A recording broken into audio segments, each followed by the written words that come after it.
All right. Good morning, everybody. Today's date is August 7th, 2024.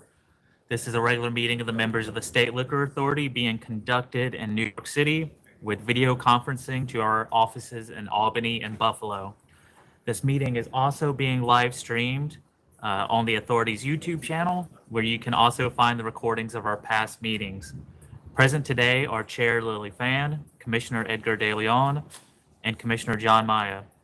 Staff in attendance, General Counsel Shannon Kearney-Sarfo, Deputy Commissioner of Licensing Maureen Hughes, and myself, Secretary Roper. The next regular meeting dates are August 29th, which is a Thursday, September 18th, and October 9th. While in the meeting rooms, please silence your mobile phones and take any phone calls or conversations outside. And please do not touch the podium or the microphone when you approach the podium. Items will be called in the order they are signed in, first in Buffalo, and then in Albany, and then in New York City. When your item is called, please approach the podium and identify yourself. Representatives should also identify their clients who are present. Chair, do you have any announcements? Yes, I have two really quick things. First is we are continuing to bring staff on board and welcoming a bunch of new lawyers in counsel's office. Also, we have continued to change our executive structure, trying to have more oversight independently over each bureaus. We recently hired a very experienced ALJ who will now serve as our supervising ALJ. Her name is Marley Downey. Marley Downey. She is based out of our Zone 3 office. She comes to us from OCFS, and she will, from here on, be sort of overseeing our hearing bureau and ensuring, fairness and efficiency within our hearing bureau. So we welcome Marley. Also, I say this all the time. It really is important that when representatives are dealing with our staff, especially on the licensing side, that you treat them with respect. And I see some of the emails that come in, it's full of attacks and sarcasm, and it really is not helpful to our efficiency and our process. The staff don't write the law, the staff don't write the website.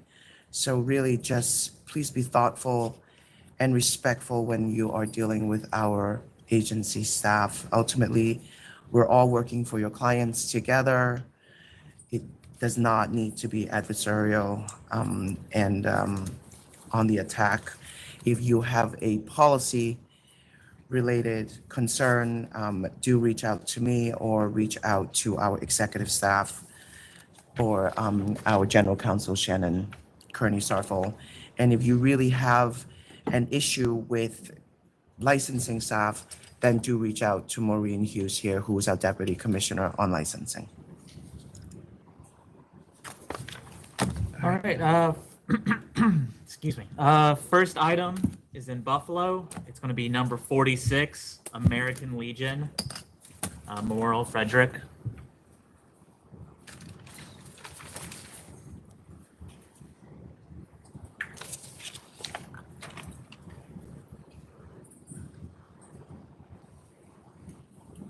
I think you're going to need to unmute yourself, Nicole.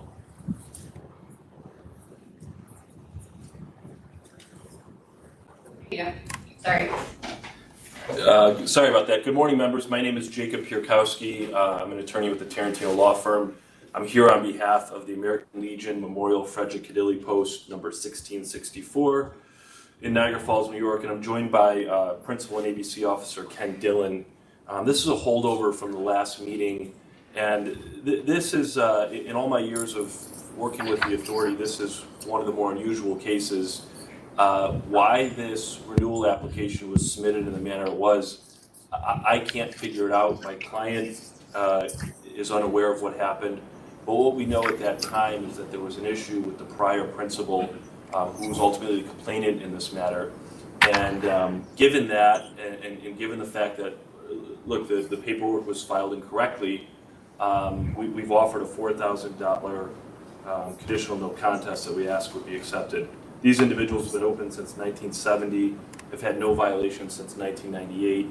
It's a not-for-profit legion that has a very small membership, and this was, best way I can say it, this is some sort of clerical error, and shouldn't have happened and won't be repeated. Is Ken Dillon now on the record as ABC officer? Yes, that is my understanding.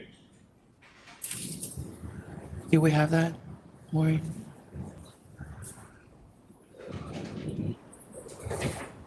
There's also a gambling charge here. So, Mr. Dillon, thank you for showing up today. What are you doing moving forward to avoid video poker machine, football pools, dice shaker, etc. items that are related to gambling? All the gambling has been removed. There's no video poker machines. There's no dice games. There's a poker machine in there, but we don't use it. Oh, I guess there is a poker machine, but it's not in use. But there's no gambling in the establishment. We have no tabs. It's not, we haven't used it.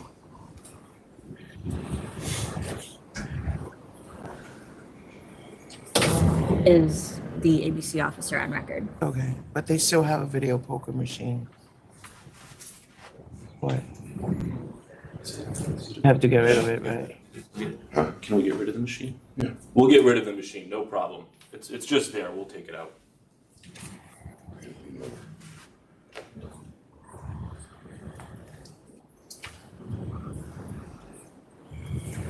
Football pools are, what did Joe say? You're wearing a mask. This is gonna be really problematic.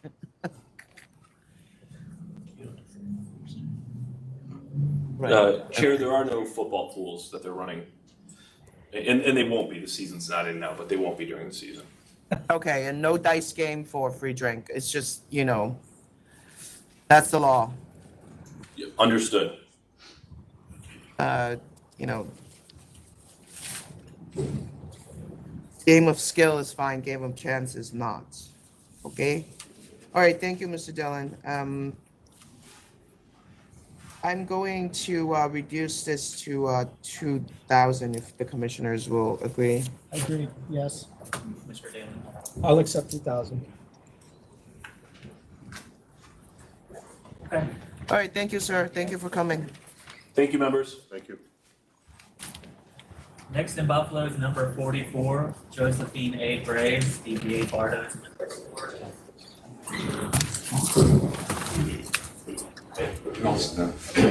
Thank you. Good morning again, members. Again, Jacob Pierkowski of the Tarantino Law Firm for Josephine A. Graves, Bardo's Liquor Store. This is also a holdover from last meeting.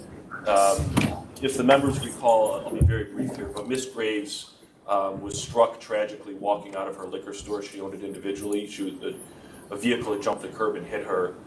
She was in the hospital for approximately 9 months when this renewal application was filed. She never put the license into safekeeping. We acknowledge that. She did eventually pass away from her injuries. I'm joined here by her son, Mark Graves, who's the executor of the estate. He's currently in the process of reopening the store with the intent to sell. Because it wasn't an LLC, it's a little more complicated, so there's an endorsement application, I believe, that's been filed. So we've offered a conditional no contest of $2,000 for this, and we just ask that this be accepted given the highly unusual and tragic circumstances here. So there's a transfer that's been filed? What's been filed? Did the endorsement application be filed? The endorsement application has been filed and he said something about as soon as tax was filed, then the endorsement process will begin. So whatever. Okay, I'm not sure. My understanding is the consultant is filing or has filed an endorsement application so that the estate can start to operate the store. The license is currently in safekeeping. I understand, but I don't have anything filed, so, and it's been in Okay. safekeeping for, at this point, 2 years, so Okay, who's we can he, get sir? that. Mr. His name, Graves. Robert Heal. That's your We lawyer? No. That's your Jacob lawyer or is that's my the lawyer. buyer? No, this is the endorse, I don't even know what. He's a representative. He's a liaison too. Mr. Heil's the consultant who's filing the endorsement application. I can reach out to him and make sure this gets done. I thought it was accomplished already. But we'll make sure that's done immediately. There's an executor and letters of administration have already been issued. Do you have letters? As far as. I believe so. Commissioner, I've spoke to the attorney for the estate on multiple occasions, and she's verified to me that Mr. Graves here does have all powers Oh, yeah. to handle the affairs of the estate. Okay. I haven't seen And letters, but you've been paying rent this whole time? No, we've owned the building. You own the the family building? owns the building. Mhm.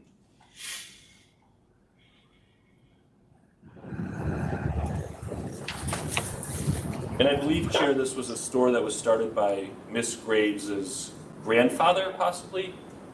It's been around for north of 60 years. I understand, but you realize that it's way beyond the 2 years. I understand the whole situation and I sympathize, but you know, in theory, it should be a cancellation, but there's certainly value in this license and I don't want you to lose it, but Thank you. I don't have an application. Yeah, we need the endorsement filed ASAP. And then you said you were going to be transferring the license, you're going to be selling your business? I've been contacted by an attorney for a potential buyer. So the idea right now would be that if the endorsement is approved, Mr. Graves can get the store running again because the license has been in safekeeping too long. And then he can proceed with trying to sell the store or continuing to run it. Ideally, his intention is to sell the store. But number one, we got to get the store back open. But we need to get the endorsement application obviously filed immediately. Yes. You need to get that filed, and then if you do operate the store, then it's beneficial because when you sell the business, the new person coming in will be eligible for the temporary. Otherwise, they would not. So that's why we need to get that in. Absolutely. What do you want to do? You want to take the penalty and with the condition that they file it? Is the matter in surrogate's court at all contested? Is there any? Mr. Graves tells me there's no contest to the administration of the estate in surrogates. Okay. Some things can happen. All right, I'm gonna accept. When is the alternate penalty kick in? So it's in safekeeping. No, I understand. So 28 days. Turn the cancel. Okay, so you have 28 more days. And if you don't file it at that point, we're not gonna accept the $2,000 and it's gonna get canceled. Understood. All right, So it will be the CMC plus the condition of filing. Yes. an application. yes. And Mr. Bukowski, if it means that you need to walk into the office to file it, whatever needs to happen, you have 28 days to do it. Is that okay? Absolutely. Yes, of course. Okay. We'll get it done. No problem. Okay, just because it's 2 years now, but I don't want it to go to nothing, so. Commissioner Daly. Thank you And I'm very sorry much. for your loss. I'm really sorry for your loss. Thank you. I'll accept 2,000 with the condition that the endorsement be filed. And Commissioner Meyer. Accept. And you're okay with that, correct, Mr. Giacossi? Okay with that? Yes. Thank you. All right, thank you. Thank you, everyone. Thank you. Thank you. Next in Buffalo is number 30, Buffalo House Liquor and Wines LLC.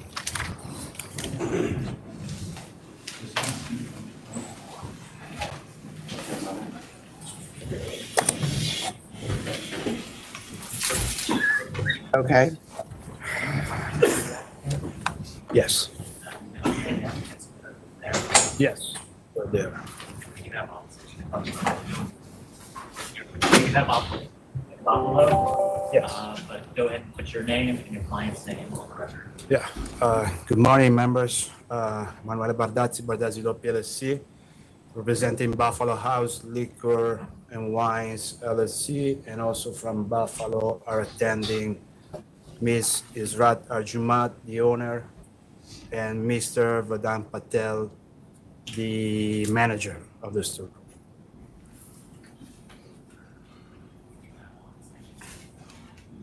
All right, can the opposition go ahead, please? Yes.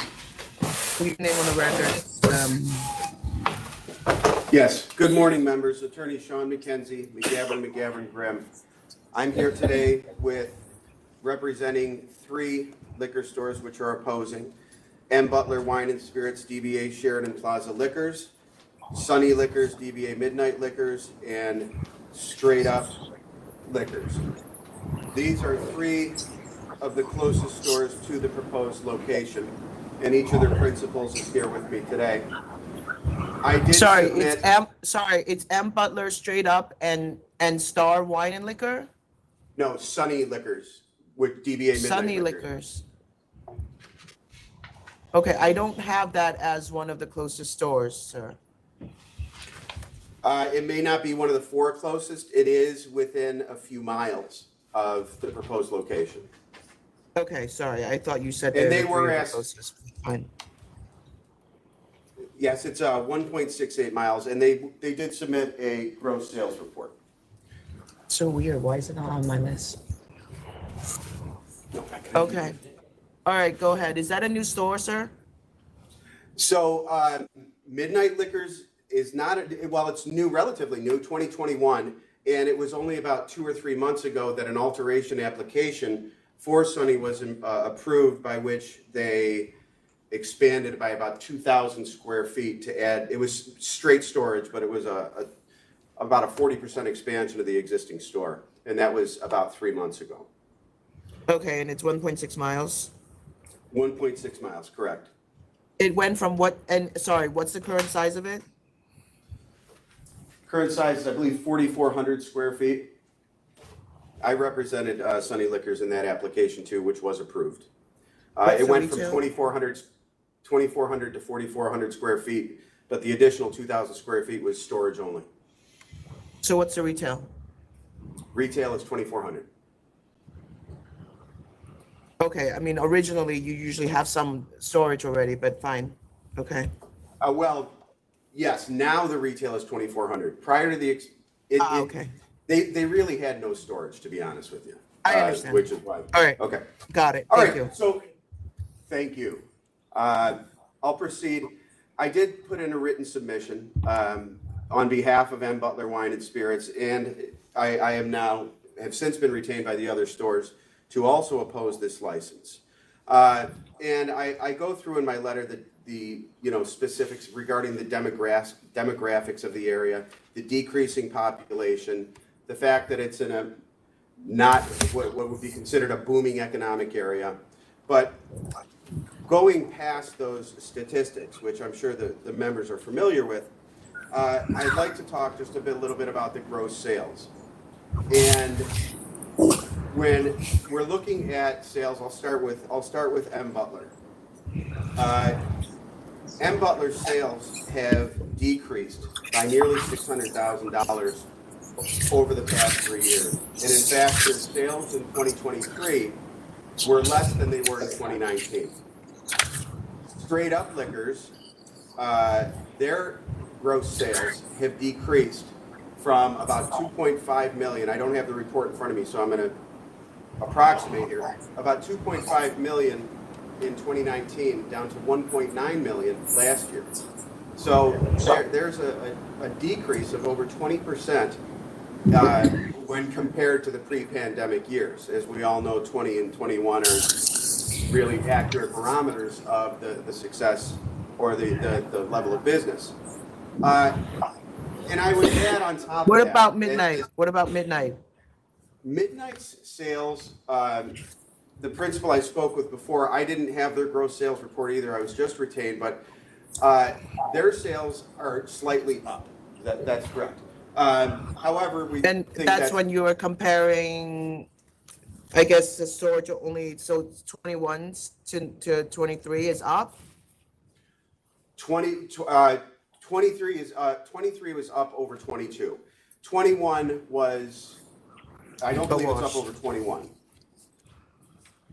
But they've also expanded, which has allowed them to purchase more and offer more competitive pricing, which is factored into why they're up this year. But overall, in addition to the decrease in gross sales, we're talking about a 20% decrease for straight up, and we're talking about not as big a percentage, but significant for M. Butler. When you look at 2019 sales compared to 23, if you're down over those 4 years, it's not just the decrease in gross sales that you have to deal with. It's the increase in the cost of goods sold, and even more importantly, the increase in labor costs and other operating costs. When you factor in that the cost of doing business has increased 25 to 30%, and yet gross sales have decreased, that leaves little to no margin for profit. And as much as my clients love operating their businesses, they do it to make money. And I understand. At this point, given that the expansion of Midnight Liquors, Universal Wine and Liquors was granted its license just a little over a year ago in January of 2023. Okay. Can you talk to me about the physical location of all these stores? Because it seems to me, because this new store is a mile away from all the other stores that are on this list. So to some extent, there is public convenience. Are all the other stores sort of in a cluster? And so, the new store, Midnight, came in and sort of started taking business from the other two stores, and that's why there are significant drops, because they seem to be all very close together. And then this one is kind of not close to it. Well, I would say I respectfully would disagree in that M. Butler is 3,259 feet, which is about 0.6 miles. We've got a store at 1.1 miles. That's Shan 1205 LLC. We've got, I'm sorry. I have 1 mile. I don't have 3,000 feet. Well, I'm just looking at a report right here, and it says M. Butler from 1230 Colvin is 3,259 feet, and that's from the GIS system. I have the printout here, but there may be a discrepancy, but I'm pretty confident that this is accurate. Sunny Liquors is. We're driving distances, right? Yeah. Yeah, we don't measure as the crow flies. We measure as driving distance. So. Okay. Well, that would explain the discrepancy. So you have it at 1 mile. I have, according to I have 5 stores within 1.6 miles, 1.68 miles from the proposed location. Okay. Given that each of these stores, with the exception of Sunny, which expanded, is experiencing decreased sales and increased costs, opening up another store is going to cannibalize the existing stores and run one or more of them out of business. And I would argue that that would not serve the public convenience.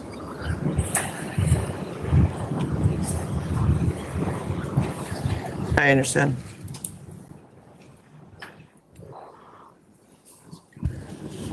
All right. I think, Mr. Pierkowski, are you here in opposition as well? Yes, I am. Thank you, members. Good morning, Jacob Pierkowski again, in opposition to the applicant here. I'm joined by Gurpreet Singh, who is one of the principals at Shan 1205 LLC, DBA Star Liquors. I only have the GIS proximity report, so apologies if there's discrepancies with the distances that you have. But according to this, my client's located 1.1 mile away. They're on the corner of Kenmore and Colvin. The applicant's on Colvin. They're functionally on the same street. I think there's a real issue here that this license just simply doesn't serve public convenience and advantage. Based on this GIS report, this would be the 9th store in 1.68 miles. I think it's important that the board understand the location that we're talking about. When I saw this application, I thought, oh, this is in the village of Kenmore. which is where my client store is located. It's actually just a block or two outside of the village, and it's in the town of Tonawanda. Both have incredibly rapidly decreasing populations, so much so that the village of Kenmore recently just closed one of its middle schools. There is just simply no need for a 9th store. And frankly, this board, sorry. Yeah, go ahead. Sorry, go ahead. No, please, go ahead. please. I was just What going to say, is Chair. The proposed location is on the corner of Englewood Avenue and Colvin. So what is Englewood Avenue? Is that that looks to me like it's a sort of a throughway that. It's not a way. I believe it's Highland Avenue is what people are saying. It's a largely residential area, bordered by a few major thoroughfares. But I would not say, I drive this road multiple times a week because my daughters dance at a studio close to it. I'm very aware of this location. It's largely a residential area. They're across the street from a grocery store. It looks like this is a new build, maybe a mixed-use building that they're putting up with some condos. I don't see what I would call ample parking available. I think that's going to be an issue, and which will drive people to park on the streets in the residential neighborhood. It's just not the spot for a liquor store, given the population and given the makeup of the area. The other thing, members, is I'm looking at my client's gross sales. My client was licensed in April of 2020. If I look at their gross sales from the beginning, they've given numbers from January through April of this year of $230,000. They will be down as opposed to last year if that trend continues. So we're not looking at a robust market that can sustain another store. It's just simple economics here is that this is going to start to eat itself and someone's going to close. I understand. Last point too is that this proposed location is about twice the size of my client's location. My client only has about 300 square feet of storage. It looks like from what I can see that these folks will have about 2,000 square feet of storage. It's more like 1,300, but yeah. Apologies. But grossly significant compared to what my client can offer, which to me says that they're going to buy in bulk and they're going to drive prices down, and the intention is going to be to undercut the competition, which is capitalism, but as we know, the board has broad discretion to deny these. I also see that 3 of the 6 closest store were just either new stores or transferred since COVID. So obviously, there is there's an intention to get into the competition here. So hard to say that there's nothing left on the table here, but fair enough. Okay. So for those reasons, we think public convenience and advantage is not offered. I haven't seen anything that they're going to offer unusual products or services that aren't readily available. There's some excellent liquor stores in the area that have been there for a long time. There's a number of new liquor stores. The simple reality is we don't need another one. Okay, got it. Thank you. Thank you, members.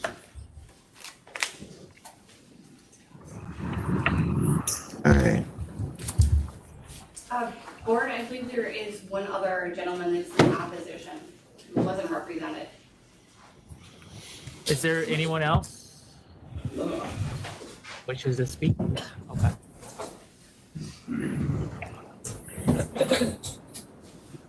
I'm from City Liquor and Wines. From which one? City Liquor and Wine, 1290 Sheridan Drive. City? Yeah. Oh, okay. City Liquor and Wine. Oh, yes. Okay, go ahead, sir. You just bought the store about a year ago. Yes, we bought the store like... Actually, all of these stores are transferred. Actually, I correct myself. Yeah. There's only one that's been in existence since '84. The next 5 were transferred in 20, 21, 22, 23, 23. All right, sorry, go ahead, sir. Yeah, we bought that store on 2022 December, and All the stores were recently transferred, 5 of them. I'll take a note. and on the sale of 2022, just around like a $15,000 to $20,000, and the 2023, the gross sale is about like a 70,000. So in this sale, we are not we don't have like enough expenditure, and it's hard to survive over there. There's no any profit like that. If there's one more store, it's very hard for us to survive. We are very struggling over there. It's hard to like employees, the storage, everything is hard for us. So my boss sent me here, so I strongly oppose the new store here. So this is gonna be, if there is a one more store, so we have to shut off our business because it's very hard. That's the only thing I wanna say that.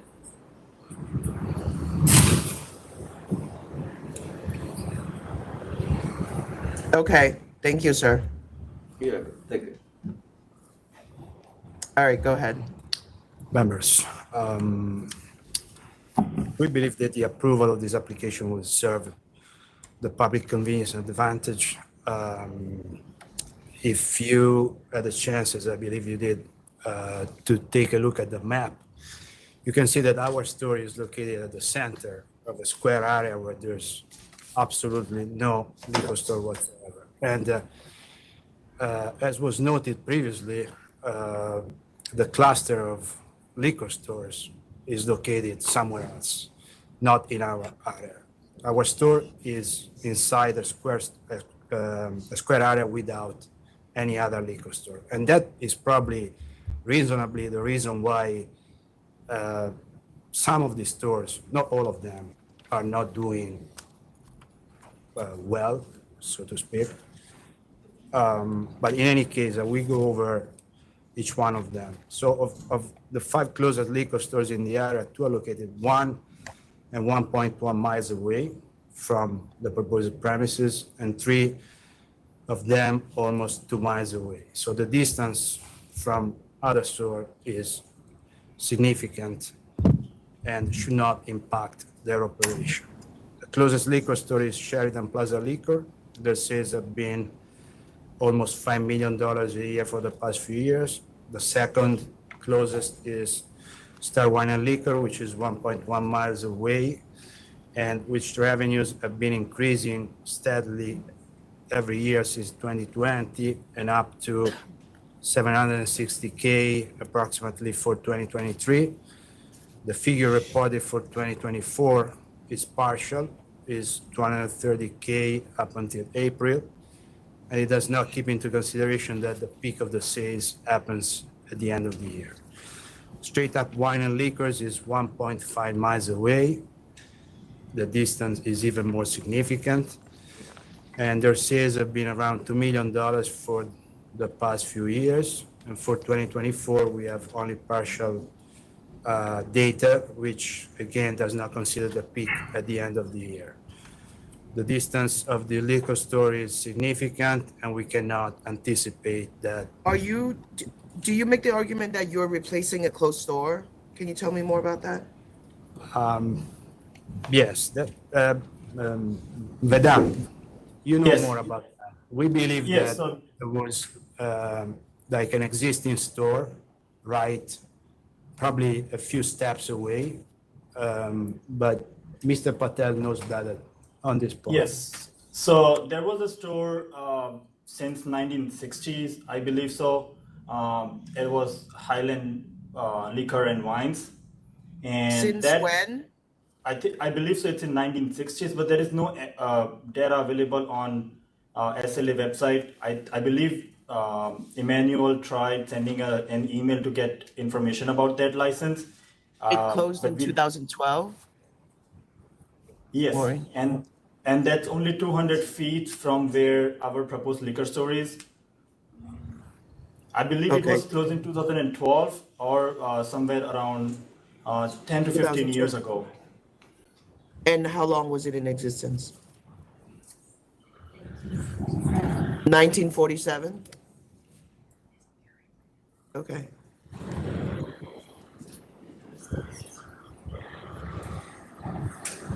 All right. Also, I would also like to mention one more thing about straight up liquor.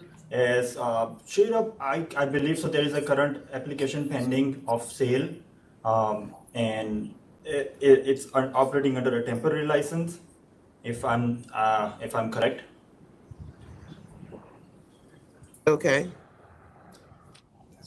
Wait, straight up, I thought they just sold. Can the rep respond to that? Hi, I'm Donna Damigala from Straight Up Wine and Liquor, and our store was going to be sold earlier this year, but the sale did not go through. So the owner has had the store since 2021. Why are they selling if they just bought it in 21? The potential buyers gave them an offer they thought they couldn't refuse, but then it just didn't work out. Okay. Is the buyer now owning one of the other store, applying for another store? No, Sean McKenzie again. No, there was a potential deal, and I'm familiar with the prospective buyer who made an offer, but he wasn't able to pull it together. Okay. So that's not an issue anymore. Yeah. This is just really, either it's really bad or really good. I can't tell. I can't tell which Well, one. these are the projections that I've seen, and out of the 5, 3 would be going up as opposed to down. Yeah, but there's one that's not here. Right, this is what I saw. And Okay. I would be, You okay? got a bad rotor cuff. I would be inclined to say yes. All right. All right. What are you doing differently as a business, sir? So, so differently, so Buffalo House plans on providing different experience by focusing on creative selection, local wines and spirit, plus a selection of Indian whiskeys and liquors to satisfy the large Indian community. Plans to leverage modern retail strategies, including online sales, several delivery options, and a strong digital presence to enhance customer satisfaction. Also, there would be a subscription program to the website. In exchange for a monthly fee, Buffalo House will deliver the clients a selection of 12 bottles of wine per month, maybe. Is that allowed? Mr. You can't do that. Can you do that? Like a wine club from a liquor store? Yeah, right. Okay.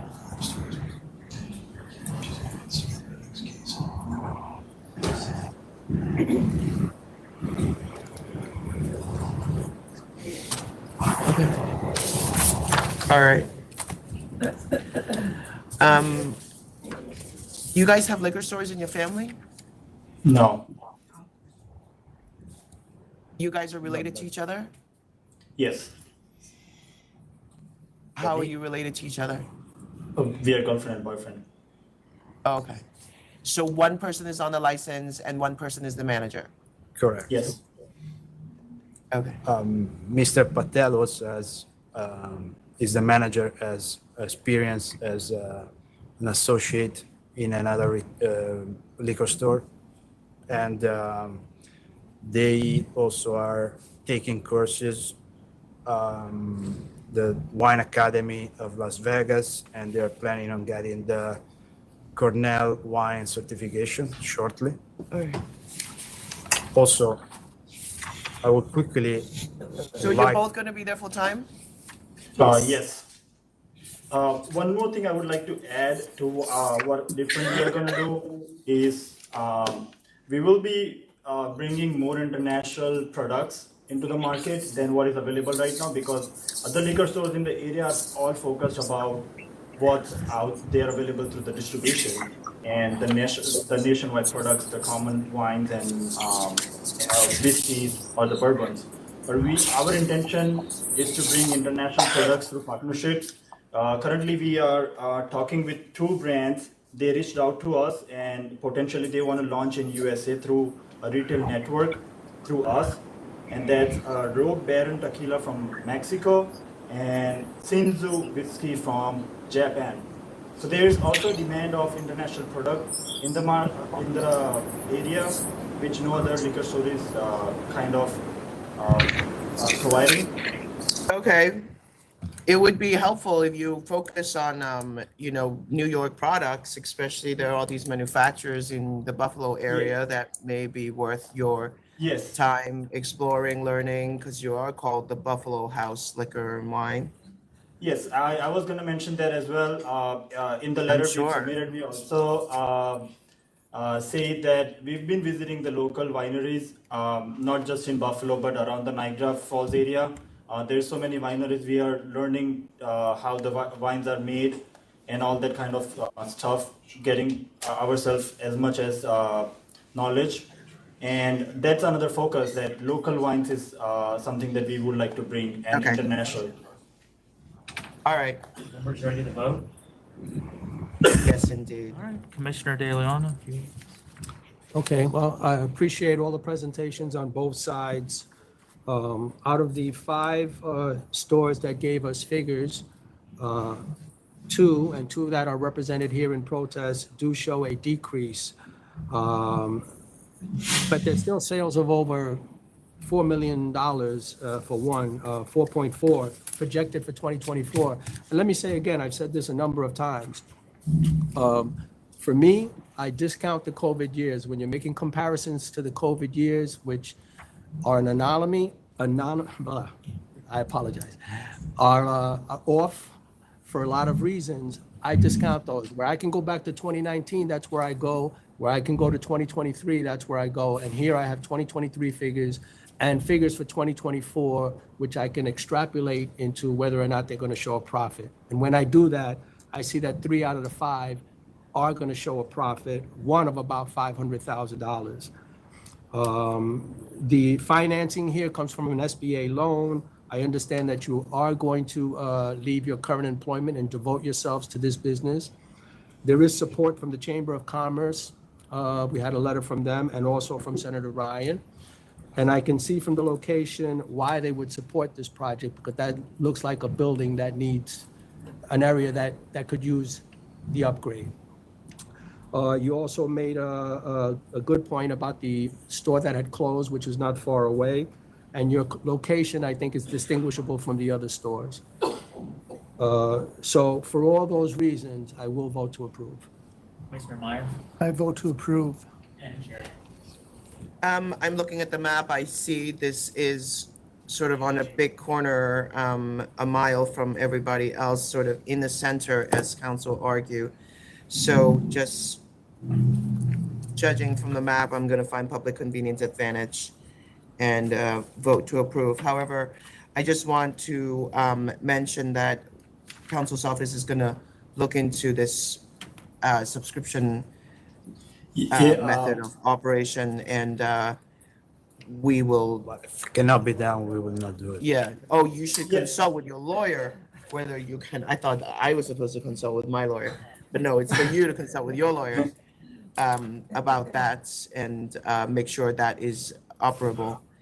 And I continue to encourage you to look at New York products. There's a lot of good manufacturers out in the Buffalo area, in the distilleries and wineries. So I would encourage you to carry their products. Thank you very much. Thank you. All right, so it is unusual we do this, but do have a Spanish interpreter here, and I believe all the items that have requested a Spanish interpreter are here. So I'm gonna move that. So the first item will be 65 through 67, LCP Bar Corp.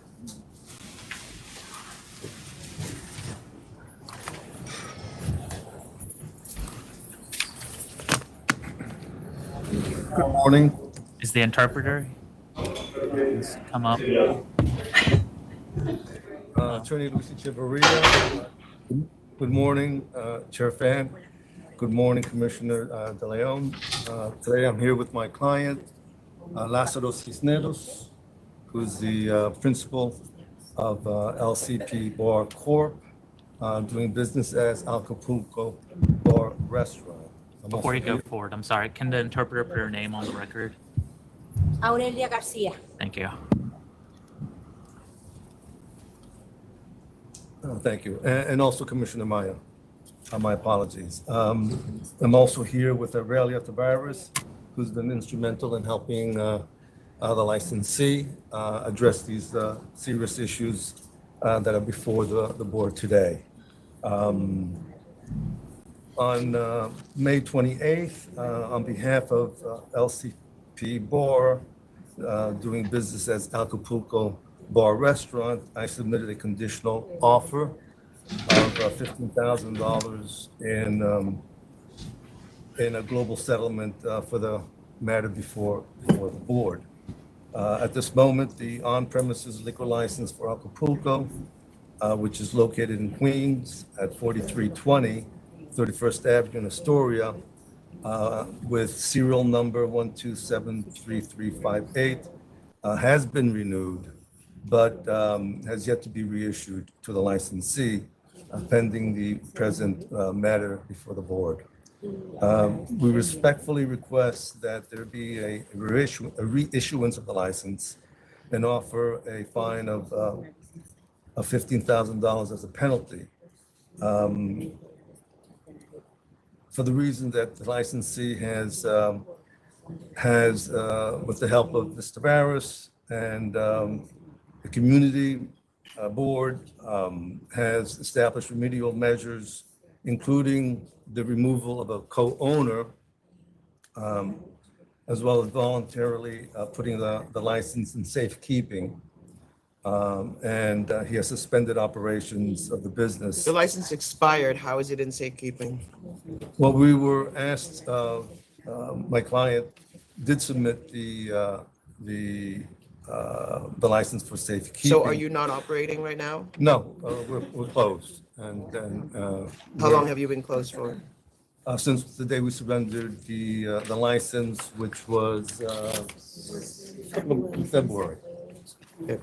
So my client has been paying rent to the landlord, but the operations have been closed. Okay, I just have a few questions. Sure. It says in your document that you served a 60-day suspension, but this is the penalty phase, so I don't understand why you would have served a 60-day suspension. What does that mean?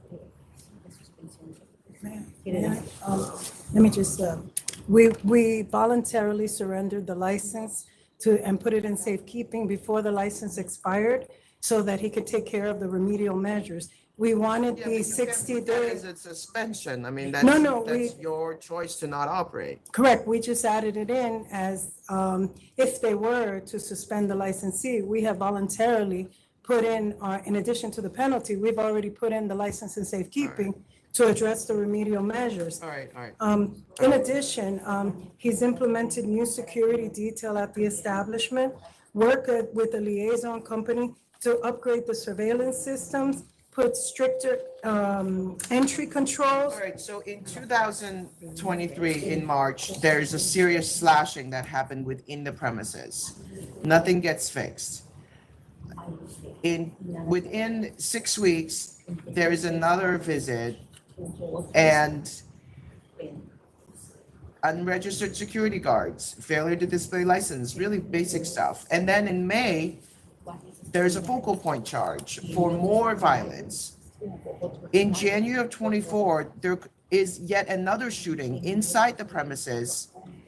And I have facts that says the employee told the police that nothing happened, but then on the camera, they're picking up shell cases. Well, that was, So this is not a safe place. You've already paid $20,000 for a COVID suspension.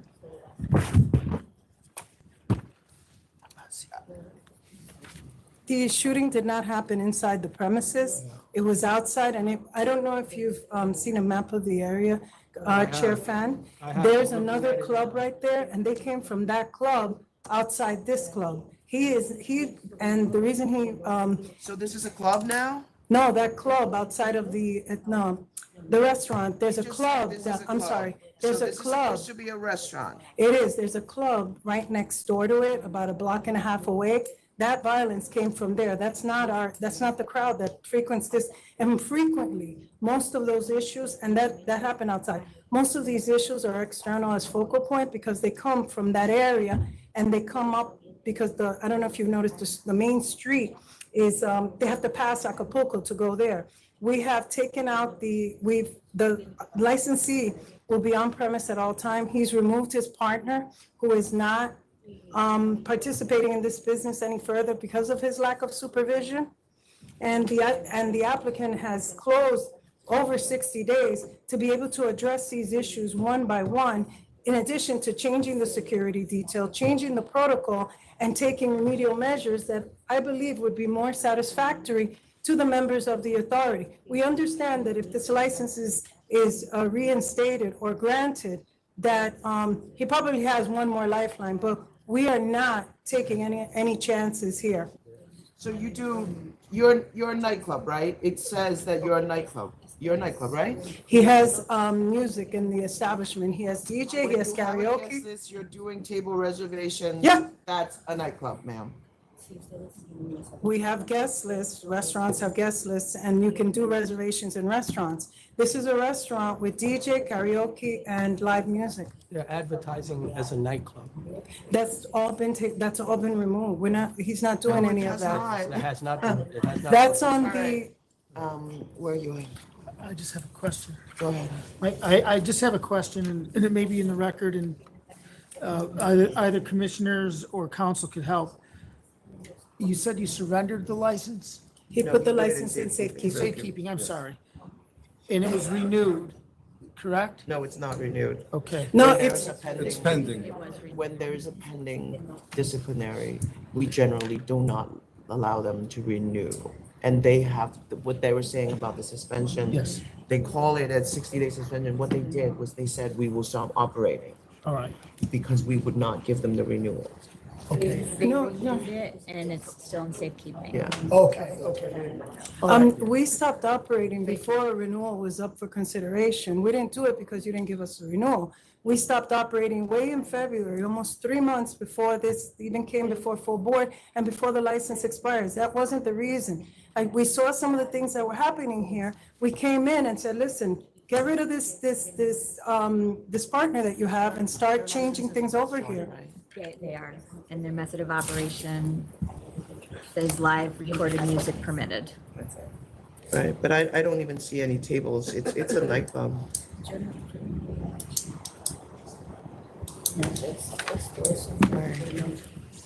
Yeah.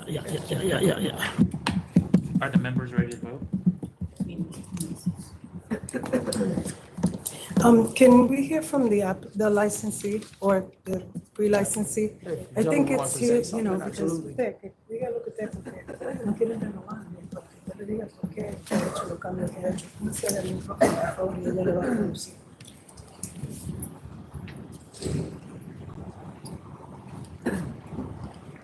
Yes. Dígale su nombre. Oh, my name is Lázaro Cisneros. My name is Lázaro Cisneros. What would you like to tell us? ¿Qué quieres decirnos? Tenía un socio que él estaba encargado del negocio.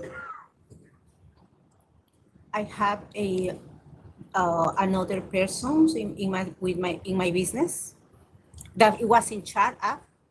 El que estaba encargado. He was in charge. How long was that person associated?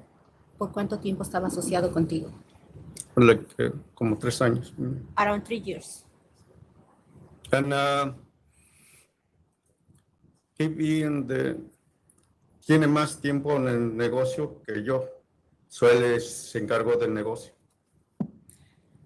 He had more time in the business than me, so he was in charge of the business. Confié en él. And I trust him.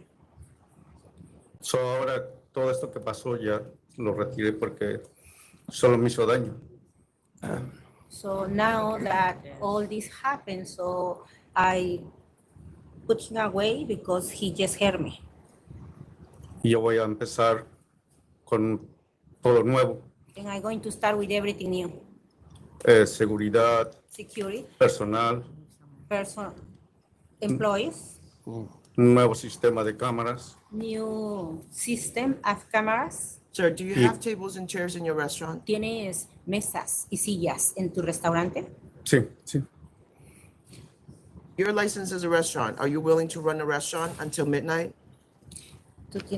Si tú tienes licencia para el restaurante, ¿tú estás disponible para tener actividad en tu restaurante hasta las 12 de la noche? Sí, claro. You have a chef?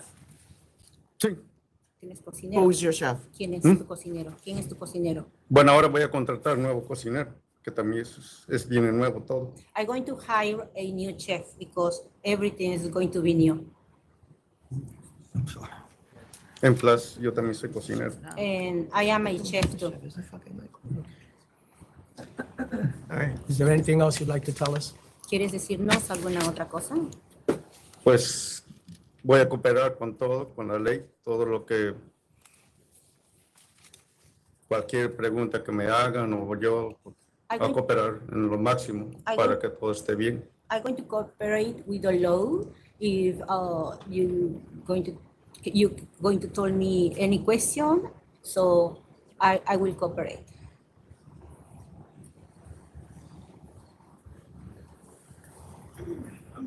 I wanted to add that he's going to be the sole operator of this establishment. We've put in a corporate change to remove the partner. We have, the partner is waiting for this to be implemented so he can be completely out. And he's saying that the partner ran this establishment to the ground. He wants to rebuild it. If midnight is what the members of the authority are willing to entertain, he's willing to follow whatever guidelines.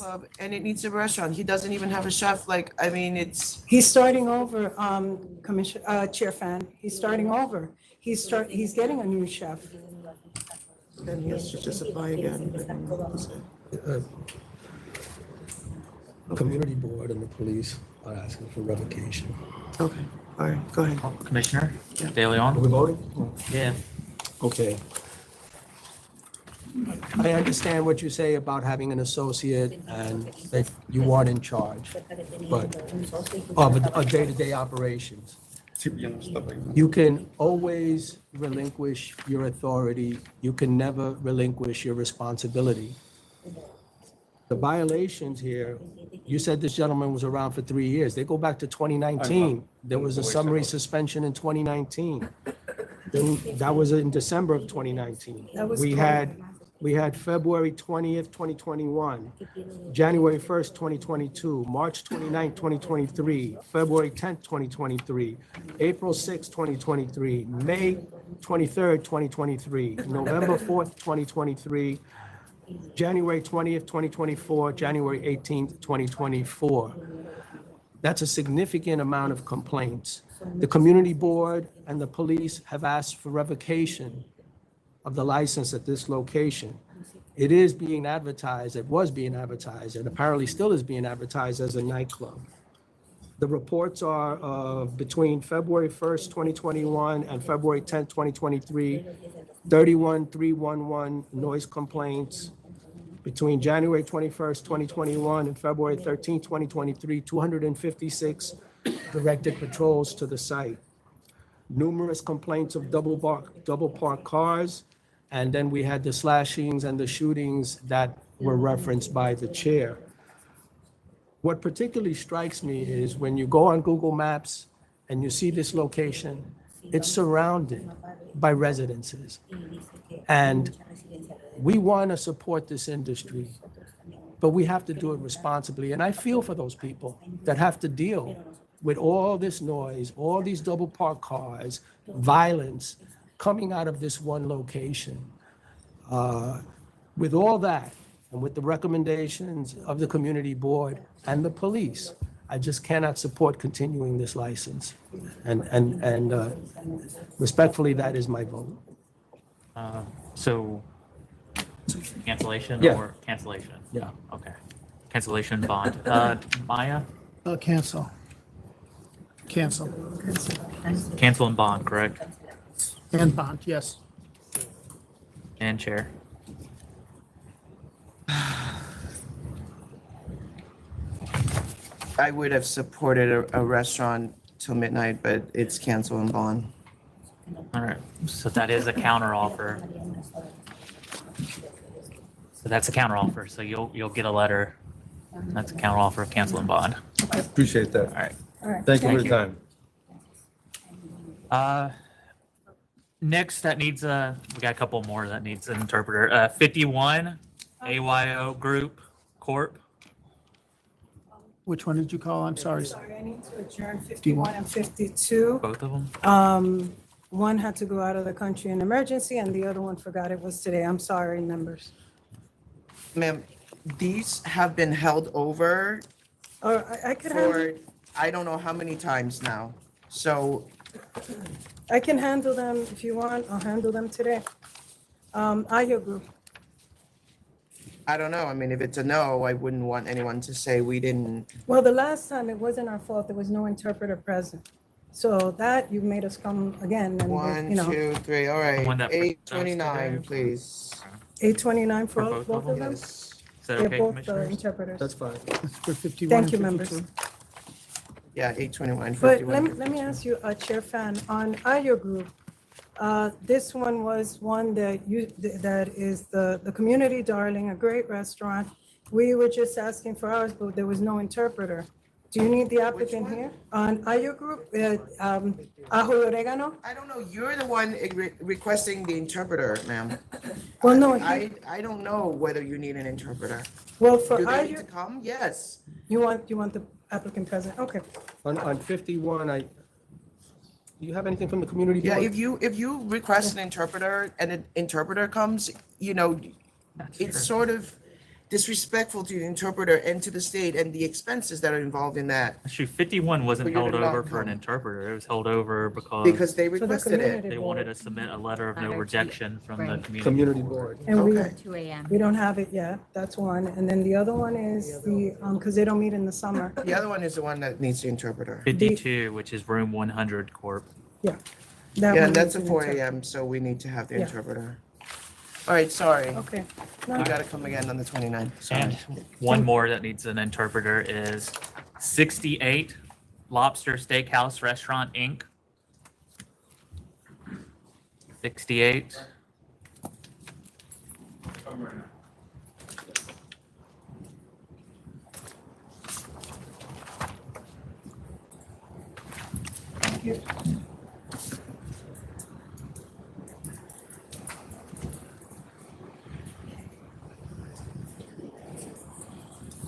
Good morning, my name is Frank Lillo, and I must have a client with me. It's like, do you have me? No. Sir, I'm kind of late to the party. I missed the last meeting. I wish you the best. I'm probably the only one of all the attorneys who did wish you well, who really means it. Thank you. My name is Frank Lillo, and I have with me, see me. Diga su nombre. Mi nombre es Olivia Peralta. My name is Olivia Peralta. Okay, give me a little room. Just back up a little bit. Dice que te pongas atrás un poco. Okay, this is a mess, truthfully. This case was handled by an expediter who really shouldn't be doing this work. I took over a while back, met with the community board again, straightened the inconsistency between the 500-foot hearing and the community board resolution. Woman, 2 a.m., okay? 2 a.m. is what we wanted all along. You okay? I don't know why he put in the 500-foot statement 4 a.m. Yeah, it's a Lobster Steakhouse. They wanted 2 a.m. There was a discrepancy between what they submitted in the public interest questionnaire. It's at 4 a.m. Sometimes people want to be heroes. And they really just want 2 a.m. I thought this was a new request. Yeah, it is. So the 500-foot hearing came out negative. Right. So that's why they're here. But he straightened it out because he went back to the community board and now the community board is saying, okay, 2 a.m. is fine. Also, there was a discrepancy. There was a license, I believe, that was either canceled or revoked in her personal history. We have to address that. She was told by the expediter that you don't have to report it after 5 years, which is completely incorrect. Yeah, what concerns me here is building codes, violations, sale to minors, gambling, suspension, and not paying the penalties on 2 occasions, one of $8,500, sales after hours alterations, another penalty of $2,500. Neither one of these penalties were ever paid. And as a result of not paying those penalties, she wound up out of business. Bad advice all around. How many years ago was that, sir? You know better than I do. I don't have it in front of me. 2001. 2001. I'd like to think that she's learned her lesson because those penalties, that cancellation put her out of business. She had a previous license that was canceled and revoked in 2004. Which was also a failure to pay. Failure to pay, make payments. $2,500. Yeah. Because, I mean, I wasn't the attorney. I really don't know a whole lot about it. What I do know is that when you don't have the money, you can't pay the penalty. So you lose your business. Well, you know, it concerns me when people just kind of ignore the penalty and then just come back and start all over and the penalty's never heard from or seen again. You have no argument for me except today is the day you have to account for that. I'd like to think that in 20 years, you know, we've all gotten a little older and wiser, certainly. The client.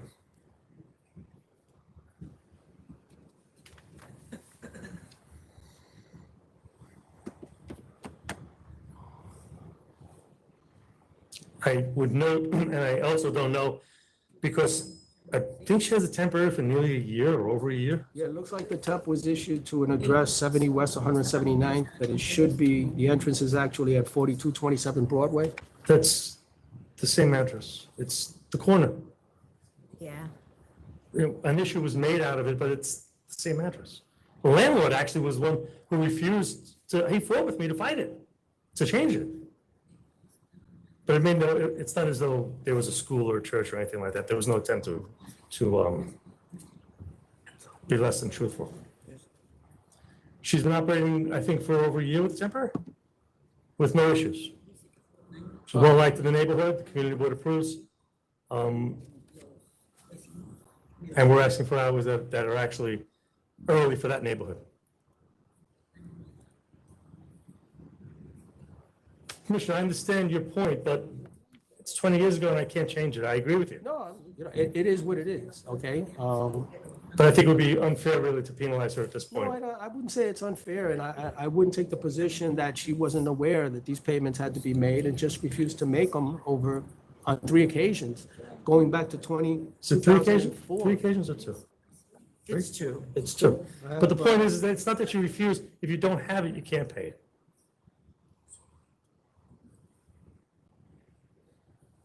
I'm having a little difficulty with that logic. Yeah, if you don't have it, you can't pay. But I'm having a little bit difficulty extending that argument to say, well, we should just forget about it and approve the license. We didn't forget about it. Cancel the license. Can I ask you to explain something to her? Years ago, her license was canceled because she refused to pay a fine. God forbid this happens again, she has to pay the fine. Si esta vez vuelve a pasar, tú tienes que pagar. No bullshit. No pendejadas. Understood? ¿Entendiste? Did you tell them she understands? ¿Entendiste? Sí. Yes. I think losing the business it's the biggest penalty actually. So I Commissioner De Leon, you're ready. We're voting? All right, you know, for the reasons that I've stated, not to mention that the actual violations here, building code violations, sales to minors, gambling, lack of supervision, and the history of not making payments, I'm going to have to respectfully vote to deny. Commissioner Maya? On the basis of no protest, community board approval, the hours, and the length of time with some of these fine transgressions, I might say, I vote to approve. And Chair? I am going to vote to approve. The licensee have been operating on a temporary license with no complaints, no issues. I do understand the issue of the outstanding fines, but there were 2 cancellations. The fines were not violence related. They were you know, obviously I agree with council that if someone had the money, probably would have paid them because they were ultimately not that much money in the scheme of what we do here. And so I hope we're all older and wiser. I'm going to vote to approve. Thank you, and I think we've impressed that upon her. With the 2 a.m. 2 a.m. 2 a.m. Thank you. Thank you. Thank you. Good luck. All right, and thank you. Yep, thanks, McCrory. Thank you. You too. All right. Back to Buffalo. All right. Number 8, Jett Enterprises LLC.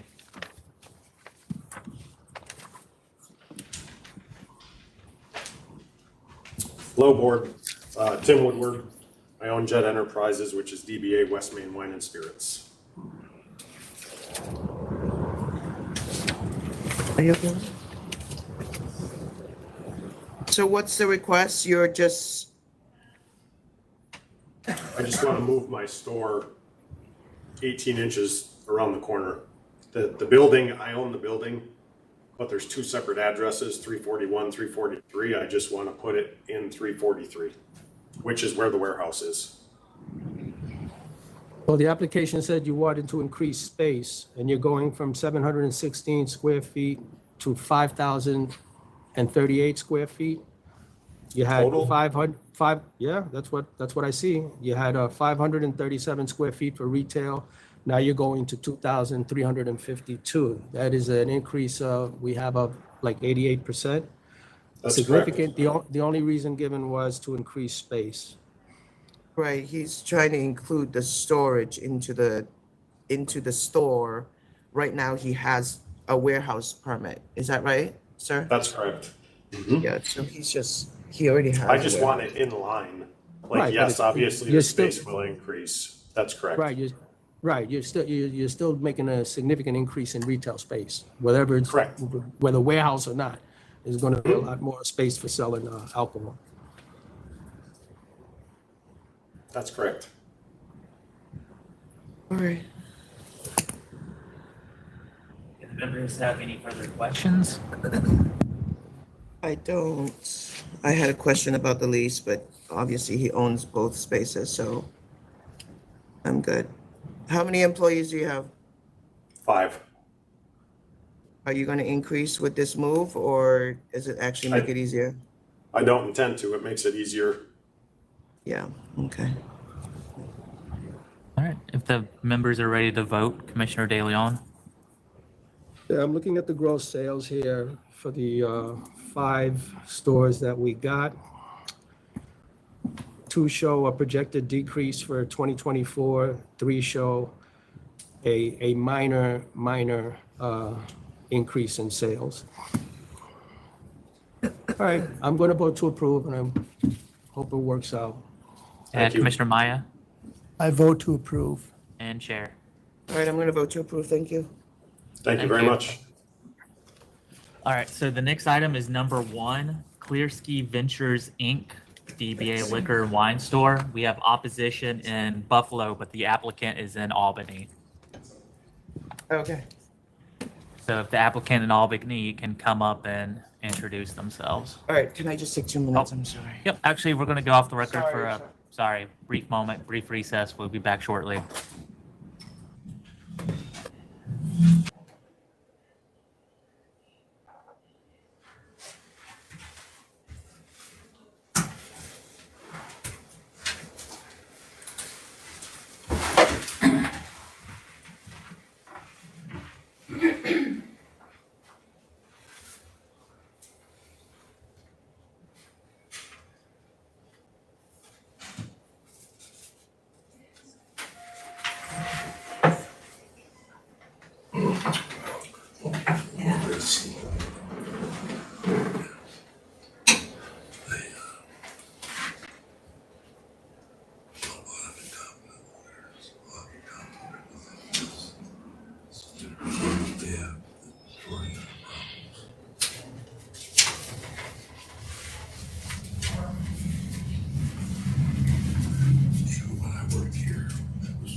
My first job, other than paperboy. Was working for audit control when I was 15 years old. And so, Really?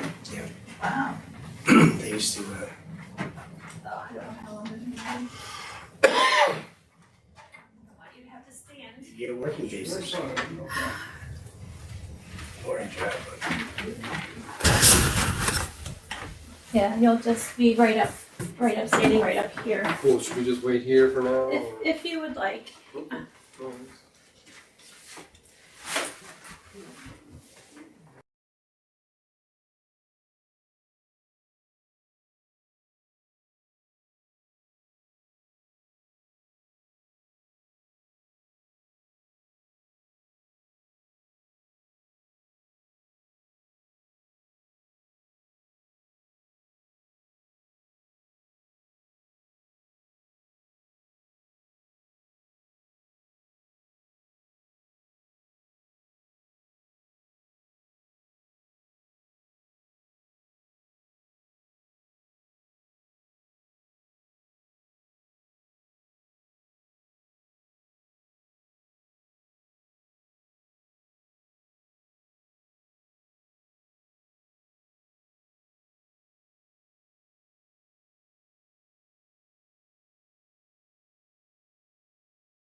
All right, we're back on the record after a brief recess. Again, the next item is number 1, CLEARSKY Ventures, Inc., DBA Liquor and Wine Store. The applicant's in Albany, so if they can come up and introduce themselves. Do I have to press the mic or anything? Hi, my name's Hemant. My name's Hemant here. I'm currently representing for my dad, Balwant here for ClearSky Ventures. All right, and like I said, we have opposition in Buffalo. hello, members. My name is Shivam. Last name is Amin. I'm principal at Rocky's Discount Wine and Liquor, and I'm here opposing the new license near our store. Okay, go ahead. Do you have any words as to why? Yeah, like, do you have The anything- opposition, can you just explain Yes, why so- you yes. oppose? Okay, so I'll get started. So as we all know, this new location is in Binghamton, New York. And as far as I believe, Binghamton by any means is not a growing market. If anything, it's the opposite. And as you know, there is a 5 nearby store within 2-mile radius, which for you have in front of you, one being ours. And if we talk about sales for my store, it has been declining over the last 4 or 5 years, and it is projected to not meet last year's numbers. And I have been in contact with nearby other 3 stores regarding this new license matter, and their sales have, out of us 4 stores, 3 stores have declining sales over the last 4 or 5 years. Also to mention that out of these 4 stores, 2 of the stores are averaging about $1 million, or have been averaging about around $1 million in the last 4 to 5 years, versus the other 2, one being mine and the one other store, we're averaging around 1.5. So to begin with, the volumes are not that high. We're just barely keeping our lights on. You know, we're making enough money to be able to support our daily lifestyle and to be able to pay the payroll and employees, and you know, be able to stay in business. So I would kindly request to not approve this license to the board members. Okay. Do you have any comments on, you know, demand, population, anything like that? So as far as I've looked at some population. The population is definitely not increasing in the area. Neither there's any big development being done in the Binghamton area, in that area where the license is being applied. If anything, I know there was a big grocery supermarket within a half-mile, Weiss Market, that just shut down. There's a Subway right across from where the new license is being applied for that just shut down within last, I believe, 1 year. So if anything, there's businesses closing, and if anything, that area needs is another a grocery store or a small grocery store, not another liquor store. And I feel the 4 nearby stores or the 5 nearby stores within 5-mile radius, I strongly believe that we're offering that and understand the needs of the area. I just don't see a new store going in offering something new or something different that stores are already not offering. So what's the name of your store? The opposition? Robbie's Discount Wine and Liquors. Robbie's, okay. Yep. Do you have any information about this location of the store? What kind of neighborhood it's in or anything like that?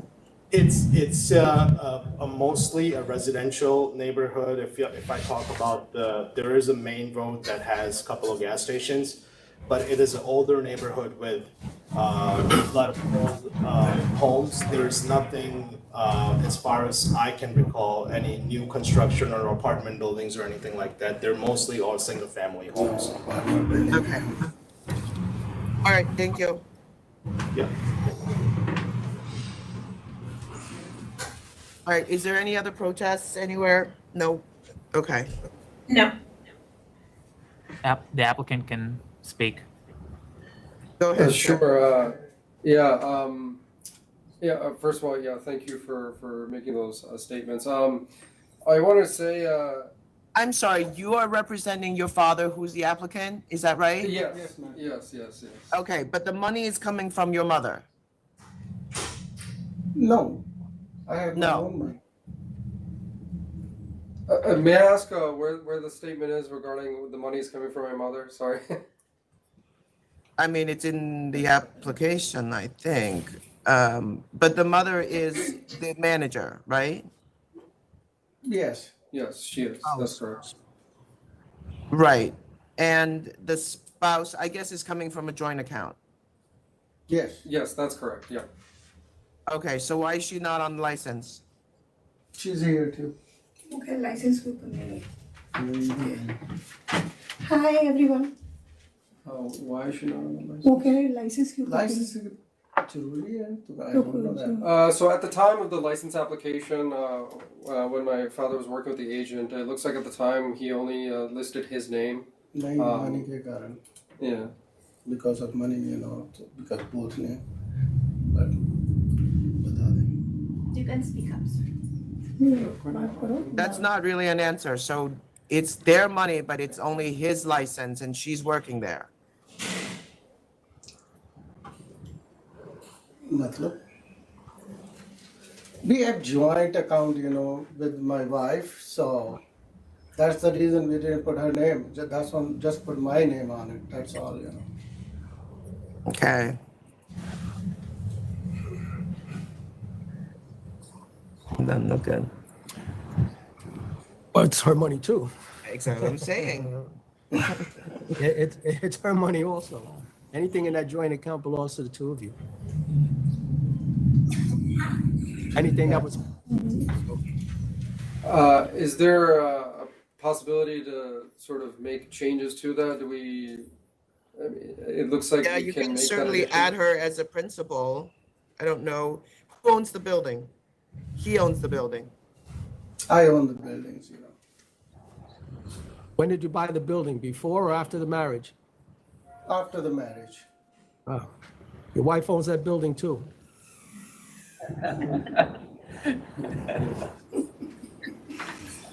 That's correct. Yes. All right.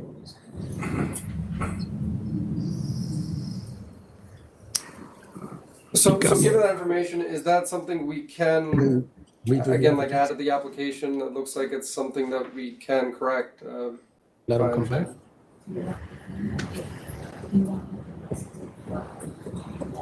So we'll I know. take the application further, or if it's.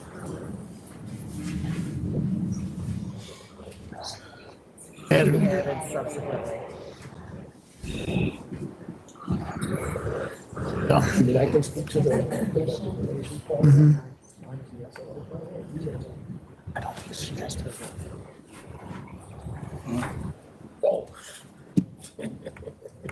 Exactly. I don't even want to speculate.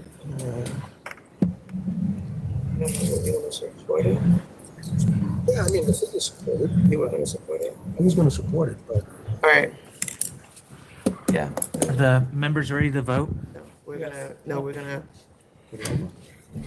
gonna ask them to, what do you want to? Could we speak with council for Yeah. 1 minute? Yeah, okay. All right, we're going to go off the record for a brief conference with council. We'll be back on shortly.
Back on the record after a brief conference with council. Okay. May I now ask a question? Mr. Here, am I saying your name correctly? Yes. Or Mrs. Here? I'm going to ask Mrs. Here if it's okay. Yes, yeah. You don't have any convictions of any kind, correct? No. No criminal? Okay, and does she have any other licenses? She been involved in any other licensed business? No. with the sale of alcohol? Yeah. No? Used to be like, we have liquor, not liquor store, sorry, the convenience store, about 3 of them. So we sold all of them, and I have experience about wine and beer. Okay. So no violation, about 18 years, none. Okay, Mrs. here, is she on those licenses, just so I know? I guess I could check. No, not Okay, on her. thank you. Yeah, she does not. Okay, I have no questions. Thank you. Thank you. Members ready to vote? Yeah. If so, Commissioner De Leon,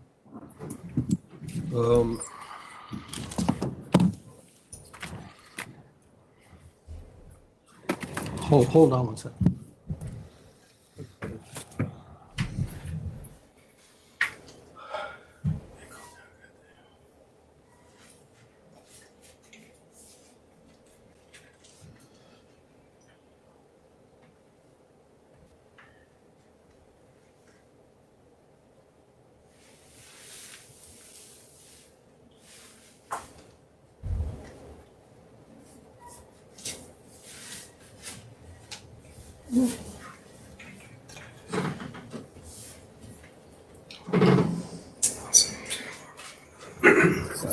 Okay, She doesn't have another story. all right. It's my understanding that you're going to be put on the license, ma'am, is that correct? Yes. All right. Let me note that you do have experience with a grocery and liquor store experience. I looked at the gross figures. The protest from robbery does show a projected decrease in sales for 2024, but the other three locations I provided us figures all show an increase. I'm going to vote to approve. Thank you. Commissioner Maya, Approve. and Chair. All right, let me just explain something. I think you're aware of what our concern is. The money is coming from a joint account. She's going to be working there full time. So we feel that she should be part of the business as a owner. So you've heard that point. I hope you understand that point. However, under New York state law, each person is only allowed to have one liquor store. And so in the event that there is a plan within your marriage to have a second store, I would encourage you to think twice before you put her on, because then she's not entitled to have another one unless you at that point remove her from this one and apply for another one. And then it's going to look like you're trying to.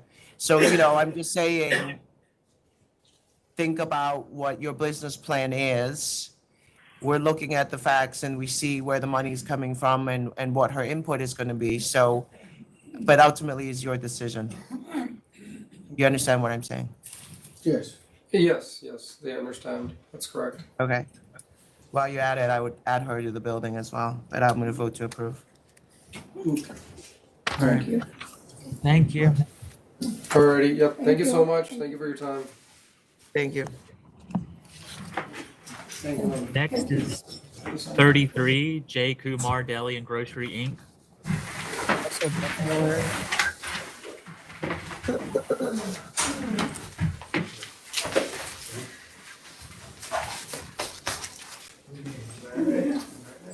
Good morning, members. Glenn Kamiska here for J. Kumar Deli and Grocery. I'm here with the two principals, Joseph Kumar and Lei Ching Ling, his wife. If I may address the two charges. The failure to notify, he was represented by an attorney when he was arrested and arraigned, and it was their understanding the attorney did make the proper notifications. In regards to the proper conduct, he offers no logical explanation except extreme poor judgment. And he realizes the error of his ways. It has cost him financially, both in decline of business and also for the fees he's had to pay out to his attorney. His case was ACD. There was no conviction. There was negotiation between the ADA and his attorney. There was no conviction, and they agreed to ACD this in 6 months. That time has passed. It was subject to him completing the ATAP training, which he has done. I'd like to add the business and Anything, go ahead, sir. Anything further you want to say? I'm sorry. I'd like to add that the business and the building are jointly owned by husband and wife, and this is their sole source of the income. Therefore, we would request you accept our CNC and penalty offer. If you find it in your heart to reduce the financial offer, that would be great.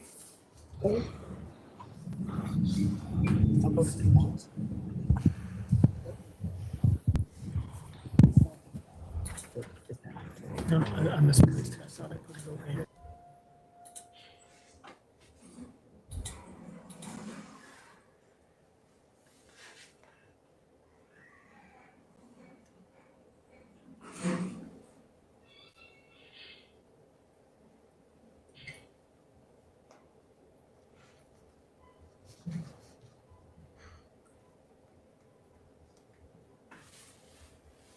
That's why it's 4,000. All right. So we're going to do. Just take it. This is also a new store.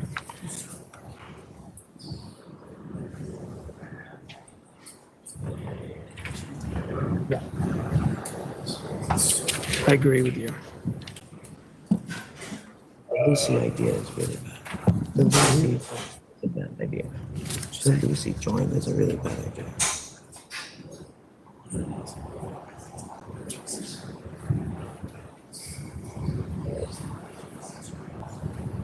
I'll just take it. It's also a new license.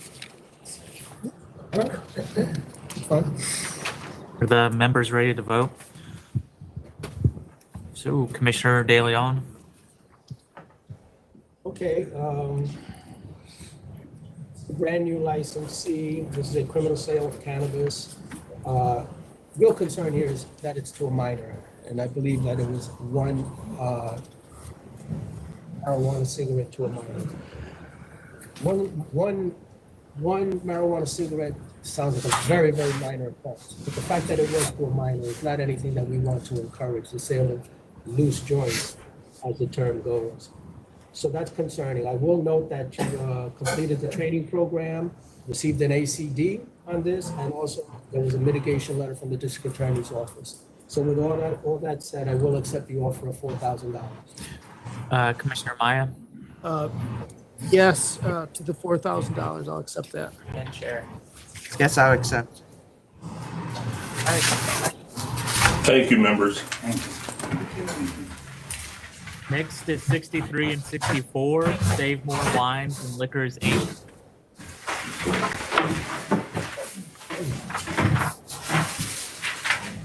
Good morning, members. My name is Larry Justice, and I represent the licensee, Save More Wines and Liquors, Inc., and I'm here with the president of the corporation, Shannon Briscoe. We are here on two violations of 65-1 of the Alcohol Beverage Control Law, sale to a person under 21 years of age. On December 30th, 2023, and May 4th, 2024.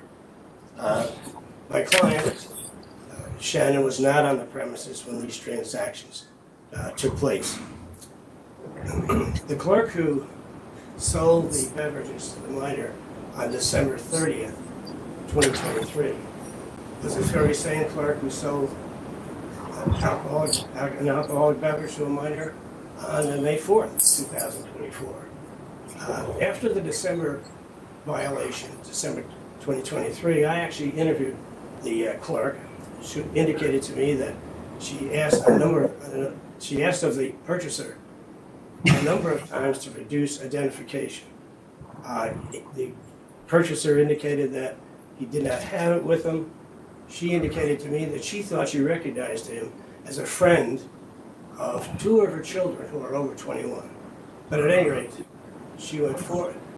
the purchaser indicated that he had to go to a birthday party and he wanted to bring something for the party. She acquiesced and she sold it without securing proper identification. Since that incident, my client has installed 2 new register scanner combinations. The scanner, the register requires the identification to be scanned before the transaction can be completed, and that's in addition to another scanning device.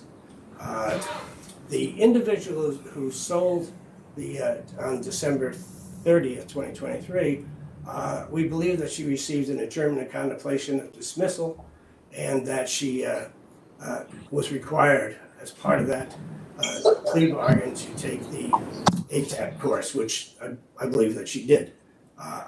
We have no idea of the outcome of the second violation, the May 4th, 2024. But as I said, we have installed 2 registers that have scanning devices attached to them, and we also have an independent scanner. Turns out, I'm sorry. It turns out that on the May 4th transaction, the clerk, again the same clerk, in the December transaction, used the cash register with the scanner, but overrode the scanner. It takes an independent action to do that. All right, so is that employee still working there? No, not after that second offense. Immediately discharged. My client has 7 employees who all have had their ATAP certificates updated, and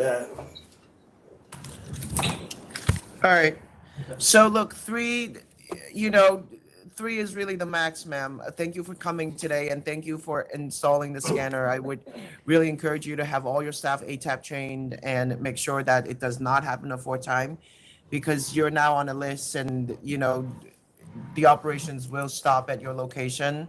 And if there's a 4th, it's definitely a cancellation. I understand. Members ready to vote? Commissioner De Leon? Yeah, I was going to be asking about scanners and AT training, and I'm glad you mentioned that the employee who was the violator here has been terminated. This is the 3rd violation. So I would note the comments made by the chair. I'll accept the offer of $10,500. Commissioner Maya? Accept. And Chair? I'll accept 10,005. Thank you. Thank you. thank you, members. Thank you. And Paula, there's no one else in Albany, correct? That's correct. All right, you can sign off. Thank you. Thank you. All right, so we are moving to New York City. I am going to pull one to the top since it's administrative. It is 2-001. It's a proposed advisory for the addition of outdoor space to licensed premises and the newly enacted ABC Law 111-A. All right.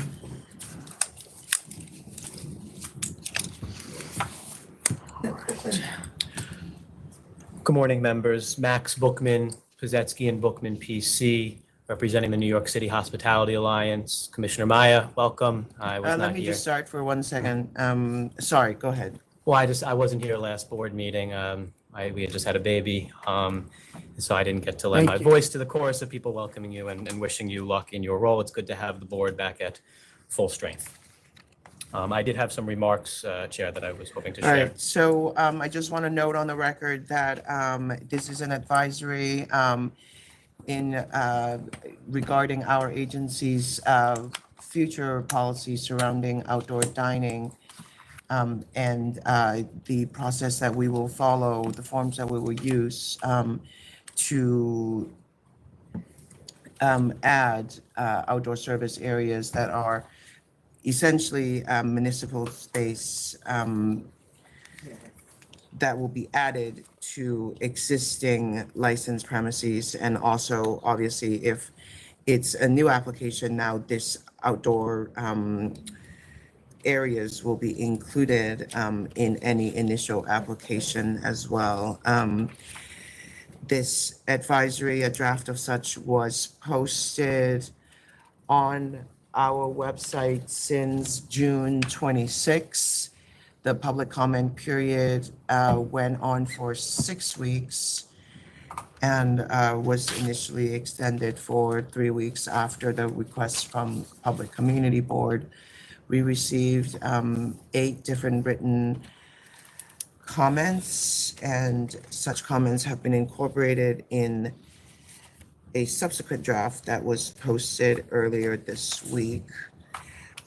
We have in front of us some minor addition that our own licensing staff have added. Most of it is minor, but there are 2 places where it's worth telling you what the edit is. On the second page, there is a additional point that says any applications missing a required document will be returned in their entirety to the applicant, essentially explaining that we need a full completed application in full and not take it piecemeal. This is really just to cut down on the amount of work for our staff. We're not holding anything, we are returning it, and you can complete it and send it in again. And then the last one is in under applicable to all added outdoor space.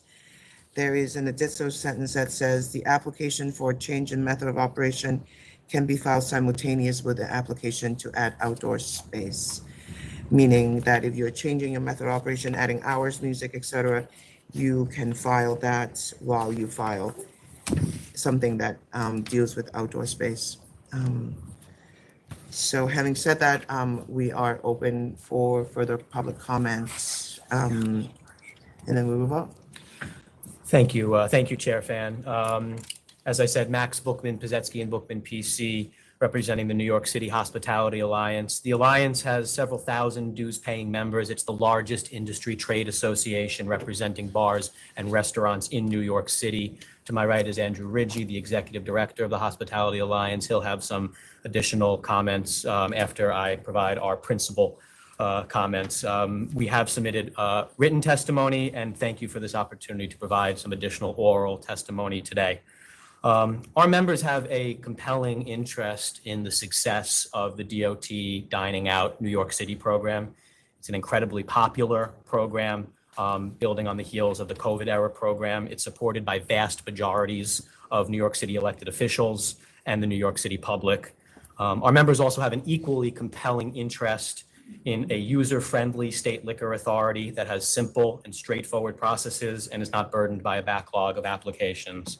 We want to thank you for the open, transparent, and careful process that you and your staff, Chair, have gone through in drafting this advisory. This is complicated and nuanced stuff, and you've recognized the importance of getting this right.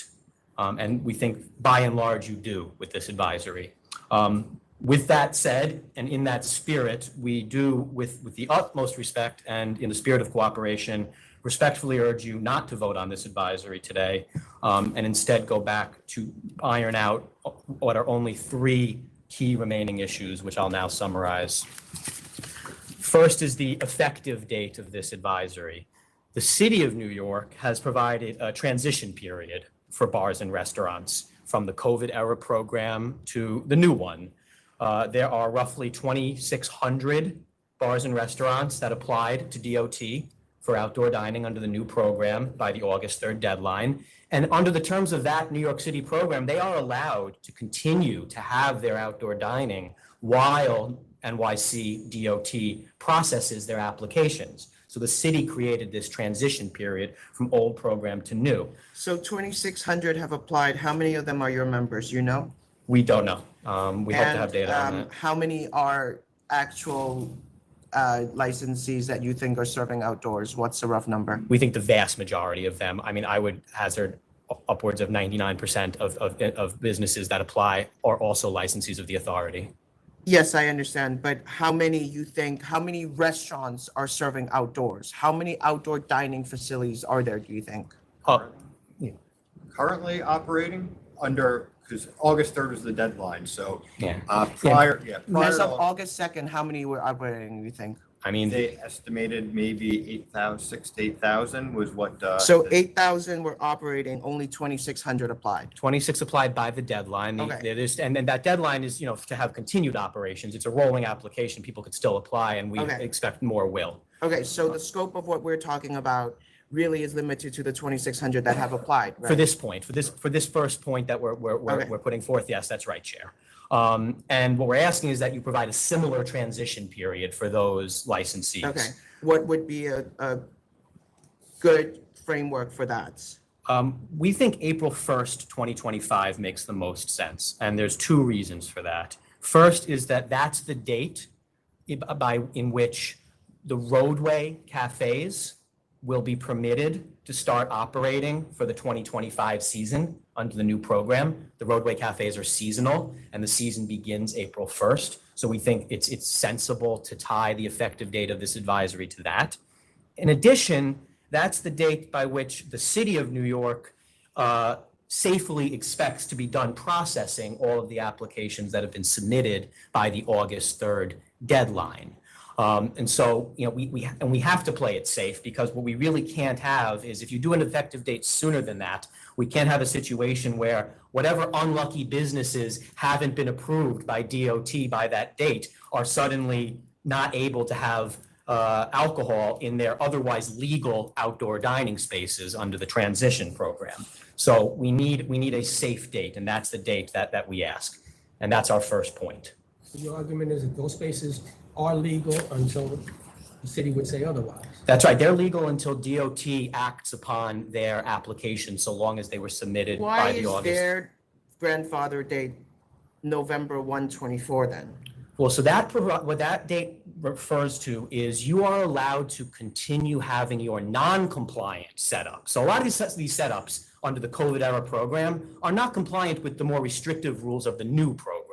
And so what what November 1st is all about is, as long as you submitted your application for the new program by August 2nd, you can continue your non-compliant setup through November 1st. But after November 1st, as long as you bring your setup into compliance with the criteria of the new program, you can continue to operate on that pending status until DOT acts upon your application. So we're not going to have a situation where November 1st, all of a sudden, everyone who had an outdoor dining space suddenly folds it up if they haven't been approved by DOT. And DOT is not going to get to these all by November 1st. I'm sorry, General Counsel. I don't know what they're going to get to or not get to. I'm sorry?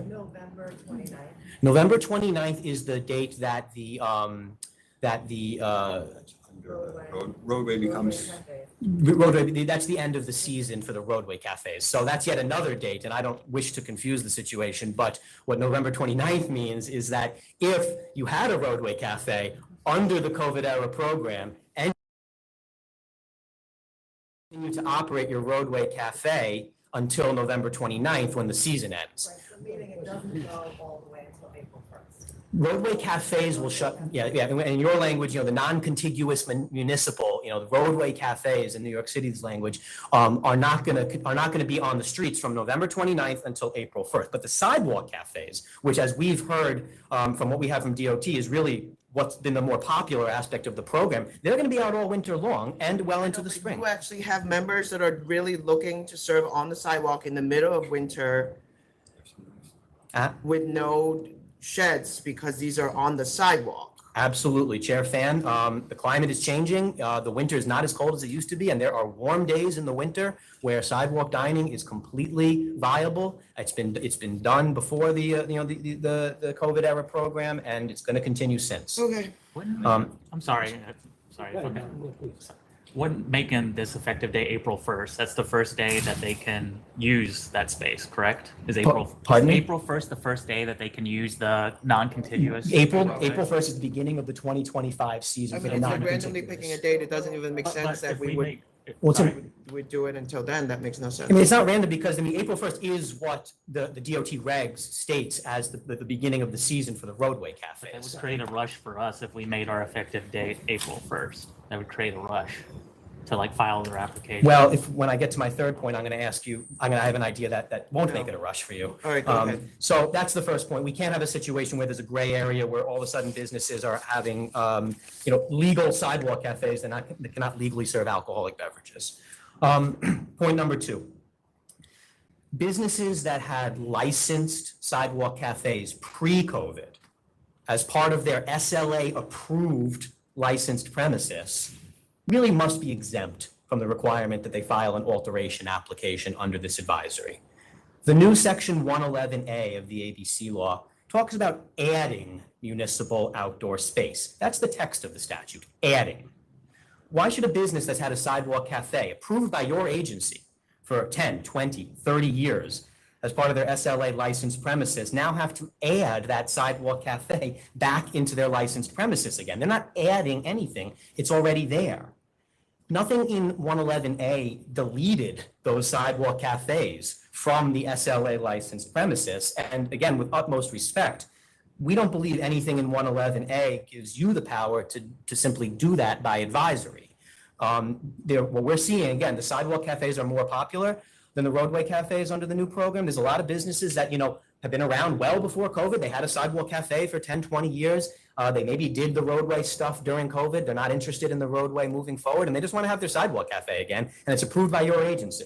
So we don't think you should be taking alteration applications for those businesses. We understand now through dialogue that it's a different story for all those ones that came online during COVID, and we're not here to talk about those. You also understand that the new law is applicable to any public municipal space.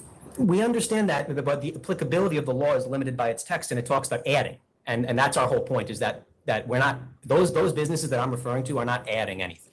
Do they currently have active, valid permits from the city? They do under the city's COVID era program, and you raise a key point, General Counsel, which is that we don't think there's any legal principle that says just because New York City switched up its program that automatically that triggers a requirement with the liquor authority. It's like a similar analogy as if a licensee had a lease with its landlord and then the landlord changes the lease. That doesn't trigger any obligation to file anything with your agency. And so, the mere fact that this small subset of businesses that had a sidewalk cafe for years under the old program is going to continue to have one under the new program, we don't think that triggers a filing requirement.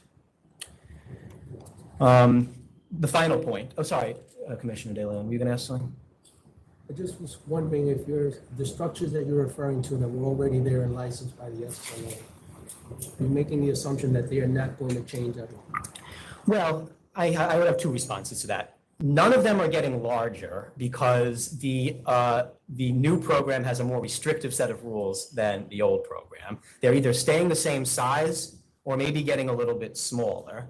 There may be some change in the configuration of tables and chairs, but as your agency said in 2022, I recognize there's been a recent edit to the advisory, but as you said in 2022, former Commissioner Ford, tables and chairs get changed all the time and reconfigured. That's not really, the business of the authority anymore. So we don't think there's really any, to the extent there might be some reconfiguration, it's not material enough to really merit your agency having to, take alteration applications from those businesses and having those businesses have to file them. And by the way, that means also going back to the community board to talk about a sidewalk cafe that they've had for 20, 30 years. So that's our second of third. Our final point, this is really important. We implore you to please allow us to file before the DOT permit is issued. Having to wait until the DOT permit is issued is a major problem for us. It will create gaps between the issuance of the DOT permit, which will happen at one point in time, and the approval of the alteration application, which will happen at some other point in time. No matter how expedited you make this process, whatever staff you devote resources to, there's still a 30-day notice waiting requirement. Some of these are going to come to the full board, and there will be a gap in time. Businesses need to be able to fully utilize their outdoor dining the day that they get their DOT approval.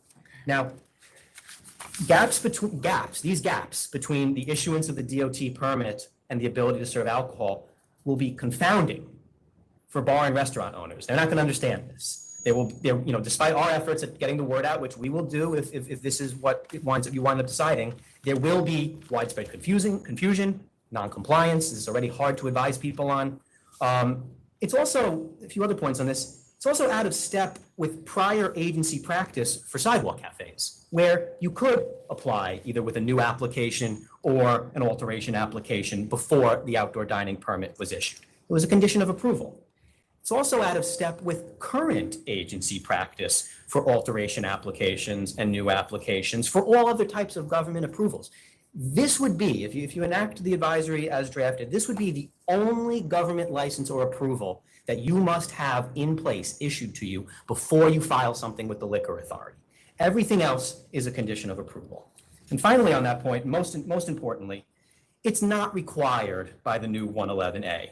I understand, I've read this law, we saw it, come into existence when the budget, with the budget, I read this law. I understand there's a provision in this law that requires the submission of the DOT permit with the application. But that does not say that you can't begin working on the application in the meantime, as you always do. The application is more than just the initial set of papers anyway. It's all of the submissions made to your agency during the process. It's an application process, including deficiencies, conditions of approval, representations before the full board.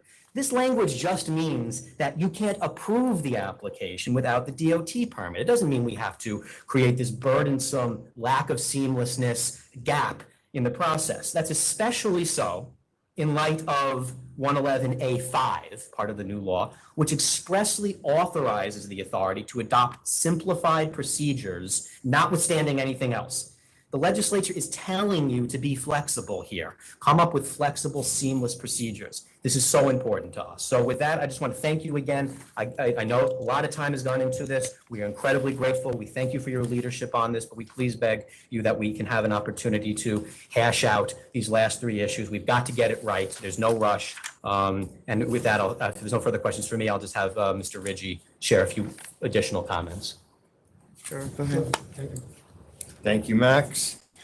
Chair, Commissioners, team, thank you. My name is Andrew Ridgey. I am the Executive Director of the New York City Hospitality Alliance. We are the not-for-profit trade association representing thousands of on-premise licensees, restaurants, and bars all across the 5 boroughs. I don't often come to these meetings, but I thought this definitely was elevated to level of importance for me to be here in person. And while I did want to reiterate Max's points and thank you. All of you have been working. I was also a member of the Reform Commission to review the ABC law, working with you, the administration, the legislature on really trying to update different laws impacting these small businesses that help our economy, help with jobs, is critically important. And I want to echo those comments. We really, really need to get this right. Pre-pandemic, there were maybe 1,200 or so licensed sidewalk cafes in the city of New York. When the pandemic shut us down, obviously it was a devastating time. We went to more than 10,000 restaurants participating in outdoor dining. It's credited with saving thousands and thousands of small businesses across the city, credited with saving about 100,000 jobs. And now, over the past couple of years, the city had been working extraordinarily hard with all different stakeholders to develop the best, most inclusive outdoor dining program for the city of New York that would be the best in the country and the world. And a lot of people had a lot of input. This took years to come together. And one of the goals, the mission of this program was to try to reduce the bureaucracy, reduce the red tape, to be able to make sidewalk cafes, roadway cafes inclusive in neighborhoods across the city, not just for opportunities for business owners, jobs in these neighborhoods, but also for people to be able to go out and dine in their own neighborhood al fresco. And now that we are finally at the point where 2,600 restaurants have applied for the program, we want to do everything to make sure that that transition period is as smooth and seamless as possible. Going back and just listening to all of the different dates and then working with business owners, trying to tell them all the different paperwork that needs to be put in. It is confusing. As easy as we try to make it, it is still a complex process. And that's why we truly, truly believe that the points that Max presented in his testimony are essential to make sure that restaurants can participate, they can continue to employ people, they can continue to serve their communities.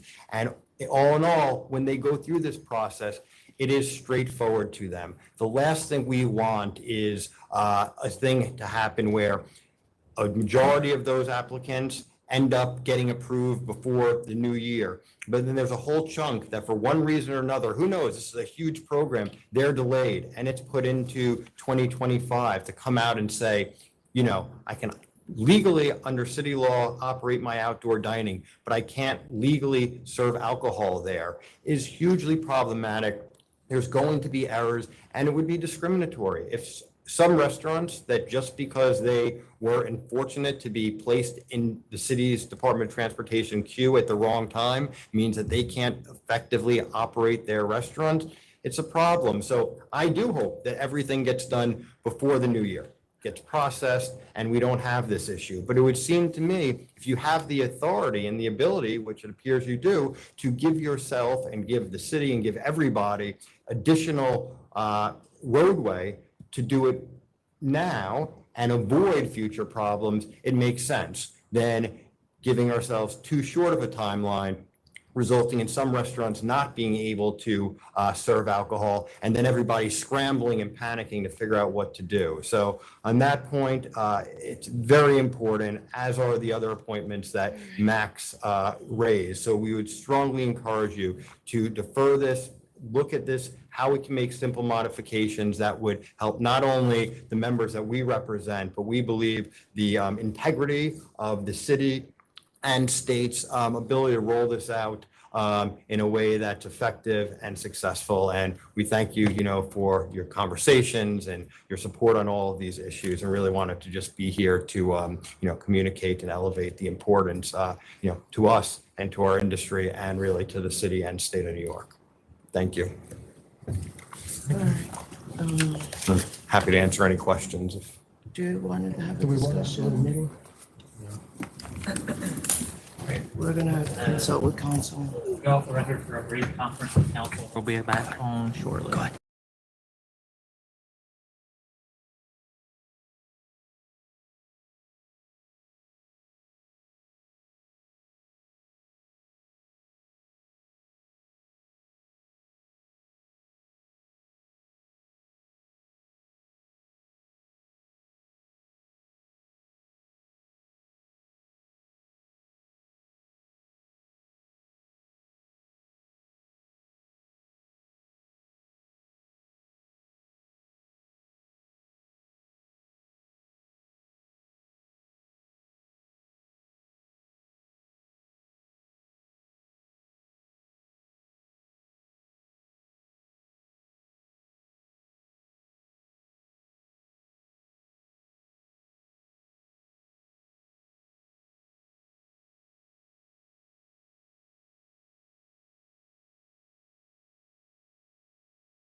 All right, we're back on the record after a brief conference with council. All right, thank you. And Grabbing you, I'm sorry. great, thank you for your submission. Also just want to reflect on the record that we had input from multiple community boards mentioning their concerns about the process. And we understand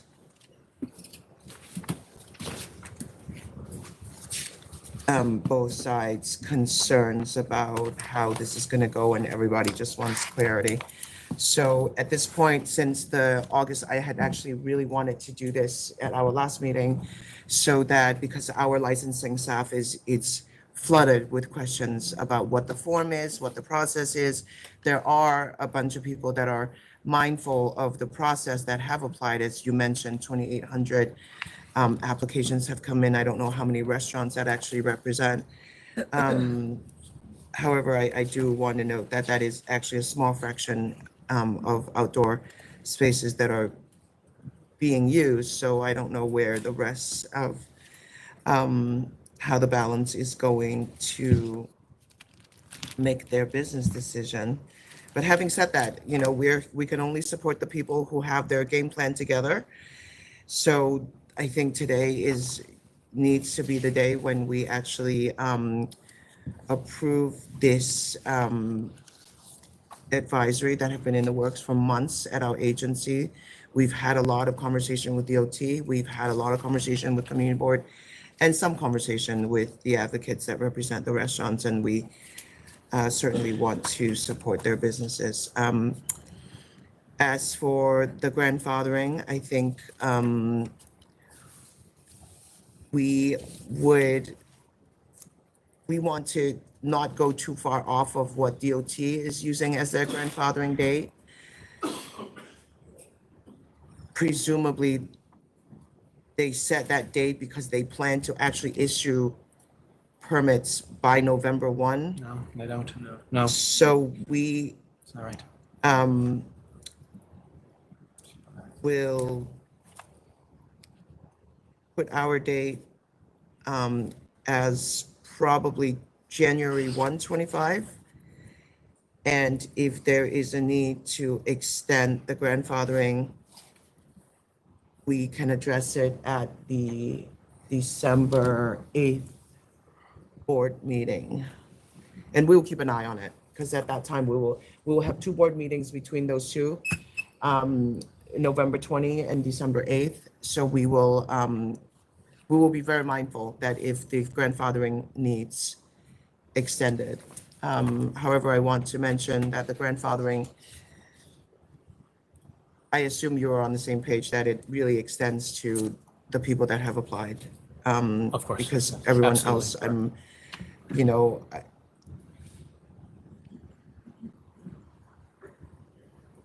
so,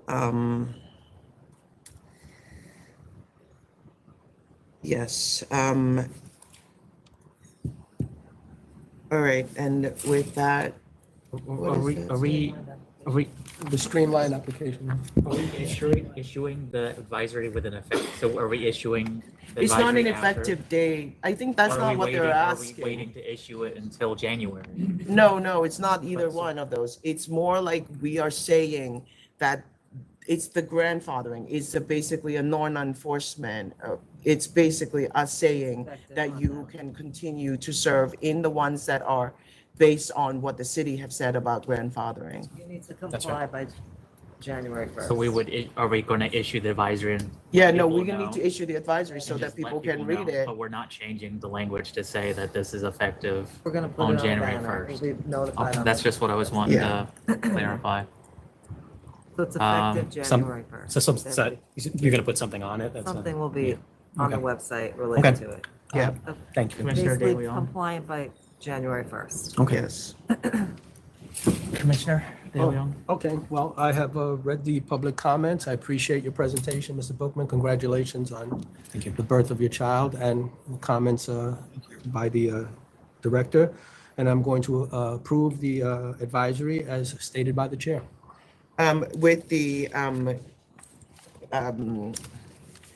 few edits that But they- licensing staff had put in, right? With the edits that were put on the record today.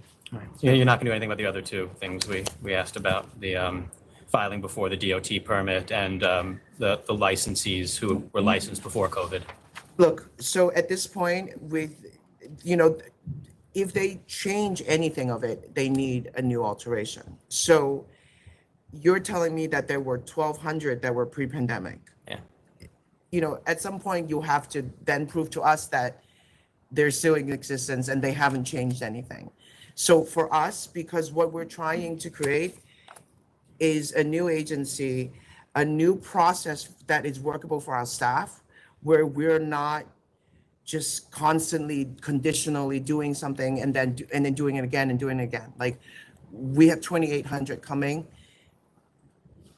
You know, if there are ones where you say it's exactly the same and we don't need to file this, we can have that They conversation. still need to have compliance with 111A. Yeah, you still need to have compliance with 111A. You still need to get the new permit. So what we're saying is, once you get that new permit, just file this form. This is very straightforward. This is very easy.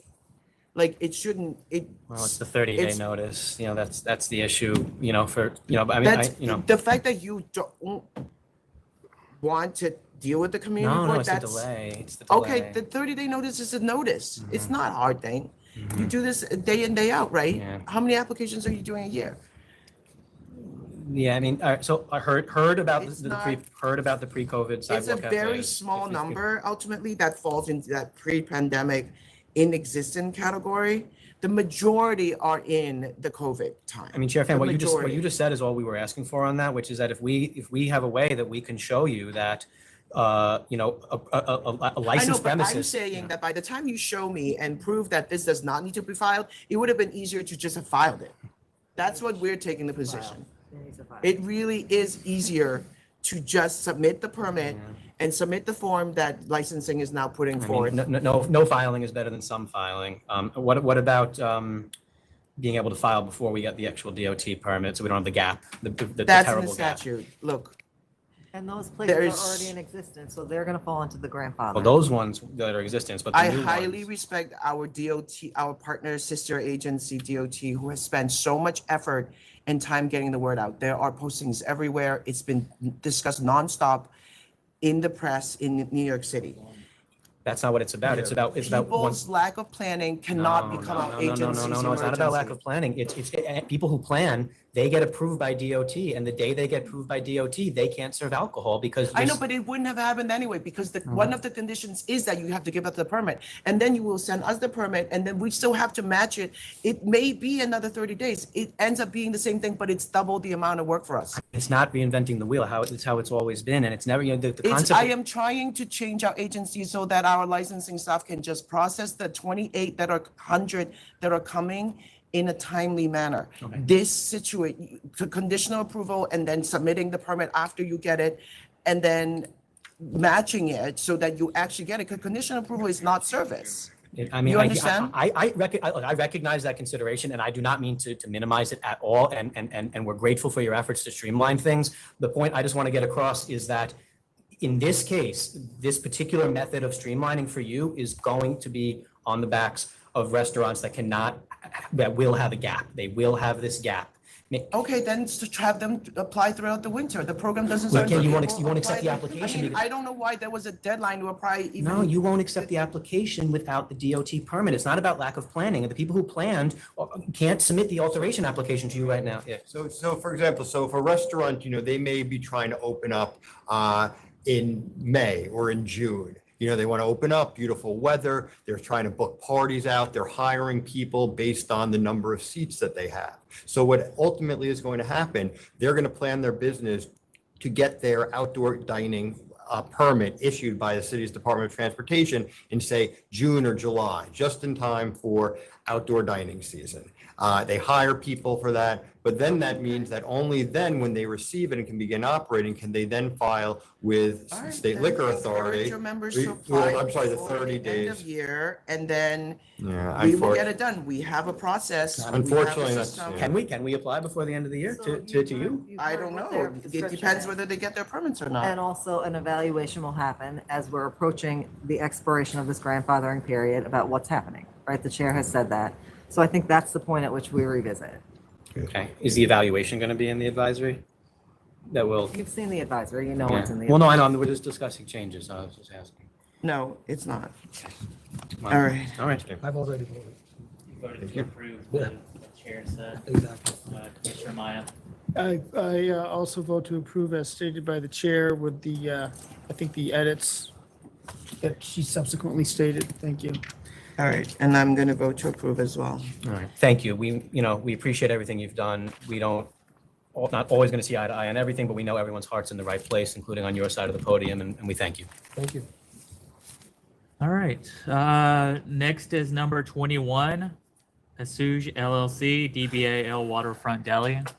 Good afternoon, everyone. Robert Romano. I'm here on behalf of ASUJE LLC. This is a conditional no contest plea. We made it in the amount that was suggested by attorney Mr. Buckley of $5,000. But I would ask if you would consider a lesser amount as well. This is for serving to an intoxicated. What's the story? I mean, it's the second time they're serving to intox here. Well, this particular one was based on, which I have another case very similar. The police stopped at there was a DWI, and the person mentioned that they had been drinking at this establishment. I did not, he chose not to go to a hearing. Had we gone to a hearing, I would have pointed out that he didn't, there's no proof of serving to a visibly intoxicated I was going person. to ask why he didn't go to a hearing. Because financially and timing, he asked me. Same reason as the next one. The members ready to vote? Commissioner?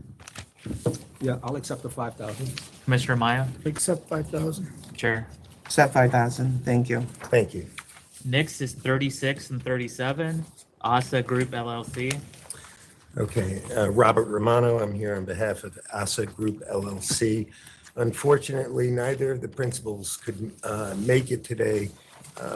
This is just seeking your approval, which was originally brought to this board because of the fact that Mr. Nasir in 2008 had a revocation of a license. He was a non-active partner, monetary partner on the license at that time. And So they why, I think your client needs to come, sir. I think so. Okay, then we'll have to do this. 829. Yep. Commissioner Meyer? You okay with 829, it? yes.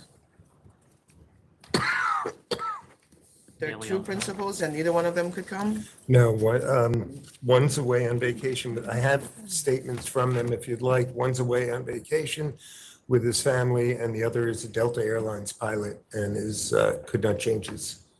All right, is he ever going to be at the establishment or not really? He will be at the establishment. He mentioned that he would be putting in a good amount of hours at this establishment. And at his previous one in 2008, he was not a active partner. This It was is a maximum occupancy of 724 persons. Right. This is a huge place in Coney Island. It's an icon, and they've been open for almost a year without incident. What did we say, the 29th? Yeah, 29. Next is 17, TIERRAS Tropicales Restaurant LLC. Forgive me, I've 17. been brought to this one recently. Robert Romano, I'm here with Claudia Quezada, who is the principal. This is also a sale to intoxicated person, and he had not made an offer. We would submit to the court, to the board.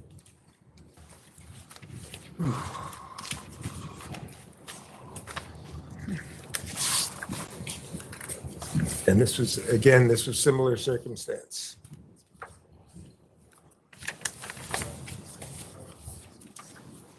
Why is it a default?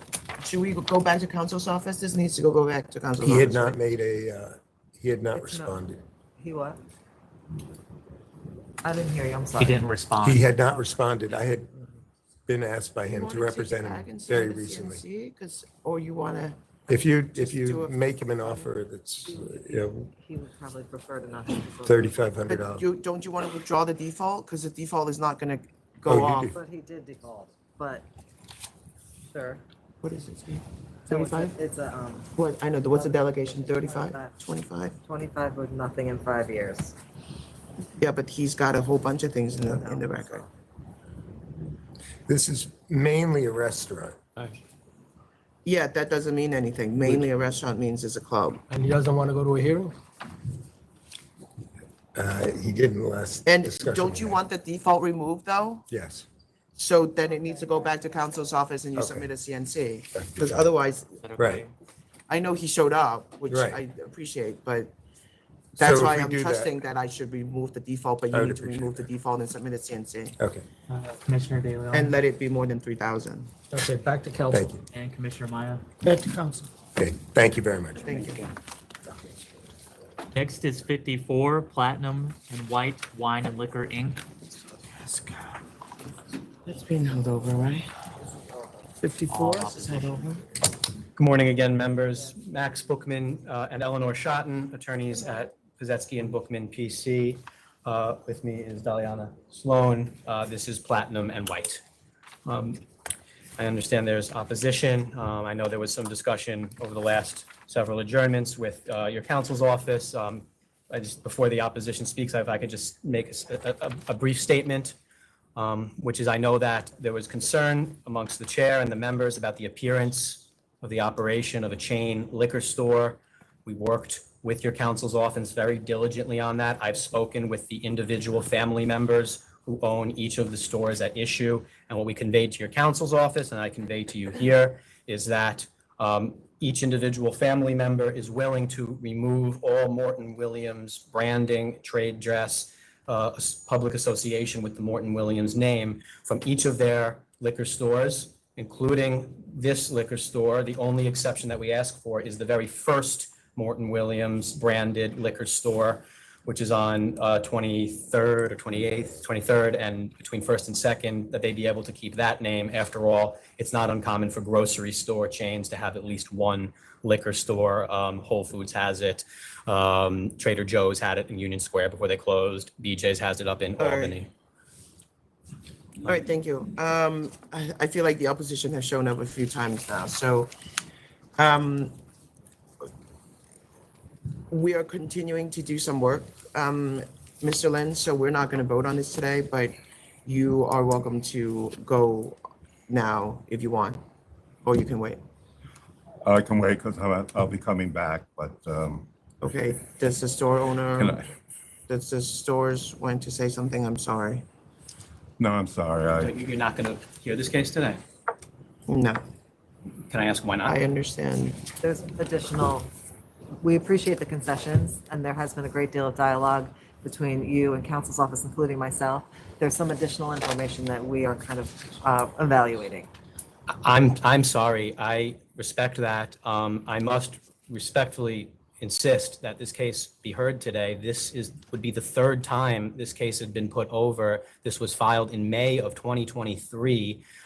This was the date that the chair had wanted. I initially opposed because of when I was expecting my wife to have the baby, and then Mr. Dorn came to represent when I was out last board meeting. Then you asked it to be put over again. Now we're here. We're ready to go. As I said, the very first time you asked that this be put over, we have a terrible situation with our landlord here. There is a lease, and I'd like to give some more color on that. There is a lease termination clause, which is very standard in liquor store leases, that allows the applicant to terminate the lease if they are not approved by the state liquor authority, because after all, there's no sense in being locked into a lease for a liquor store if you don't have a liquor license. But those termination clauses are never open-ended. They always have an end date. When we filed in May of 2023, we had an expectation that within a year, this application would be acted on. So the termination clause was roughly 12 months. Because this case had not been acted on by then, we had to go back to the landlord and for an additional sum of money, negotiate an extension of that termination provision, which we then had to do 2 more times in light of the additional adjournments. We are out of extensions with the landlord. An adjournment today is tantamount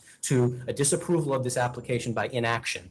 We will not be coming back on this You can case. also vote no, if that's what you want. No, I'd like to be able to present my case, and we've made our submission. We worked diligently with you. We have. I know you have a lot going on, but this would be the 3rd disapproval. I mean, excuse me, the 3rd adjournment of this case. I have a lot going on. I mean, there is work that is happening on the staff level that is incomplete. I think that initially, I had said this is going to take a few months. I think that the vetting. I mean, we apologize. Probably this item was not actually ready for full board. That's probably an honest truth, that things should have been held at that point and that we didn't put it on the agenda. That is our mistake on a lot of different fronts. And we will be more mindful of that. I mean, May It's of just in the 23, interest Chair. I get it, but we can also vote no. I mean, we would like you to hear this case today, and we would like an opportunity to be heard. And if after you hear my case and my submission and the opposition, if you deem that you want to vote no, that's your prerogative, so long as it has the decision is rational, not arbitrary or capricious. But we need to have this case heard today. This was the date that you suggested. Just for clarification on the date thing, if you recall, the chair had said initially, this will take a number of months, and then it was put on for the next meeting at your request because of paternity leave, which was understandable, but she was correct in her original assessment that it is going to take more time. Well, So I just want to clarify the date. I mean, we have the video, but my recollection, with all respect to you, General Counsel, is that there was a date suggested, which was August 7th, and that's what I was pushing against. We're now here. That's true. We're at that I know, date. but this is what happens when you push, right? You know, the process just did not get completed. I didn't Mr. push. Bookman. I mean, this application was, my client is upset with me for not pushing enough. We filed this in May of 23. We will not be coming back on this case because we will lose the space. She will lose the opportunity to have this business. You want to withdraw then? No. I want to have my That's case what heard you're today. saying. I'd like to have the case heard today. But we're not going to vote on it, so what do you want to do? Do you want to talk to your client? No, I'd like to have the case heard today. That's what we want to do. I'd like to present my argument, and if at the end of it you decide that, you don't have enough info, despite this being filed in May of 23 to rule, then that's your, and you want to deny on that basis, that's your prerogative. I think it would be helpful if we have like a vote on the record on how to proceed. Like, just for the record, is there a majority that wants to hold it over or to continue to vote? I think that would be helpful. Commissioner De Leon. I haven't heard the arguments yet from the opposition. There has been a back and forth, did have conferral with general counsel on this. So it's my understanding that it is in the interest of your client, despite what you say about the lease, which is not, yes, I understand your concern and you're a zealous advocate for your client. I always admire that about any attorney. I really respect your work. But that is ancillary to the issues that we have as the SLA. It is. So to put us in a position where we may have to decline and vote no, or to take the chance on losing the lease, the space, it seems to me that the latter is the better choice than to have a definitive answer today. Now, I'm not saying that's the case because I have not heard the argument yet, but you know that you've had extensive discussions with general counsel, and we have also conferred as we're required to do. I mean, I'm grateful for the candor and you sharing your thought process, Commissioner. I think just, in equal candor and response, I mean, I would just say that, what all the work that has been done will have been for naught if this is put over, because, I can't withdraw the application today, but we will not get another extension with our landlord, and you will, when that happens, you will be getting a withdrawal letter from me. So all of the work will be for naught, versus if we just try now. I mean, there's been a lot of discussion, there's a lot of facts on the table. This is not that, I know what the issue is, it's not that complicated. We've bent over backwards.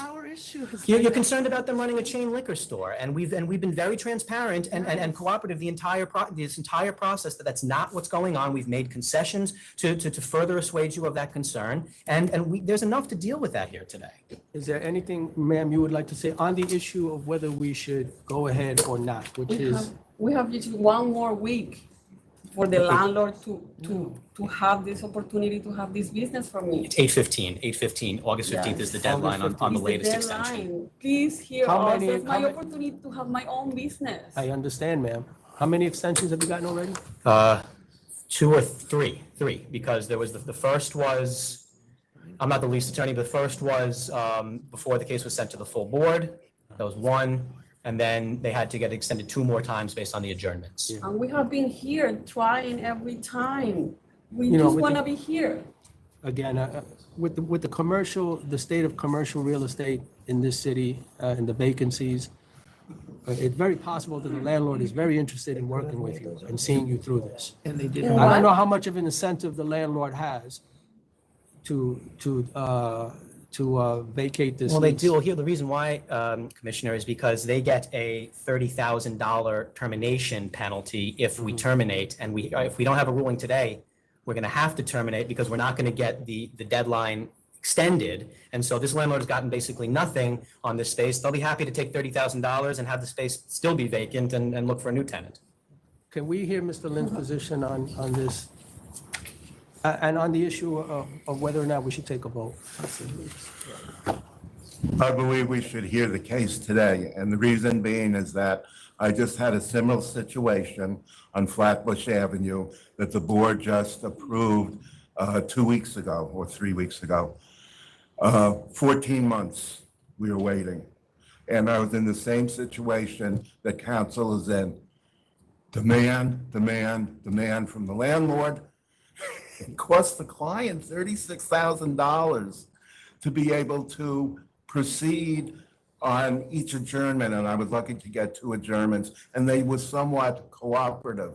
But to not allow an application to be processed within a period of time that you do not put the applicant in risk of losing the entire deal, which is an enormous investment. Don't forget that they were paying rent during all these months, and they also bought the other store. I mean, there has to be some type of resolution that we can do. And then also, I'm not so sure that the Morton Williams situation with all the individuals is all that something we've never seen before.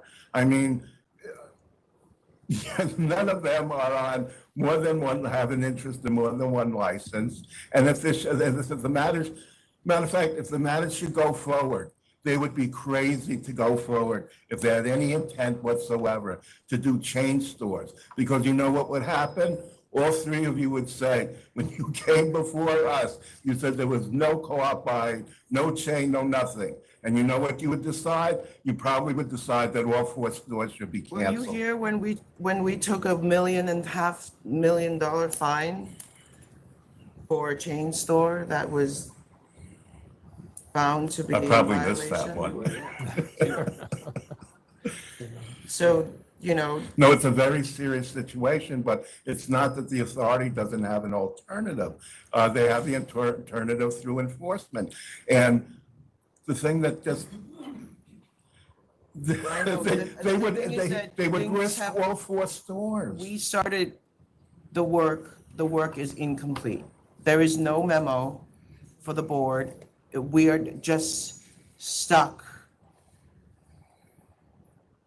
procedurally because we don't have our memo from council's office. So you get the memo and you start enforcement proceedings against all 4 stores because of fraudulent statements and just That's quite enough. reality is different from. Are you supporting the store or against the store? I want, no. Now you're arguing to give them the store. Not You give them, realize that, not right? give them the store, but we should have the, the presentation. I know, but I'm telling you that I'm not ready to vote. Okay. So, and I've already said that, so I'm not gonna now vote because then it will be arbitrary and capricious, right? Maybe through my presentation, you could elicit facts that might make you change your mind. Maybe, you've heard you can hear the opposition. No, you can hear us, and I need the staff report and we just We don't can have provide things it, as conditions so of approval. I'm not hearing it. I mean, council knows how diligent we've been. We can provide any item you request as a condition of approval. We've been so transparent in this process. More than a year. You want to have our meeting? This is work that should have been done before. Yeah, we have. I think we're gonna have a meeting. Mr. Bookman, can you point me into the direction of the termination clause? I have a new, there's a separate document that has, where they had to separately negotiate the termination clause. I And could it provide didn't it to occur you. to you to negotiate for a little bit more time? It was a and you year, felt that Chair. this- It was a year. That was the original clause, was a year. And in May of '23, we thought that was, adequate. And then there were extensions, but, I mean, I we're- understand that, but you got a 3-week extension. To me, it's like. August 15th was a little bit more. It That's was a little what we bit, get. I mean, it was a little bit more because it was August 15th. The Pardon? landlord is getting paid throughout this time. I understand the hardship to you. That's a significant hardship to you. But in terms of the landlord saying, I'm going to cancel this lease when he's actually getting paid, whether I mean- the space is occupied or not, I'm look, hard pressed I- to think that that's what he would do. This might not come out the right way, but, the first two adjournments, because, further inquiry was necessary, I understand, and we took it, but we're at the point where the third adjournment, I think we just you have to make do with what you've got, and we do this case, and we move on with our lives. We have to do this case. No, I can't, because it's just gonna be arbitrary, like, I disagree. We I am briefed this stuck case either up. way, so. Yeah. There's no, can we see the addendum on the lease and the lease? Do you have a copy? I have a copy of, Do you have a hard copy? I have a phone copy. I can email it to you. I can hand it, walk it up, but I can show it to you. Yes. Email it to Donald. Okay. And the lease and the addendum? The or lease has whatever, been or- filed with the authority. I could probably pull up, if you give me a moment, I could pull that up. The original, but she has it. Okay. I'm not going to lose the space. The landlord's getting paid. Yeah. Wait, is there a fucking Joe Schmo walking out the street? Come on. Give me a fucking space. No, I'm not going to smoke for now.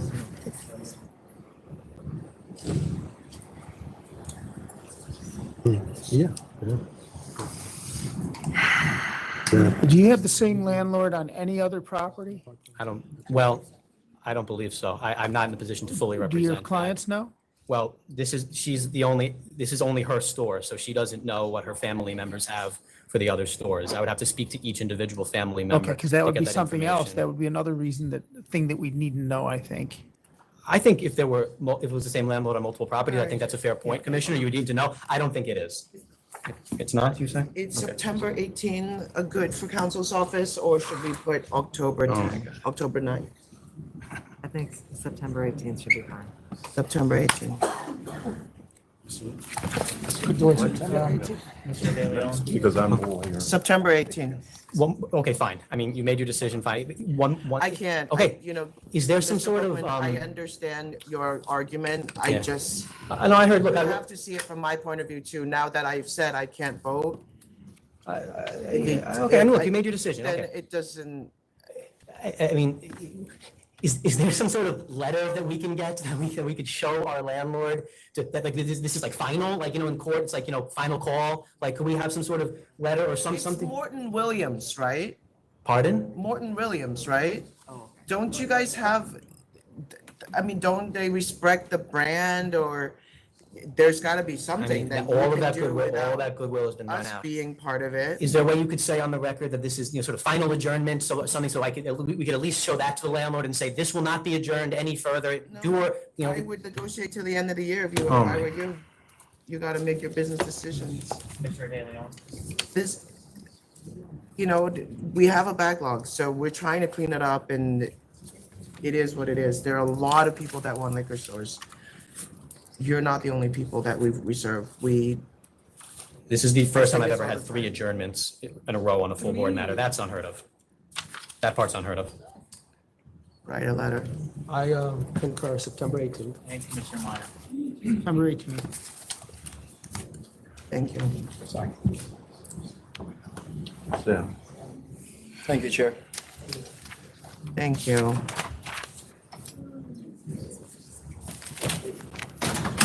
Did you get that? Did you get that addendum? Could you also send that, the primary lease also? Licensing has that. They have it, okay. We Put could, that you as an want exhibit. us to send you the primary lease also? Yeah. We'll make a note of it. Put that, we have that, we have that. I know, I just. Put that as an exhibit for the next time, Donald, both of them. And information on the, Email it. on the landlord, being the landlord at any other location or property. Okay, so you want, In you'd other words, like, you'd like a copy Is of, there a relationship with this landlord beyond the specified location? okay.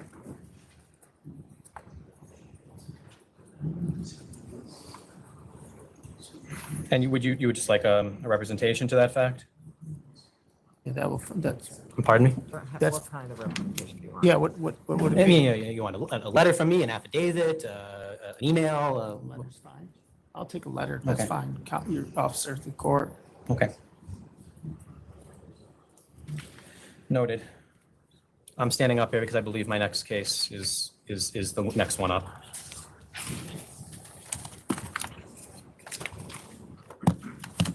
What number is that? It's gonna be 56 through 61, Scott Avenue Associates Inc. Oh, I see, we're down a commissioner. 56 to 61. All right. So again, Commissioner, that is 56 through 61, Scott Avenue Associates Inc. Scott. This is Scott Avenue, okay. All right, so I've got the trifecta today. This is my third of 3 cases. And if it suits the members, I will proceed. This matter was heard 2 full board, Max Bookman, Pazetsky and Bookman PC. With me is Phil Dorn from Pazetsky and Bookman PC. Further to our right is Dawson Selberger. He's affiliated with the applicant, as well as Tim Myers, who is the ABC officer of the applicant. This matter was heard 2 full board meetings ago before Commissioner Maya joined the board. What I would like to do in light of that fact is recap what happened at the last appearance for the benefit of the commissioner, as well as give more context about this project, which I didn't really have a chance to give last time, which I Sorry, think can I just ask one question? You're Dawson. he's Dawson. Okay, and you are the ABC officer. He's the ABC officer, yeah, Tim. Okay, so where's Wells? Not here. Okay, and that's also a person who's operating this club. Is yes. Okay. All right. Is there a food and beverage third party or no? No third party. They manage their own food and beverage. He's got a food and beverage background, and Okay. I can get into that. That's one of the things I'm ready to talk to you about. Okay, got it. All right, so. Do I have I have the personal questionnaire for all of them, right? No, you only have a personal questionnaire for the ABC officer because it's a Just club ABC license. That's all you All get. right, that's fine. All right, so again, just to recap the last appearance for the benefit of Commissioner Maya. This is an application for an on-premises club license. A club license is a members-only establishment. It's the only type of liquor license where the public can be excluded. The only people who could be admitted are members and their invited guests, subject to certain rules which have been expounded upon in advisories. The building containing the subject premises has 8 floors. The subject premises occupies the top floors 5, 6, 7, and 8. The bottom floors 1 through 4, are not part of the premises. They're office and studio space for the creative industries. So the folks who are utilizing this building are creative industry startups, like in the film industry, photography, theater, fashion, arts, culture, technology. This building, it's in an industrial area, has become somewhat of a hub for those industries. As an aside, I will say the same gentlemen who are affiliated with this business are also affiliated with the AIG building here on Water Street, which some of you may have read in the news, was bought and is also being redeveloped as a hub for the creative industries. So this is something that these folks do. There's some other buildings in the vicinity that have a similar sort of approach where the tenants are creative startups. That's the target membership. That's the target membership of this club. It is the people the young people who are in these creative startups. Targeted but not exclusive. No, not exclusive. No, there's no bylaw requirement that you have to be, but it is the natural audience because we are in the same building, and they're going to position themselves for the benefit of to attract these people, and in a few different ways. The idea is for this to be a place for them to go when they're not in the studio or at home. Sometimes you've heard the term third space. This is sort of a classic third space where you go to relax, where you're not at home and you're not at work. The space is designed to feel like a living room. Health and wellness is a major focus. They have regular yoga classes. There's a pool, sauna, day spa, fitness center, all-day restaurant. Most of the folks who are, these young people who are in these creative startups, they're just trying to make it. They don't live in very large apartments. And for the membership fee that my client is charging, which is a $300 initiation fee plus $300 a month after that, some will find it a lot cheaper to pay that than the rent that it, $7,000, $8,000 a month to live in a luxury apartment. And so, How many members do you plan to have? Like, how many can you have? what's our total projections? How many members we hope to have? We hope to have 1,500 members.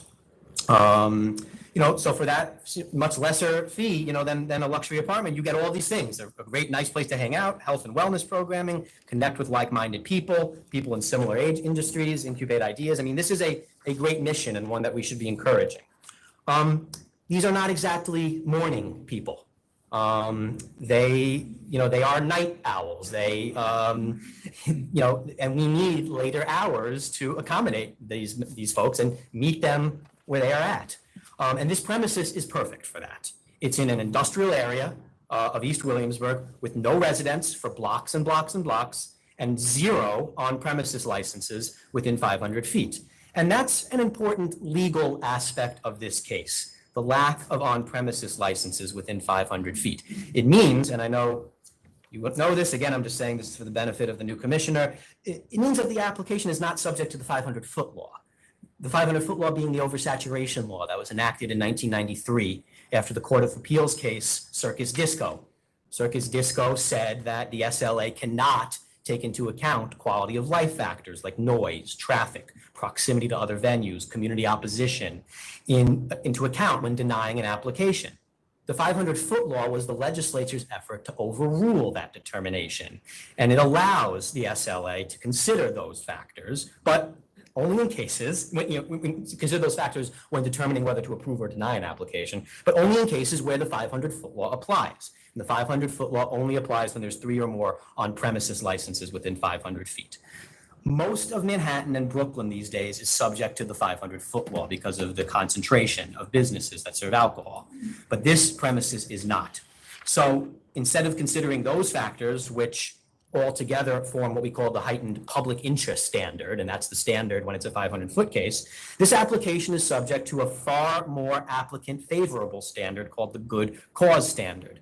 This is New York Liquor Law number 101. This distinction between 500-foot cases and non-500-foot cases, it's well settled, it's familiar in this agency, it's a line that you and the courts draw all the time on a routine basis. It's been acknowledged by the chair in affidavits. It's the basic ground rule in determining how the SLA evaluates an on-premises application. Is it subject to the 500-foot law or not?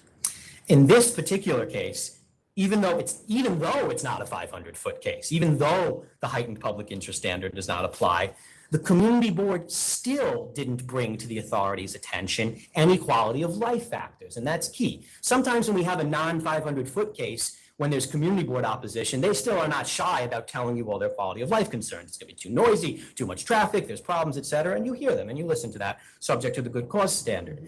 But this case is even more favorable for the applicant than that because the community board did not bring to your attention any quality of life concerns. Instead, what they did, and this was aired out at the last board meeting, is they relied upon a one-size-fits-all moratorium for 4 a.m. closings indoors and requiring 11 p.m. closings outdoors on weeknights and 1 a.m. on weekends. This community board will not so much That's as only outdoors.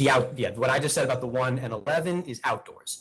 They're saying if you want 4 a.m., you ain't getting it indoors, and if you want anything more than 1 and 11 on the outdoors, you're not getting that. What did they say about indoors?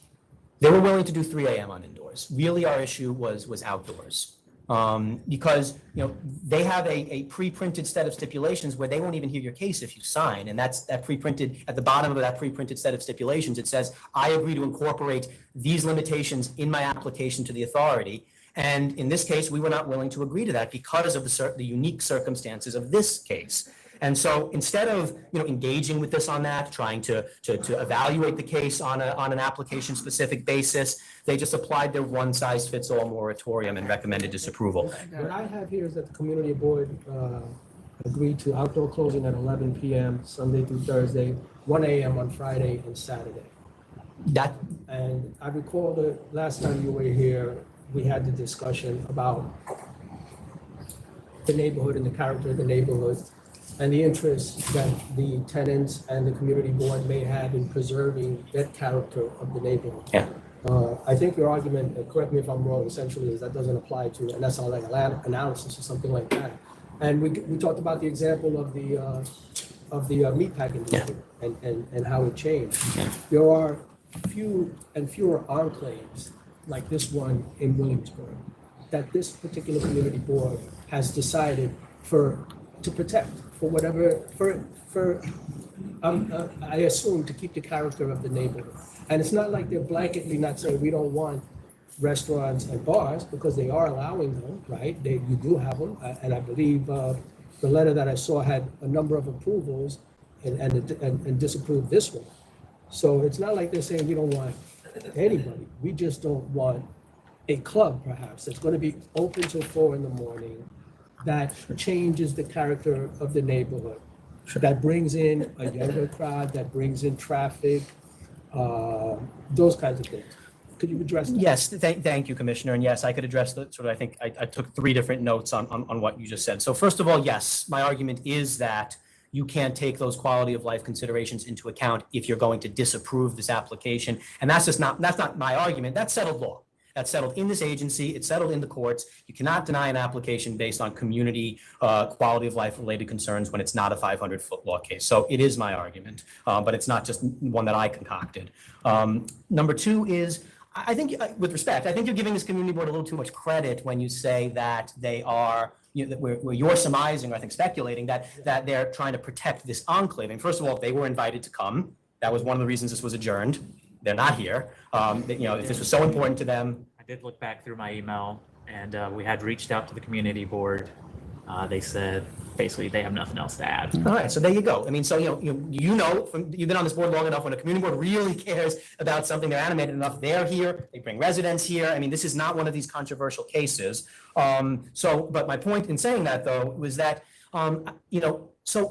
it's not. I think it's not that they're trying to protect this enclave. It's that they have a lot of places in their community, saturated places, unsaturated places, and they're just saying, as a blanket matter, we're not even going to entertain the specifics of an application that wants to be open until 4 a.m. They're not saying to you, they have not said to you, and it is not the case that they are trying to protect this enclave. And the last thing I'll say in response, Commissioner, is, and this was something that I didn't really get a chance to elaborate on last time, but we're here. I'd like to be able to elaborate on now. Is that it's a club license, but it's not a nightclub. And if I could just make some points on that. I'm going to ask you about that. Yeah. So let me make some points about that, because I think the chair also made some remarks at the last time about nearby clubs that you had problems with. Of course, they're not within 500 feet, but I understand they're in the same vicinity. So first of all, those clubs, and we could name them, they're down, they're about 750 feet away, Avant Gardner and Brooklyn Mirage. Those are large-scale concert event venues. They are open to the public. They promote concerts and shows. There are some major differences between our proposal and that. This venue is not going to be open to the public, only to members. That's right. The members will be tenants, and how, you said it's not exclusive, so how would other people get memberships? Oh, so no, this is not a sort of tenancy tied thing. It's just that they see a natural audience in the bottom floors of the building, and they've promoted themselves in that way. But no, there's no sort of tenancy tie. How many tenants in the building? Just Probably about 200. okay, so you're looking for 1,500 as your market, as your target. Okay. And certainly probably half those tenants would join anyway. What's that? Probably half the tenants would join the club anyway, but they're not It's not necessarily part of being a tenant. Yeah, you don't, yeah, it's not like one is tied to the other. And so, I mean, you mentioned, Commissioner, and this was the first point I was actually going to make in distinguishing between those nightclubs, those event venues, is that the fact that we are a private members club is a checkbox in our favor. Because when you are a private members club, first of all, you're not just getting random people from anywhere in the world who are coming. It is the same crowd over and over again. They have some tie to the space. They care enough about the space that they're willing to shell out a $300 initiation fee and $300 a month to be there. So they're not going to trash the place. They're not going to make it terrible. And there's accountability. And this is often, you know, something that when we go to community boards, they see as a positive factor as well, is that we have the ability to create a code of conduct that if it's not complied with, you're booted as a member. And that's important. That's something we could stipulate to with you. So that creates accountability. So that's. Send me a code of conduct? We did not send you a code of conduct. No, but I'm saying we could stipulate to that. We sent you bylaws, and the bylaws say that we can kick people out. Okay, what's the guest policy? We're going to follow the authorities' guidance on that. Advisory 2022 something, I think, is your current advisory on that. The guests have to come with the member. You can never have a guest, you know, without a member. Just a few other distinctions. There's no number limitation. No, So There is? Okay, please, go ahead. Yeah, go ahead. I mean, typically, like the way Soho House operates, which is kind of a model we're looking at, is you're kind of up to 3 guests. up to 3 guests, right? Okay. How often?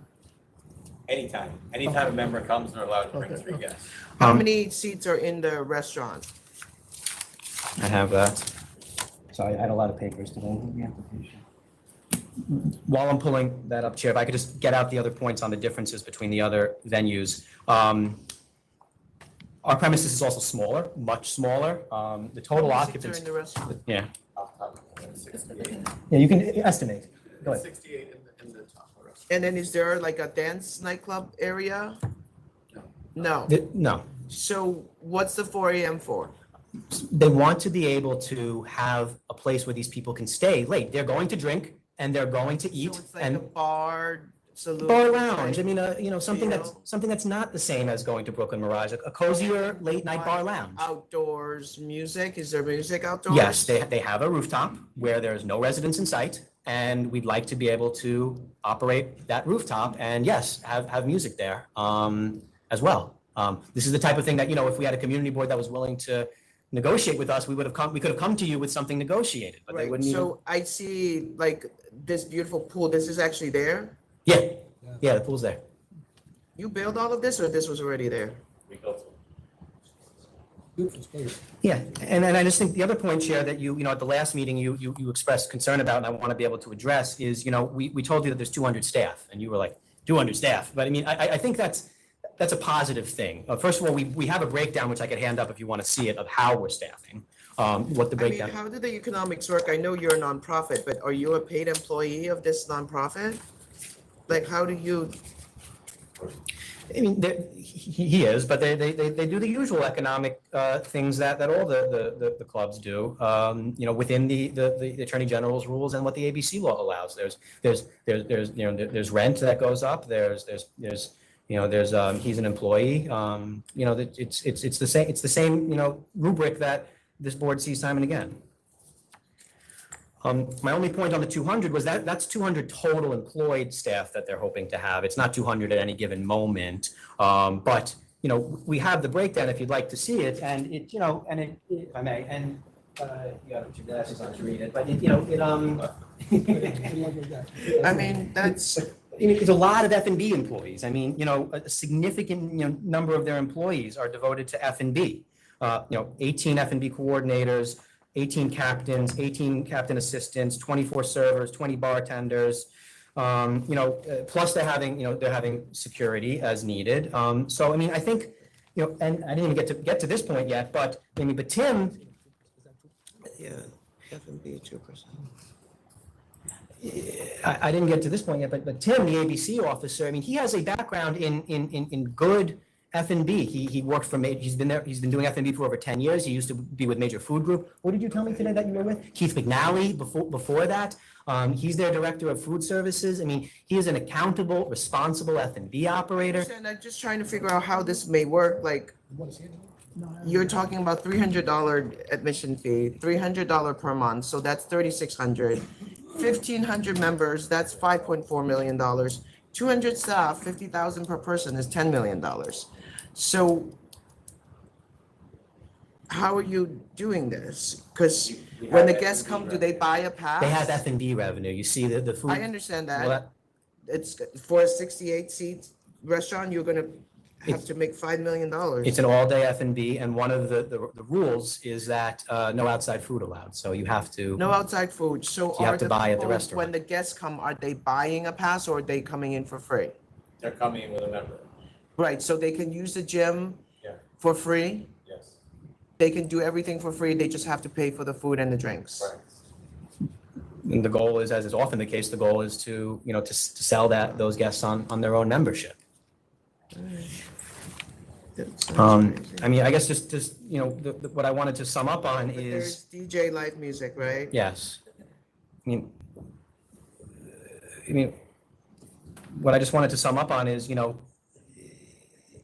if a place that is this, well supervised, private, with no OPs within 500 feet, no residential even within a larger radius, no actual substantive community board opposition. I mean, this is only before you because of the community board opposition. Otherwise, the licensing bureau would have approved this application. So no real substantive community board opposition. They're not here. No one's here opposing. No elected officials are opposing. Not subject to the 500-foot law. If they can't have 4 a.m. indoors, then really nobody can. I mean, this is the case for 4 a.m. indoors. There are no steps, that's a problem. No steps. So, We would have loved steps. can we, I know, I get that. So can someone plan a private party A member can plan a private party. and they would rent the whole space out? You want to talk how that would work? Or What's the plan on that? Maybe a room within the facility, but not. Can they like rent the roof deck, get the pool and, I mean, we're conscious about not, if there were a private party for a member, then other members would be excluded. So we're very conscious about making sure our members have access to the full facility, but. and the pool is open until 4 a.m. if you got a 4 a.m. license? Or I is don't the think pool so. closing? I think the pool, I gotta look at the schedule for the pool, but it's probably 10 o'clock. And the pool we built is a large pool for lap swimming, so it's gonna be open early in the morning for people to come swim and exercise. Okay, because we just get into a lot of issues in particularly that area with nighttime DJ pool parties, which is so fun.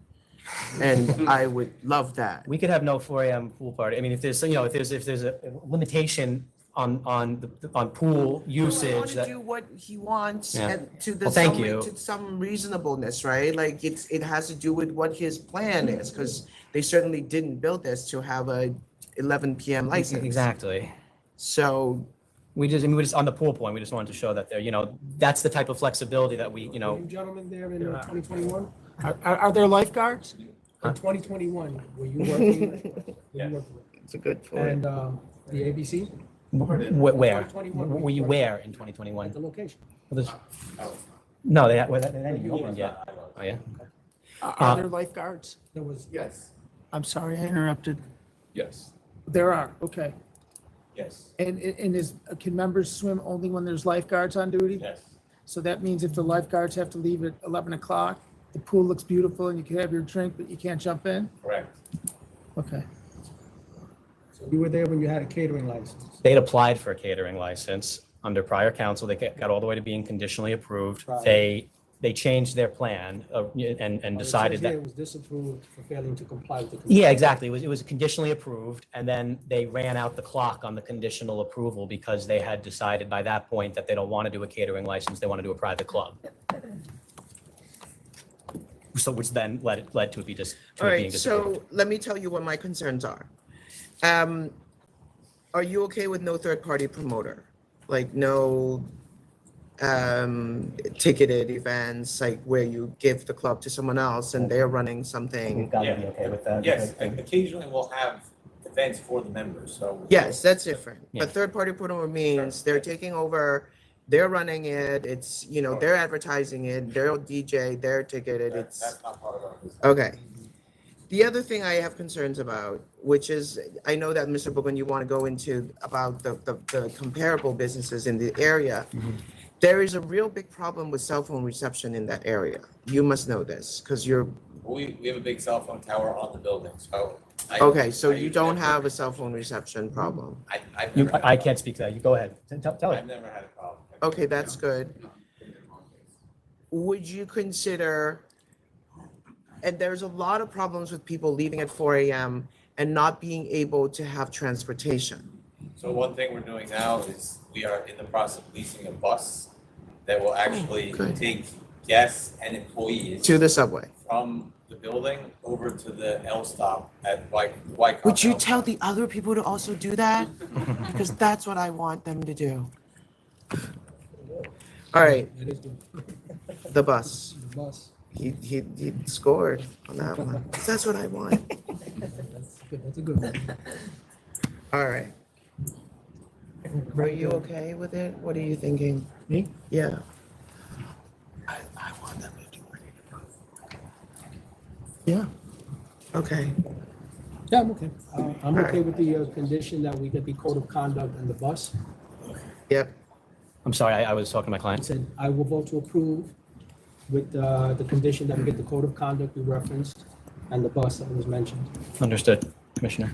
All right, so we're going to go ahead and vote. I think we have some consensus here. Let me just vote first. Usually I vote last, but I want to set the conditions and we'll see if the commissioners agree. So I'm going to vote to approve 4 a.m. across the board, including outdoor space. However, the condition is that you close the pool by 11 every night, no matter what party you're having. Okay, so that needs to close. There needs to be a code of conduct that you should submit that clearly lays out how you plan to expel people that are not meeting your expectations as far as behavior. No third-party promoter, no more than 3 guests per member, and I want the bus to be operating, branded and operating between 10 and 4:30. That's okay. Yeah. You have a consensus on this side? That's all I have. Do you Commissioner guys have Daly anything on. else? No, that's good. You know, look, it's not an area where it's loud and there's no residents, but obviously the noise has to be managed. The other club is very loud, so I don't really know how that's gonna work out because it really echoes in that whole area. We hear, you know. Yeah, so I don't know what you're gonna have to do to drown them out. It's just part of being in that area. So we're not gonna try to overpower them. It's a different experience. So I know, but it's shaking there, so We are some ways away. don't start shaking it too, because then it's just blasting of the bases. and- Not the business model. I understand, but you may want to look at that. I don't know where you face and stuff, but it's loud there, so. it is loud, yeah. So, Commissioner Daly, were you okay with the entire conditions? Yeah, first I want to make the, what's the employee charter?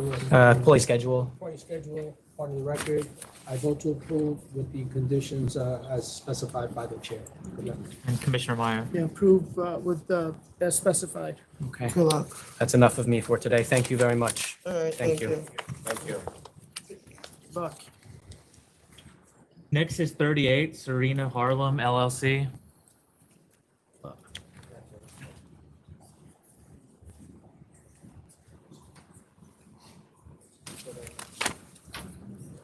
What is this number? I'm sorry. 38. 38, okay, I'm sorry. Chair, Commissioners, all, good morning. Mike Palutis on behalf of Serena Harlem LLC. We have a CNC entered on this matter. I'm happy to answer any questions. So, for the delegation, the penalty is 1,000 with no history. There's significant history here, so I'm not gonna accept letter of warning. I'm gonna be fair and do 1,000 if the commissioners would agree with me. I concur with 1,000. And Commissioner Meyer. I agree, 1,000. Thank you. Thank you. Next is 55, Quench Liquors, Inc.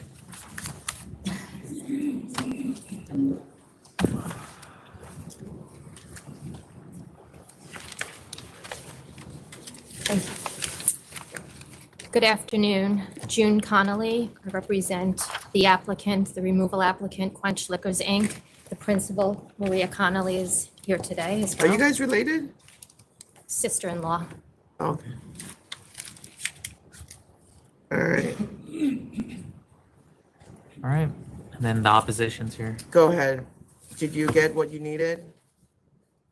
Well, no, so We were held over because so that they can post, right? They cured it. applicant It's has- now been posted and everybody's happy, right? Francis Buscemi, mailer in Buscemi. Okay.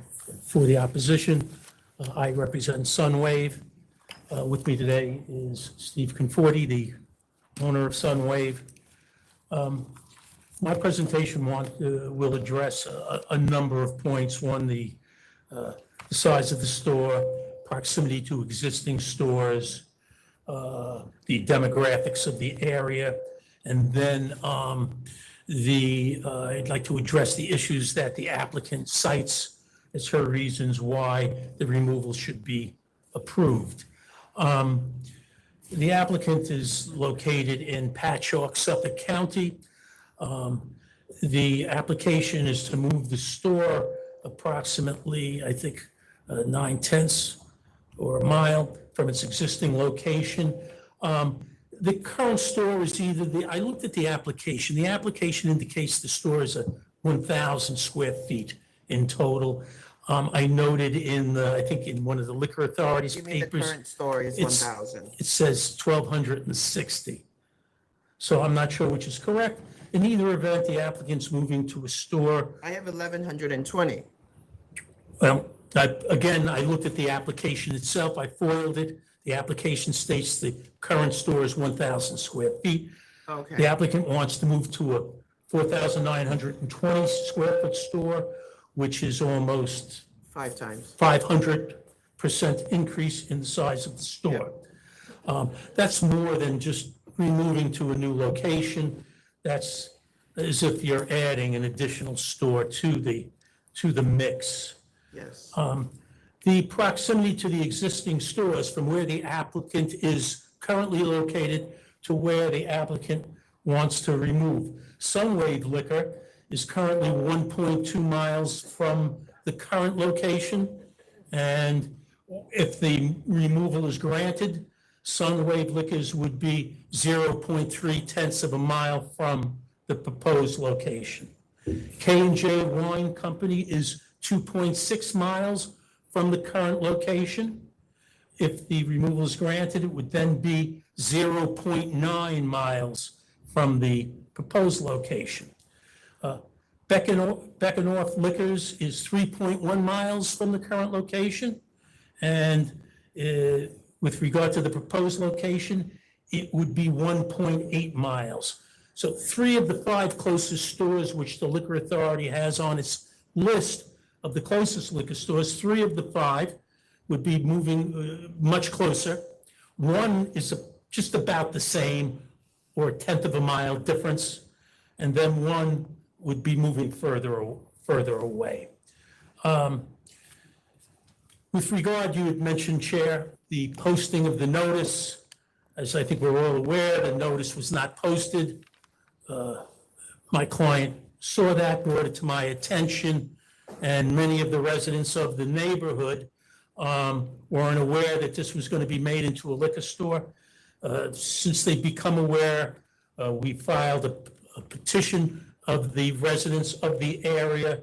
The first petition that we put in had 150 signatures between then and now, another 260, I think it is, signatures of the residents in opposition to this. And Mr. Conforti will discuss some of the reasons why the residents of the neighborhood are opposed to it. It's the location and how the street runs in relation to where the parking lot is and where cars would have to be turning. But so you have over 400 residents of the area that are opposed to this removal application. Were the petitions, I believe this is the one where there were signatures, but there were no addresses. Addresses, yeah. You went around, they physically went around the neighborhood and knocked on. Right, okay, yeah, but, you know. No, I get that, yeah, No addresses, I get we that. don't know if But, it's actual resident. I think your daughter was going around. Nicole, my oldest one. Going around and actually went to the homes in the area. Okay, and your store is Sunwave, right? Yes. Yes. Okay. Okay, concerning the demographics of the area, and my initial submission had an Exhibit B with demographics, which are based on census data and zip code information and it's within a 2-mile radius of the proposed location. The census population has declined between 2010 and 2020. The 2010 population is 43,133. It's a 2020 population within a 2-mile radius of the proposed location went down to 42,787. Further, according to the census data, there's almost no new housing units being built recently. With regard to the zip code data, the location is in zip code 11772. Within that zip code, the population peaked in 2010 at 42,144. The 2020 population within that zip code went down to 39,980. So we don't have any kind of population growth in the area. Now, with regard to what the applicant cites as new construction in the area, and I addressed that in my submission. Let me just get to it. And the applicant points to new construction in the area, and she cites three new constructions going on. One, the Hilton Hotel project. Their ground has not even been broken and is currently, that's a bowling alley building currently. The location is for a future hotel. If you look at the current location of the applicant is now a half a mile from that proposed hotel. At the new location, the applicant is 1.5 miles away from the hotel. Then the applicant cites a 261 apartment complex, right? Which where if that was to be built, currently it's 0.2 of a mile from the current location. The proposed location, that apartment complex would be 1 mile from the proposed location. Now, that's well and good, but these two projects are based on, will not happen until a new treatment plant and sewers are completed in Patchogue. That project is currently on hold. So with regard to those two new projects, we're talking about something that is many, many years down the pike. All right, I understand. The one apartment project, which is under construction, currently is half a mile from the applicant's current location, and it would be 1 mile away from the proposed location. The applicant cites the lack of parking as a concern for not having proper parking for the customers. However, and we provided, Mr. Conforti handed in documents and photographs. So right on the street in front of the applicant, you have free 15-minute parking. The applicant is next to a municipal parking lot. There, it's free parking between 9 a.m. and 6 p.m. All right. Does your client have anything he wants to say? Chair, we were cut very short last time. People have been going on here for a long time. I'd like to just, 8 minutes. well, yeah, and I've heard people going on for a half hour and an hour.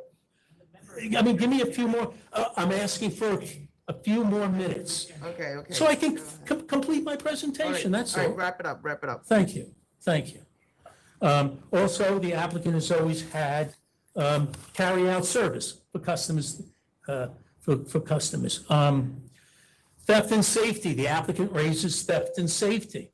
And she cites that there's the railroad and in close proximity to a bus stop. However, the railroad stop is a half mile from the applicant current location, and the bus stop is a quarter mile. She also cites some theft that's going on in the store. Mr. Conforti will discuss that. I mean, that's not an uncommon occurrence in the liquor stores.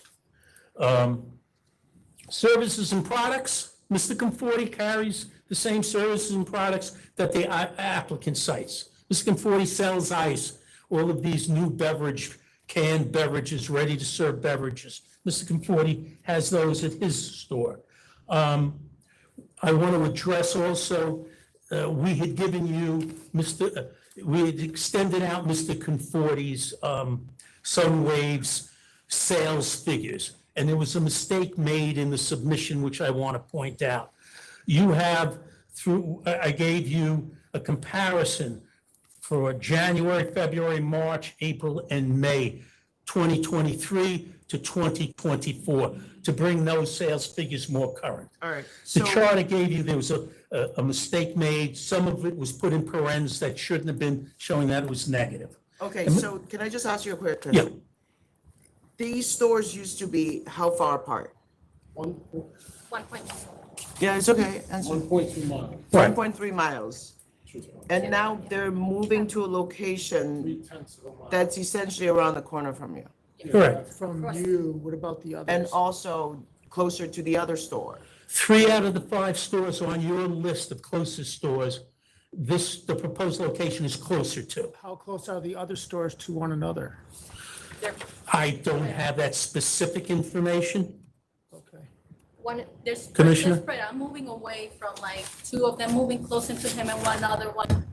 And then there's one that he incorrectly stated, Waldorf is a Costco store, but that's actually over 2 miles.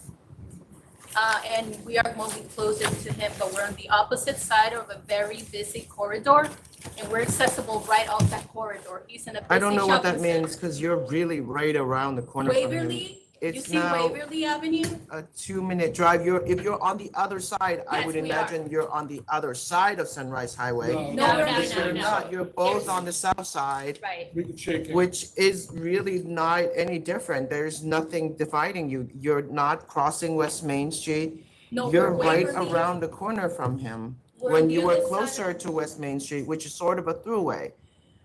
So, Mr. Conforti would like to make a statement? I mean, I know If you Long Island wanna- really well. Like, I know what Yeah. it means when you're south of the highway and then between the throughway and the highway. We're right in between.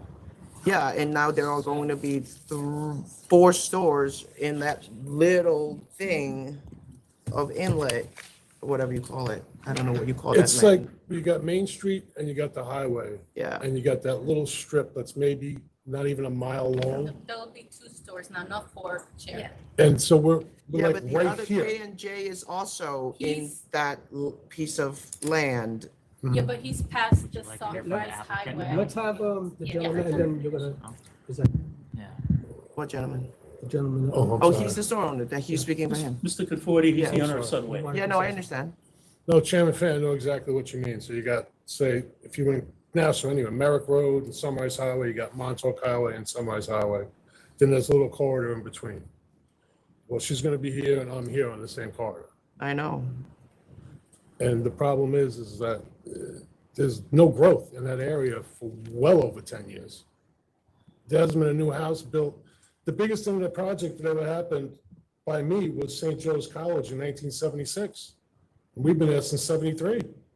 They don't have dorms. It's not like you're dealing with kids or anything. It's You've been just there a- since 1973? Yes, ma'am. Wow. And we've been, we just lost a 10,000 square foot restaurant in our shopping center. A laundromat just went out and a dry cleaner just went out. And people are like, oh, but it affects traffic. My numbers are down. They've been down and they're going to keep going down. Yeah. Your Sunway, right? Yes, sir. Actually, how you projected for 2024 has a slight increase, and I mean real slight, like maybe 100,000. Well, the numbers that I submitted through Frank, what I did with your numbers was I took the 7, They're supplementals. I have here. All right, I might not have the numbers that were submitted. I was just more of a verbal, but what I did was I have the January through July numbers, like you would do, divided it by 7, times it by 14. Yeah, that's My right. projected loss is going to be 77,000 on the low end Yeah, for the year. Even with what I had, the increase was marginal. Yeah, loss of 77,000 is not marginals. That's, Yeah, no, it's a big number. I hear you. And the increase in payroll, insurances, I understand. rent. Every time you turn around, you're getting beat in the head. I mean, my electric bill went up $500 a month from last year, just I because. understand, but as your counsel will tell you, it's not the authority's job to No, no. protect any one business over any other one. No, I didn't That's mean it not, that way. that's not the analysis. But it's just the I area, certainly appreciate your concerns. the growth is just not there? Can we hear from? Absolutely. Thank you for the opportunity to speak to the board. First, I would like my client to be able to express, because we submitted, this is her third time here, their third time here. We've submitted exhaustive information on both sides. So I'd like to give her the opportunity to speak because she hasn't had it yet. Good afternoon. My name is Maria Connolly. It's nice to be able to speak to you, even though it's the third time. Last 2 times I wasn't able to address you. So just a little background about myself. I started in the liquor industry when I was 17 years old. It was my part-time job in high school. I'm an immigrant from Honduras. I worked many years, went to college, became the first college graduate. Worked many years, saved up. I don't have a generational business like they do, but I wish I do one day, and that's why I'm here. You worked in a package store when you were in high school? I worked when I was a junior. I came from Honduras. They sent me back 1 year here because my English wasn't very good. So yes. Okay. Then the opportunity came to be able to buy this, which was a struggling store. It was the right price because it was struggling so much. They were closed all of COVID. And I believe it was doing around between 200 and 300,000 a year when I took it over. By myself, I ran it for a whole year. Nobody else. I worked opening to close 7 days a week. And now you can see the numbers, what they are. There's a demand in the area. And you can see numbers that I obtained from the village of Patchogue. And I'd like to counter his argument that it will take many years. I think the village, it's working very hastily in completing these projects. I also like to say that, we will be also offering, will we address and provide significant and new unique improvements, including a lotto machine, an ice machine, bottle engraving, educational classes, a larger refrigeration area for popular items, a wider variety of local and organic products, a dedicated handicap parking spot, and an expanded selection of tequilas, which will be catering to the growing Hispanic community in the area that I have developed a very good relationship with in these last 2 to 3 years. I ask you something. Yes. About what you said about the growth, because what I'm seeing here is going from 1,000 square feet to 5 times that. Mhm. And as has already been said, that's like Yes. opening 2 I don't stores. discount, yes. Mhm. That's a huge increase. Yes. In this 2-mile radius, all these stores are pretty close together. They're very concentrated. Mhm. And I'm seeing projections for 2024 of the stores that gave us numbers, we're gonna have sales of about $20 million in that small little area. How much more alcohol can actually be sold in this small area? Isn't it already saturated? It's not, like I said, you can look at the numbers, there's a revitalization going on in the village of Patchogue, which is part of the reason why I'm moving to this spot. And yes, it's a large spot, but there weren't many options for me in the village of Patchogue, which is where all this growth is going, all this construction. Will you be the only store in the village of Patchogue? Yes, sir. And that's why I went to the chamber, and they're very enthusiastic about me staying there. And the fact that there aren't many options, because the village of Patchogue is not very big, and the options for retail, you know, taking into consideration that there are limitations with the SLA laws that you can't be within a certain distance of a school or a church or, you know, even other stores. So I stumbled upon this location, and believe me, it's a great, it has the parking, it has accessibility for handicap, and you know, it was also a great sacrifice because I had to sign a lease for it that, you know, I hope I can prove that public convenience and that you can see all the offerings that I will be bringing to the community that are not currently being offered by Soundwave. And, you know, he's been in business for many years. He has a loyal clientele. Is there a problem with your current lease or not really? You're just moving to move? No. She has a 5-year lease that she has the right to extend. The landlord is putting pressure on because he has another tenant that he would like to have in there. But she does have a viable lease. They can't just kick her out on the street. With respect to, you know, Maria touched on it, she's going from whether it's an 1,100 or 1,200 or 1,000 square foot premises to shy of 5,000. It offers her the amenities and her customers the amenities of the parking. She has 30 dedicated parking, whereas right now, yes, there is 15-minute parking in front of the store, but it's shared by a village that's very active. The 15-minute parking, her customers are complaining all the time. They can't get parking. Yes, there's municipal parking, but, and I don't know exactly where it is. It's behind, but you know, not many people are willing to swing in and just buy the bottle of Tito's, but have to walk to the back of a block to walk across to my store to just grab that bottle of Tito's or that bottle of Josh or whatever it might be. They're just gonna drive around one time, and if they don't find that parking spot, they will not come to my store because it's just not convenient. And like June said, we do share the parking with restaurants, and I've noticed, you know, those people usually don't stay 15 minutes when you go to a restaurant. You go down, you sit, you know, you'll be there a few hours, you know. Can I ask you about the $50,000 loan you say you got from your mother? Is that, yes. Is we have is that a real loan? Do we have a promissory note? Or yes, yeah, which I believe we submitted to the board.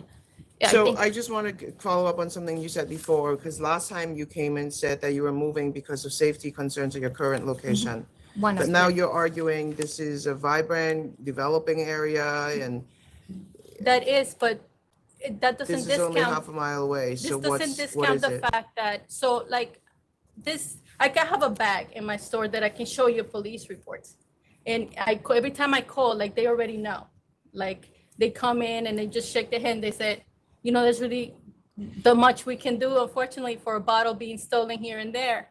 You know, these people, they won't get put away for that. It does cut on my bottom line. But getting back to your point of how can it be such a bustling, revitalized area? And I don't think one is independent of the other. And we're also very close to the bus stop and the railroad, the train stop, which, you know, some of the officers have told me, maybe that's why. And, you know, the store is very small. So like at times I'll be there by myself, you know, so it just doesn't give, you know, it's. But I believe in her original, Go ahead, ma'am. the original application or her original submission that the board generously allowed her to submit the second time. She did say revitalization of the area. And this past submission, we submitted the economic impact and the revitalization that obviously we didn't prepare. It was prepared by people who are far more intelligent with respect to projecting things than I am. But she also, which said that, and they estimated it over a certain period of time. And it is projected to go to 2026 and 2029. So these businesses, some of the construction is completed. Some of them is already been approved and is in the process of being completed. Some of them have just recently been approved, and some of them they're still like looking to, they're just going through the process, like when you guys go through your processes and determine. We just sat here for an hour listening to the advisory. Everybody takes time to do certain things, but the village, and I don't know, I believe Ms.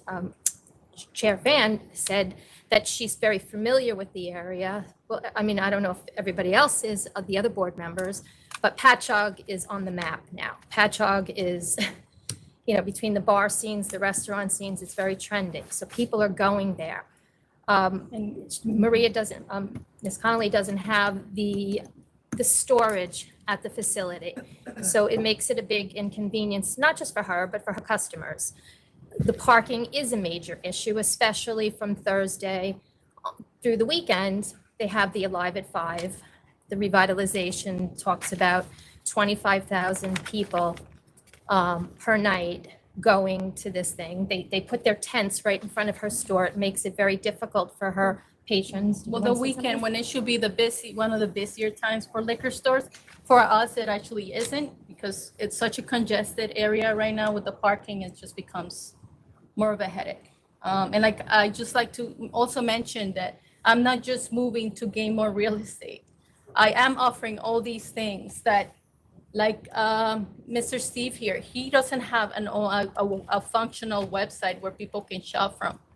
That's big nowadays. I don't know if he has, we have a functional website. People place delivery orders. We will have that. We have a lot of machine right now. We will offer that.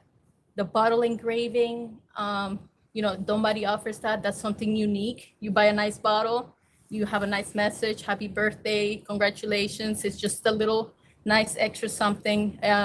Winemaker and distillery-led educational classes in just that larger refrigeration area for those popular canned drinks and other offerings. And I believe, did the board receive the letters from the Chamber of Commerce who supports it? There was a letter from the village. You don't have? I did not. Yes. Oh, I mean, I missed that. I Okay. did not see it. I was going to ask you about. Yeah, the Chamber of Commerce submitted, they're in support of the move because it's still within the village.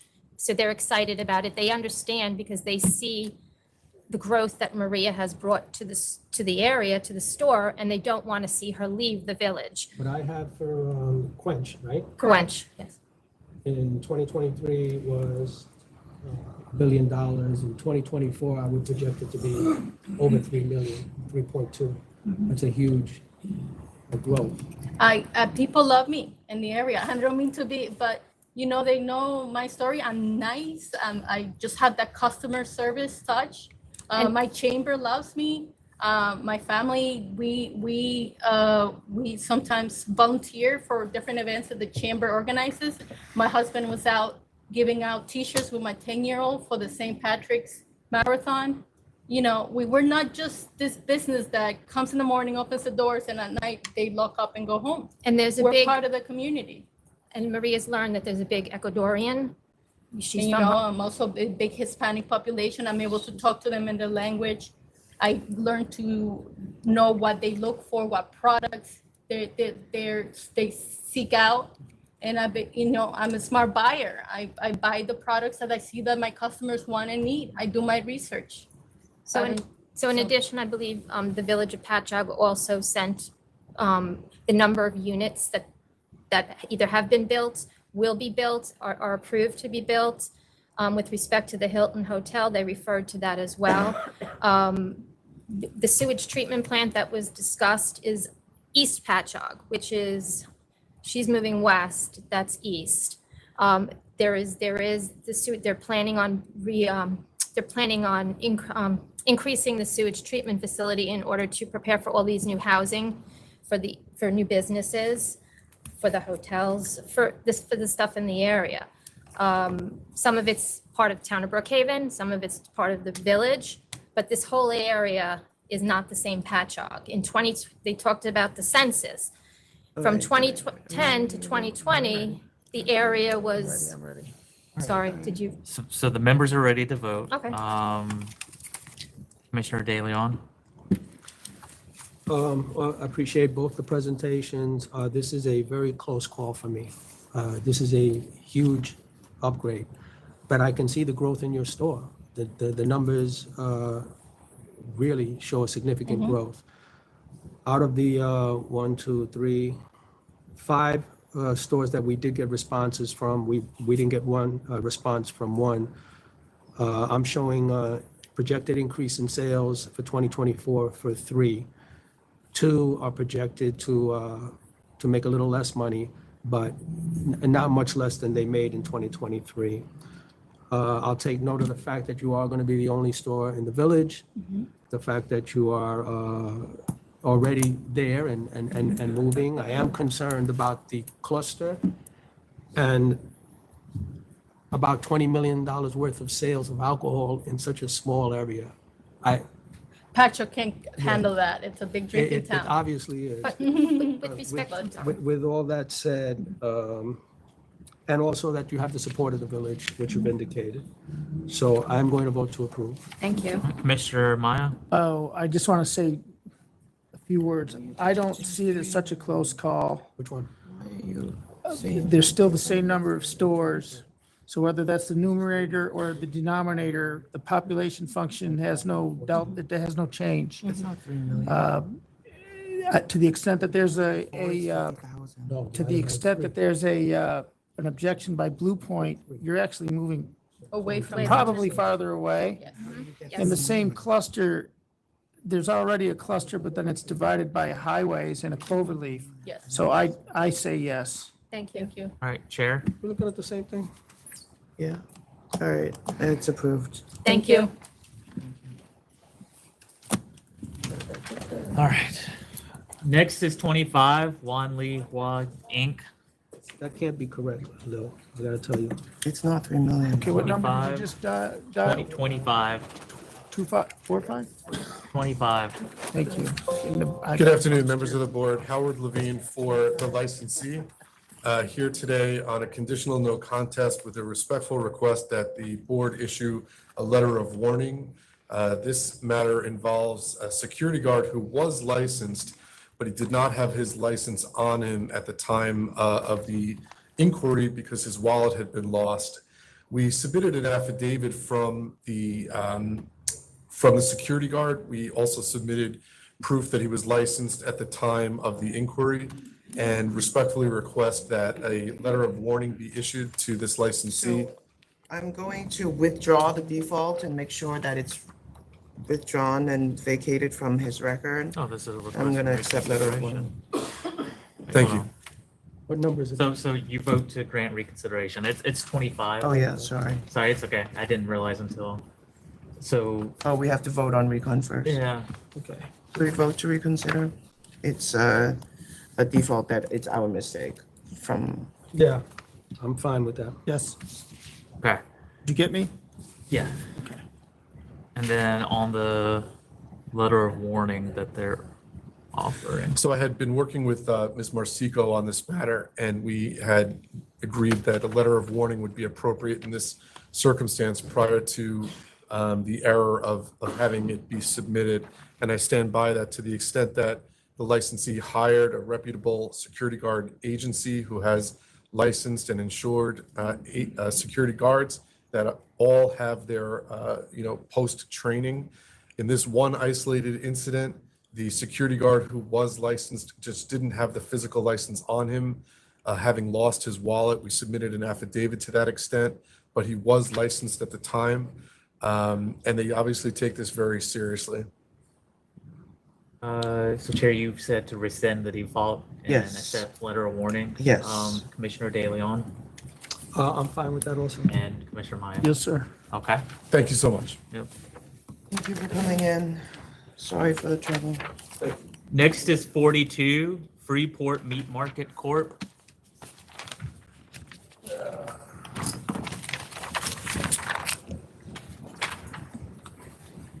Oh, wait a minute, I got lost here. All right. Just give me a second, please. This turned into a different kind of looking list here. Okay. 42, right? Thank you, I'm sorry. My name is Jindali Duran. I'm the representative for Freeport Meat Market. And I think we're here because of the issues at the location, the past issues. I think we're here because of the past issues at the location. This is a new owner. He has no relationship to the previous licensee. All issues that existed, all issues that existed were resolved by the previous applicant. And he has been operating. Are you at the location, sir? Yes. You're operating the location? Yeah, I'm the new owner, yes. Yes, you've been running it on a temporary license? Yes.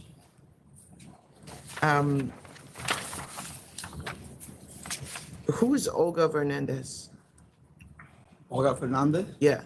Oh, because when I know Olga Fernandez, I call it Clemencia, the middle name. Now I know that the first name is Olga.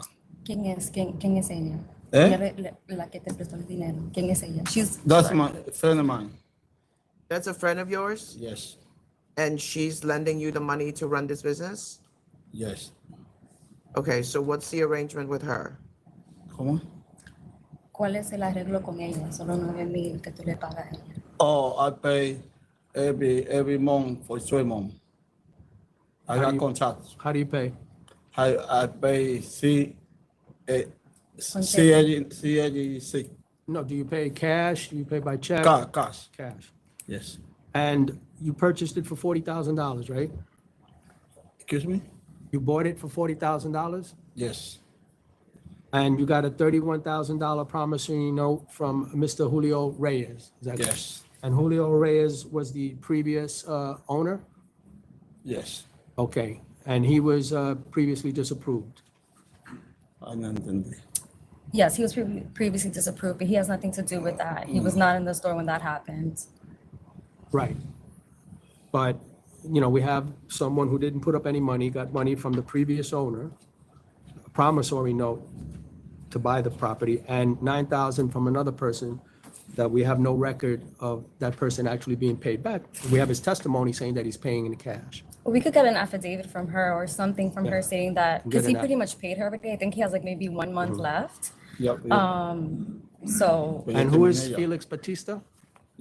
No. Ya yo terminé con pagarle a la mujer. Okay, he paid her already. I paid So- ready to the lady, for my friend. You pay her the $9,000 already? Yes. And you work as a driver for an auto parts? Yes. Company? Yes. But he, like back in the 90s, he worked with his brother at a store. So he does have experience in Yes. running grocery stores. So are you running the store or are you driving? No, I'm doing both. You're doing both, okay. Yes. Are you aware that with an A license, you're not allowed to serve on premise? Meaning that if someone buys a beer, they cannot drink it within your establishment? Sí, que si tú sabes que no se puede tomar adentro ahí. Yes. You're aware of that? Yes, sir. Okay. Do you have like bar stools there and No. things for people to sit down or? ¿Cómo? Que si tiene mesa y sillas. No. Okay. No se vende comida. No puedo mentir. Don't buy any of this. No comida, sí, pero no. You don't think he's the guy? Where are you on it? Who's the no?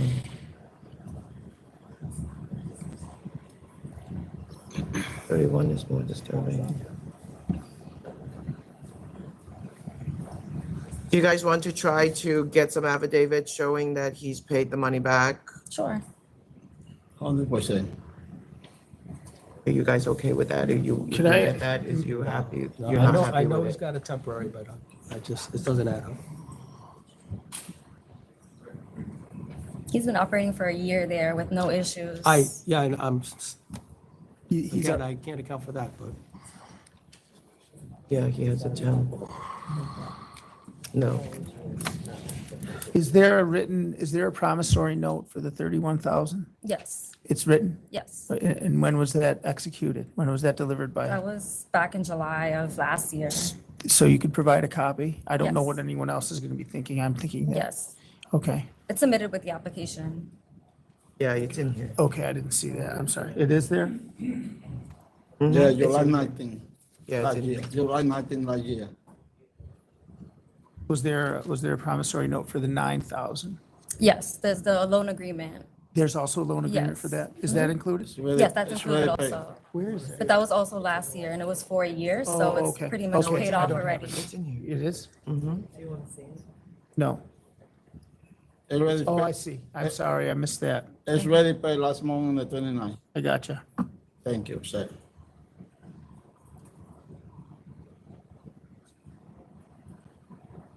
Okay, I see it. I didn't see it. I don't know how I missed it.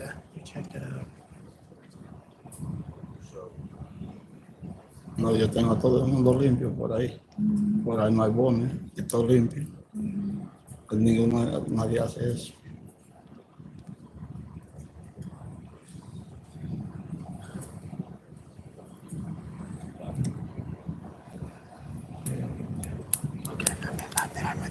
I'm ready. The members ready. Commissioner De Leon. Okay. Yeah, I'm concerned here about the fact that you are still driving for the auto parts location. I know your representative said you have experience, but that was in the 1990s. My greatest concern is about the money being obtained, that no money was laid out for the purchase here, and that the loan for the money for the purchase comes principally from the principal who was previously disapproved. And may I ask you, sir, how is that promissory loan being paid off? By cash also?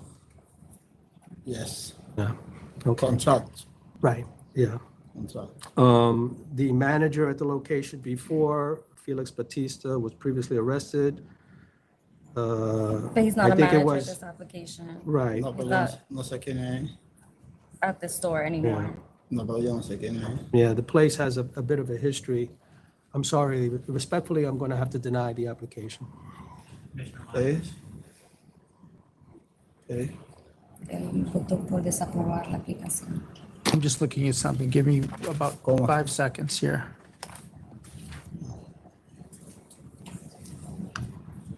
I'm gonna vote to approve it. All right, he's been operating on a temp for about a year with no issue. So I'm going to vote to approve as well.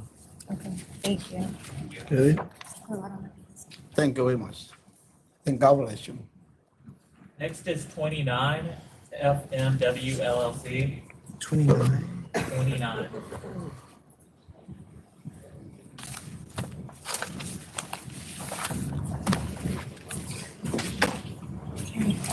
Good afternoon. I'm Stephanie Hendricks on behalf of the applicant, and with me is Fanny Mendez, the principal of the applicant. It's a tavern bar in Williamsburg, 1041 Flushing Avenue. It. Did you go to community board already? We did, yes. Okay. And what happened? Was there a resolution? We were approved with a stipulation. The big sticking point on this location was the roof. The applicant, well, there's a special situation here. The special situation is that the principal of the applicant, Fanny Mendez, her brother owns the property and also owns another business of the same name next door. Her brother was intending to, well, what happened? Why is it the same name? Well, if you don't mind, they actually built a building. And the intention was for her brother, who is the principal of the place next door, to expand into the new building. But then he discovered that, well, I'll let her talk about it. Yeah, he has lung cancer, so what he, being that he has this condition, we decided that I step in. I help my brother establish his business together as a team. And then if I could just interrupt, because I don't want to talk about something like that. So then basically what they did was, because the brother is the owner of the property and is in the position to do the build out properly and to get it set up, that's what he did. He went ahead and financially did the build out. The arrangement is that she leases the premises because they did the build out, and she bought all the furniture for the premises. So now there are going to be two businesses operating next to each other? I'm just not clear on, is he closing the one that exists? Fanny? No. He's going to keep operating the one that exists, and she is going to operate the new one. He is capable of doing what he has in front of him. He's not capable of. And they both have the same name? She is his sister, yes. His name is Norman Mendez, and she is his sister, Fanny Mendez. No, I understand that, but you're telling me that the two restaurants have the same name? Or did I misunderstand that? Yes, no, it's a licensing situation where essentially she's licensing the name from the prior location, but the intention was to do an expansion. But because of this issue that came up, what they did instead was for her to proceed on this new location. I just don't understand why you're having two restaurants with the same name. Because they want to expand. They want to create eventually a chain. But there are two next to each other right now. Yeah. Separate entrances, but next to each other. Exactly. So it could be, I mean, in theory, Chick-fil-A could put two Chick-fil-A's next to each other. I mean, if it was two strangers, they would fight because of the competition. I know, but a franchise owner would never put two right next to each other. Well, it's That not a makes no sense, franchise. so- It's not a franchise. It's just a licensing. It's just permission to use the name. It's not a Okay. franchise. Is it supposed to like refer people next to each other? Is that the intention of this? You know, actually, it's a slight change in concept. Thank you for asking. This is going to be a more fine dining upscale concept. So it's an improvement. The other place is really a bar. What actually happened was they got started a little early, as happens occasionally. And initially, the intention of the brother was to expand the bar. But then when the situation became odd, their business plan changed slightly. And the plan now is to do a more upscale offering in the new location. Okay, so, so what did you get from the community board? The community board had an issue, of course, because it's Williamsburg, always with the closing time. And then at the last minute, we did ask for permission for the roof. They had a big issue with that. Eventually, they agreed to permit 8 bodies plus servers up there. They did not require us to sign a stipulation though, but they would permit, basically we said that we would limit it to 2 4-tops or 4 2-tops. And they did agree to that. But they didn't make us sign anything. Is there music outside? No. And the building was built specifically to compensate for the area. So it was soundproofed. Basically, it was built to accommodate concerns of the community board. Community board.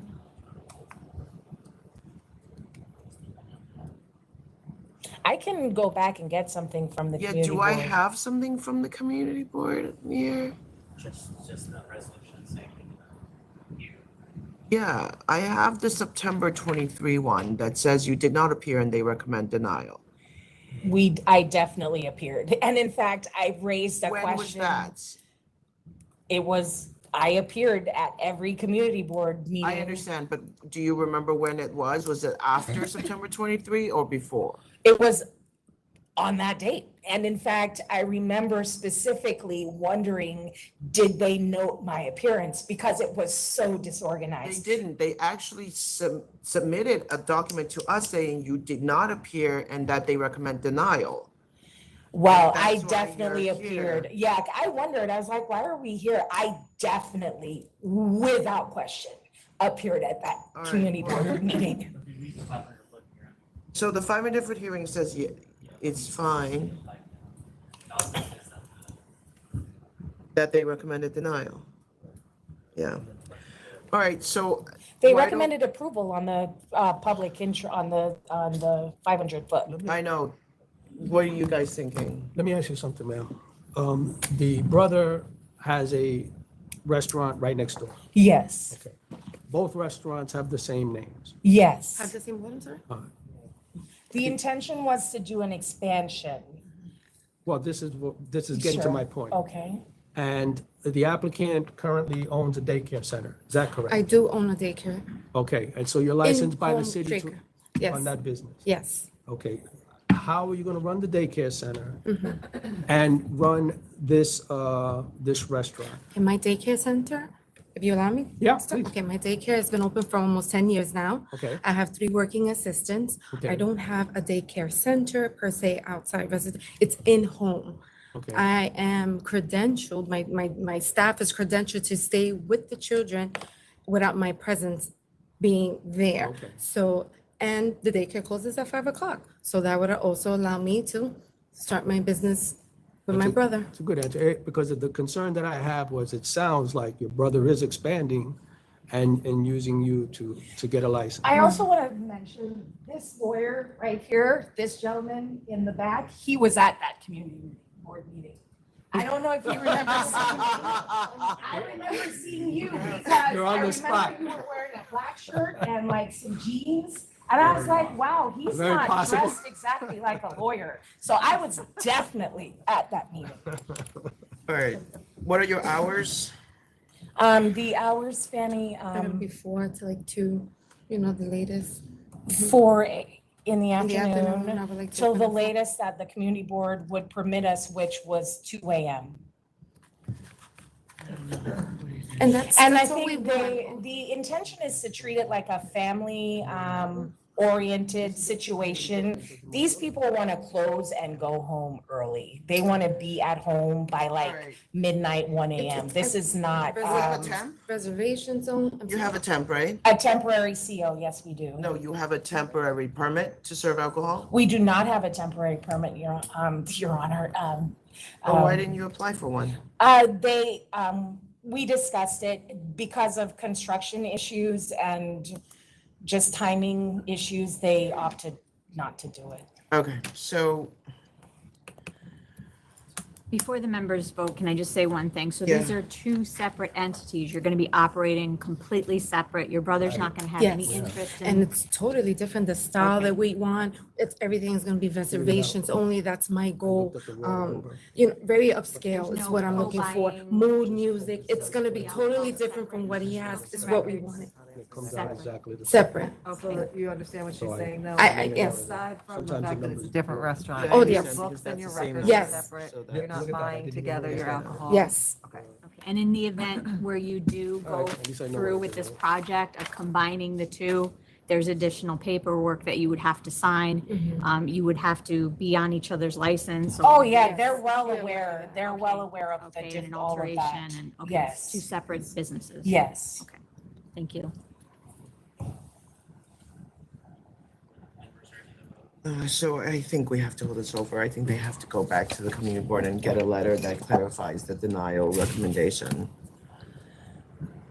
And hopefully we can get something that talks about the hours in the outdoor space.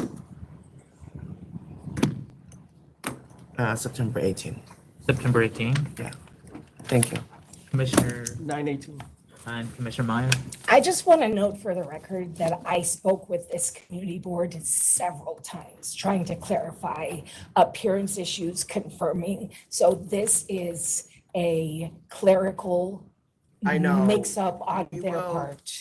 David's not here. I mean, you want to wait, we can try to, but, I've gotten into a lot of trouble with asking people to wait, so I hate to do this. I wish this was. Can I apologize for interrupting. Can I get them to prepare like a letter or something that I can email somewhere? Yeah, absolutely. I mean, if you want to go outside and try to get them on the phone and. Yeah, why don't I do Send that? an Why don't email. I do that? Because this is crazy. I'm shocked. Well, Yeah. the record reflects that you're being recommended denial, so. And it says that in the 500-foot hearing. So we're gonna wait? So no, she's going to. The 500, I got a letter saying from the 500-foot people recommending approval. No, I know, I'm saying that, but there is before you come, you should foil the information that's on the record.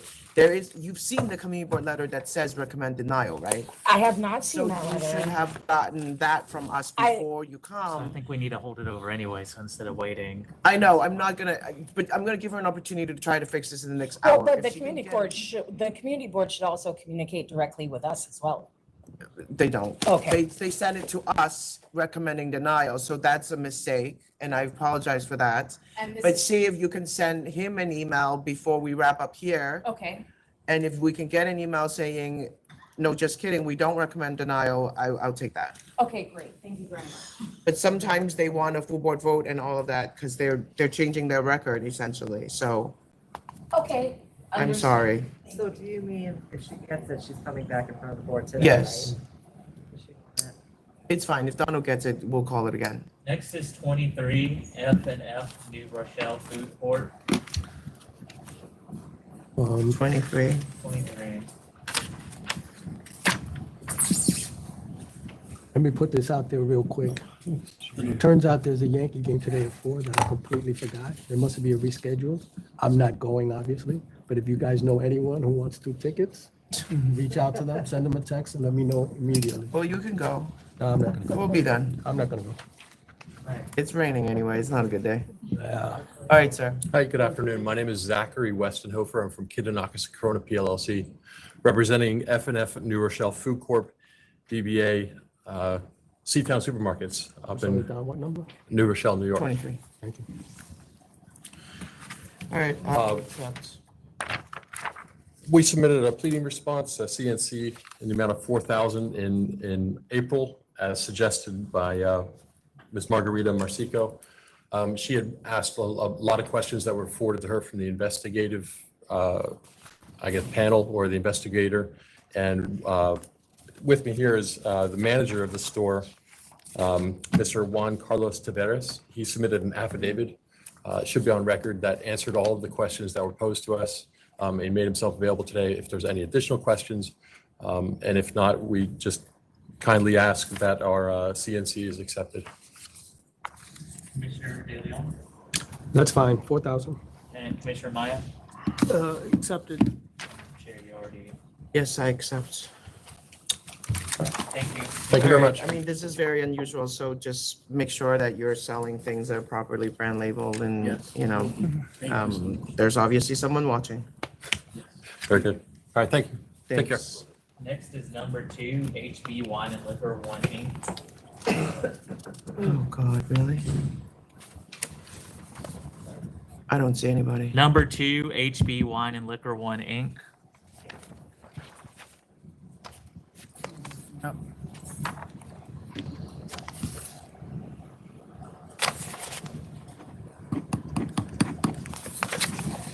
Good afternoon, Commissioner and Chairman. My name's Henry Warakomsky. I'm the attorney for the applicant. My client was here, but he had to leave because he got a phone call from his wife that his son was sick and he had to take him to the hospital. I'm So sorry. I can go through with the. No, let's do 8:29. You want to put it off? Yeah, 8:29. Okay. What date? Commissioner De Leon. 8:29, it's a Thursday. Thursday, Or okay. you can take September 18. No, take Thursday. You take which one? 8:29. 8:29, okay. 829. And Commissioner Maya. Yes. Okay. All right, thank you. Thank you. And if you're replacing a store, I would come with that, sir. if you're replacing a store that closed, can you just take a look at that? Next is number 6, Galanga Inc.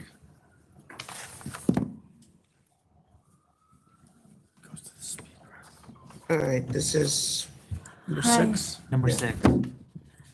Hi, my name is Tivikan Singno. So I'm representing Galanga Inc. Okay, you're the representative. I'm the prince. You're the principal. Yeah, I'm the principal. And you're the one who dropped off the license. Yes, I drop off the But license. you're also submitting cancel and bond. Do you not want cancel and bond? We no longer in business. We just as soon as we close I it, understand. So let me explain something. Okay. So you have some violations that happened. Right. And then you subsequently close the business. Yes. Yes, yes. Okay, so and then I understand. Yeah, and then you surrender the license, right? And you're submitting cancellation and bond, which for our agency will sort of become a negative record for you personally and whoever else was on the license. Do Okay. you understand what I'm saying? Okay. But what am I supposed to do? Like, I'm just trying to. I mean, you already closed it. I'm just saying that if you plan to have a future business, then in this area, if you plan to apply for, it's gonna become an issue for you if any one of you in the future apply for a license. You understand what I I'm understand, saying? yeah. And so I just want to make sure that you know what you're submitting to, because there's gonna be a cancellation on your record regardless of the fact that you surrendered your license. I understand. Yeah. And you're okay with that? I've been doing this for 20 years already, and it's becoming too much of a problem like lately, and I just this is it, like too much. Okay, you do not want to run a restaurant in the future? No, not anymore. 20 years too much. Okay. Thank you very much. All right, so we'll take cancel and bond. Commissioner De Leon. So that's it. Yeah, right? that's it. Thank you very much. Thank you. Cancel and bond. Commissioner Meyer. Cancel and bond. Okay. It doesn't. Next is 49, H&R Management Enterprise LLC. What is that number, please? It's a 49. Okay, sorry about. Good afternoon. My name is Anthony Chillis. I represent H&R Management Enterprise LLC. Good afternoon to the board. I submitted some paperwork yesterday from my office indicating that the issues here had been dismissed. Unfortunately, they were done too close to the time period. And the reason for that is at the end, they were served on the manager at that time. That manager was no longer working with the company. And because they were dismissed, only the individual who they were served on can get the certificate of disposition. And so it took us a considerable amount of time to get her to go down to get the certificates of disposition. All right, it will probably change the fine, so I'm gonna hold this over. Is that okay? That's fine. All right, 829. Thank you. You have what you You submitted. have it? Yeah. So you don't need to resubmit it. Can you just make sure that it goes into the supplemental for next time? I'm sorry for the long wait. And It's not a problem. Thank you. All right, thank you. Please it over to 829. Yes, 829, make sure whatever he submitted is part of the record, please. Commissioner De Leon. 829. 829. Okay. Next is 32, REGL Corp, DBA Pizza Classica. 32. Oh, there we go. Sorry. 3232. Good afternoon, members. Megumi Saito from the Legal Aid Society. I'm appearing on behalf of Edwin Espinoza. It's a first. Maybe a second time. Same one in Western New York. That legal aid stood up? Yeah, that legal aid is coming here. Are you with the for this. criminal division or are you? Yes, I'm in the criminal division. Oh, okay. And Yes. you're doing this for why, for what reason? I am in a unit called the Worker Justice Project in the Legal Aid Society's criminal defense practice. So you really take a holistic approach to representing your clients. Legal Aid Society is trying to be comprehensive and as holistic as possible. Yeah, So we're a Workers' small and rights, mighty but- unit in the But you're criminal defense representing the division. owner, so it's not the workers. Or you're trying to protect the workers by coming here, is that the idea? We're just wondering. You don't have to answer that. The Legal Aid Society, I wasn't the assigned criminal defense attorney. I'm in the Worker Justice Project now, no longer in the trial division, but the Legal Aid Society represented Mr. Espinoza on the underlying matter in Queens Criminal Court. And so that's how I am here Got it. today. That's where I started, Legal Aid Society. I mean, you sent me. I'm in the Queens office. Oh, cool. I 10 was in years. the Manhattan, but only as a summer investigator. That was the best. I was Oh, just that's telling my where, kids. that's how I started too, as a college student, Yes. investigator program. Yep. Yes, right? That's the most fun. Yes, so it is very fun. All right, take 2,500. I mean, 200, 250, 250. Thank you very much. Leon? I'll accept 250. Okay, 250. Okay. All right, 250. Thank you. I'm sorry you waited all day for that. They'll get a letter. This isn't for you, but they'll get a letter. There'll be a letter in the email, to you, with a letter explaining how to pay the 250. So, You're welcome. next is 68A, Zach Baba, 314 Greenport LLC. Okay, what number? 68A. Oh, 68A, okay, thank you. Are we supposed to get supplemental documents here? You were supposed to go to the, did you To get obtain anything support from from the village? Good afternoon. I tried to get in touch with the Greenport mayor and my attorney. We never got any information. They denied and ignored us, call and email.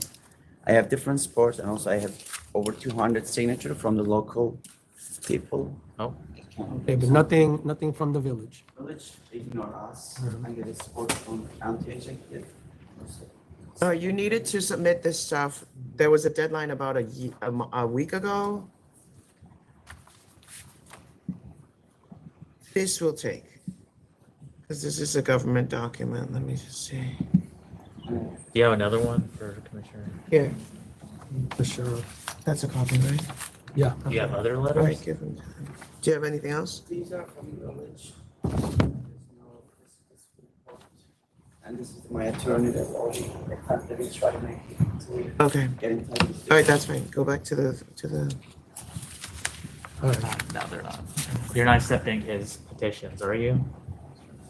signature from the Greenport village residents. All of those Yes. pages?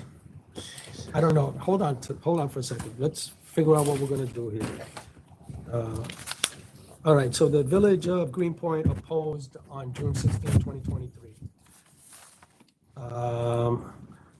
They say that you were found serving alcohol after being denied at the location. On June 20th, 2023, allegedly you provided the community board with the wrong address. The wrong You had- address of what? What does that mean? What does that mean they provide the wrong address? That's what I got in the notes, provided the community board with the wrong address. I don't know if it was that for the residents or for the location.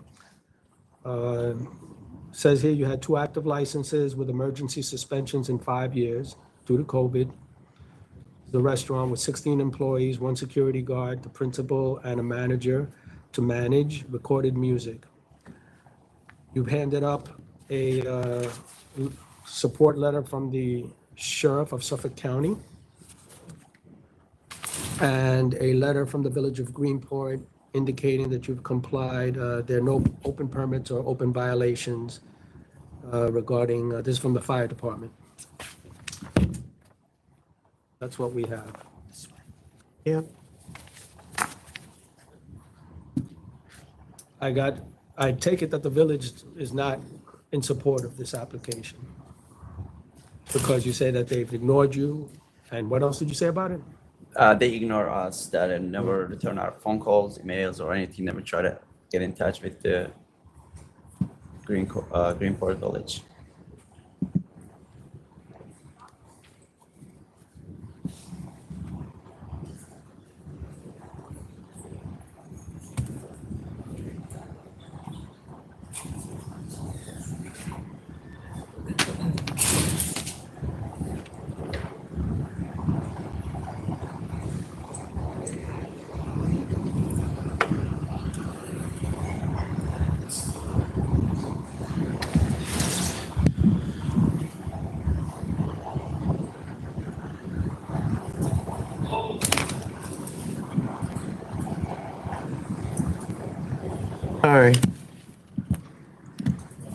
Questions?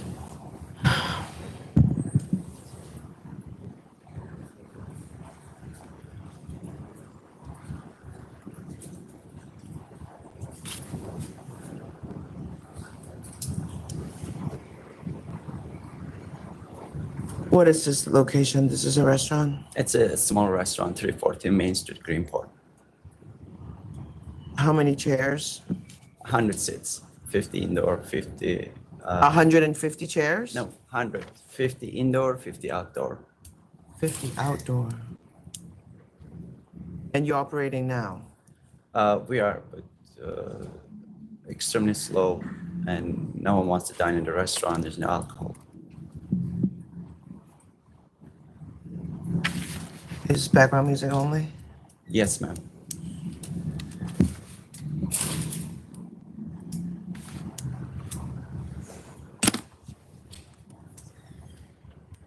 Okay. I don't know. I think we just have to decide at this point. We can't really wait anymore.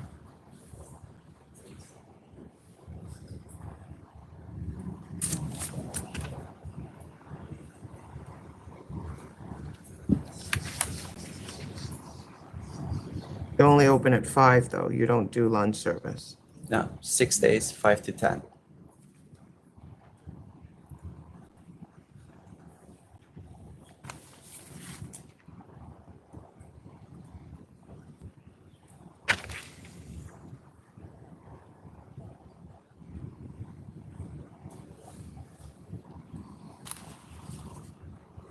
Mr. De Leon?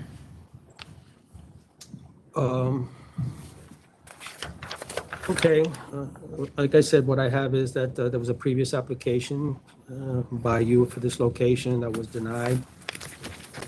In June of 2023, reconsideration was also denied for failure to notify the community, the village.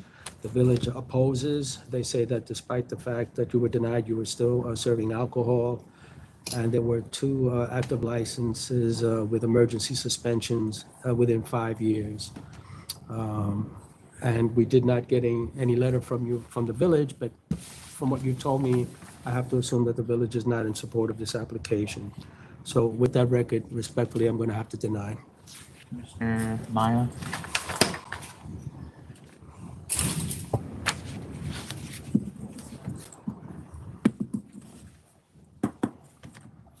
I'm just reading the August 7, 2024 of Timothy Hill. It's also on a stipulation of discontinuance with the Village of Greenport. So I will approve it. Approve? All right. And Chair? I'm gonna vote, what are your hours? 5 to 10, 6 days. All right, I'm gonna approve, background music only, 11 PM across the board. Thank you. This is only for No the temp. private events, Thank you. no third-party promoters. I got it. Thank you. Okay. The letters that you submitted, the one from the village of the fire department, the sheriff, and that of your council. There's something else here from the And county it's executive. Suffolk County Executive, actually. That's Nobody told me about this. Writing to express my Alright. support for making the license. You don't need a bathroom waiver, right? You have bathroom? I'm sorry? You have a bathroom? Yes, You have 2. 2 bathrooms? Yes. All right, please. All right, hold on. Don't miss. Hold on. What? You know, now I'm getting a letter here that says, Just handed it out. right, well, nobody even mentioned it to me and I voted. So you did get approval from the county executive. Yeah, that's not the same as the mayor. I get that, I get that. All right, with that approval, sir, Thank you. I will change my vote and vote to Appreciate it. approve. Thank you, sir. I am concerned about the track record, though, all right? Thank you very much. So Thank you. commissioners, you're okay with the conditions? I am I'm approving with the conditions that was specified, now that I've seen the letter from the county executive. And then for the main license application, right, do you want that to come back to the full board? Is this just the temp? Absolutely. You want it to come back? I do. And Chair? That's And fine. Commissioner? Yes, sir. Okay. Yes, sir. So you'll come back to us basically when the main license application, this is just for the temp. Okay. I will. So when the actual license application is ready, you'll be back. So I would say submit whatever you have there whenever you get notice of coming back here of like petitions, right? Yeah. Yep. So can he go get the temp right now? He might have conditions. If you want to stop upstairs, Yes, please. there's no guarantee. Can I try? Yeah, here. Yeah, we'll send you Ask upstairs. for this guy and to if say that there's- you got approved for your temp. It's seasonal. It's really important that I get it, see what they can do. Everything else, you should submit as part of the record. Should he give it to Juan right now or give it to Donna? We haven't looked at that. I know, that's what I'm So saying. I would say Submit it as the next as the part. next part. Okay, submit it part of the next thing. But the thing is that does he have the letters that he's giving us the original, which you should probably take back? I can bring you. Are these originals? One of them is, so he needs to get that back. No, you can have it. No, you do not want us to have it. You want to have it. These are originals, right? Yes. These are copies, right? Yes. Yes, take the Email them. originals. Yes, submit it as part of your because when the real license come up, all of this is gonna matter. And all of this stuff is due 1 week before the full board. Jonathan? Okay? Jonathan, All can you right. can you go up to them and ask to make copies? Yeah, just take copies. All right, next is. Any luck with the community board? Yeah, I did. I found the approval. And they told me exactly where it was. I can show it to you. Unfortunately, it's on my board, on my phone because they felt this was easier than doing the whole. Can you get them Email to it. print it out? What is it? I can tell you exactly. If you go to Brooklyn Community Board One's Can you email website. it? Can you take a email that to me? screenshot and email it? This is the, it's item 10, All right, so when I say, okay. and it says committee recommended approval. All right, let me see that. It was page 319 of the minutes for the November 14th meeting. What number is it? Sorry. It's on page 319, item 10. Item 10. on Committee recommends the- approval. Okay. the Community board minutes for November 14th. Before you leave, can you take a screenshot of the first page and then that page and get it to him? Absolutely. I will send you the email from me. Donald.Roper. Yeah, I gave it to her Okay, on the good. post-it. You That's still right. have that?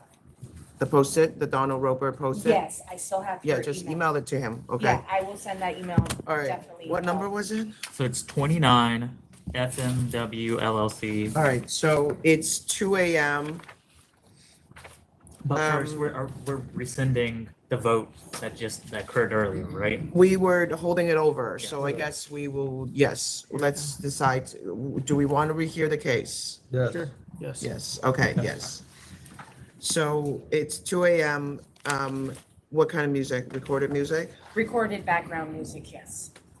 There is, possibly during the summer, the possibility of one time a live situation, but that's not the plan. Is it It's live a music or is background. it DJ? It's mood music, but I'm just letting the SLA know that it could be that. So you may have live acoustic?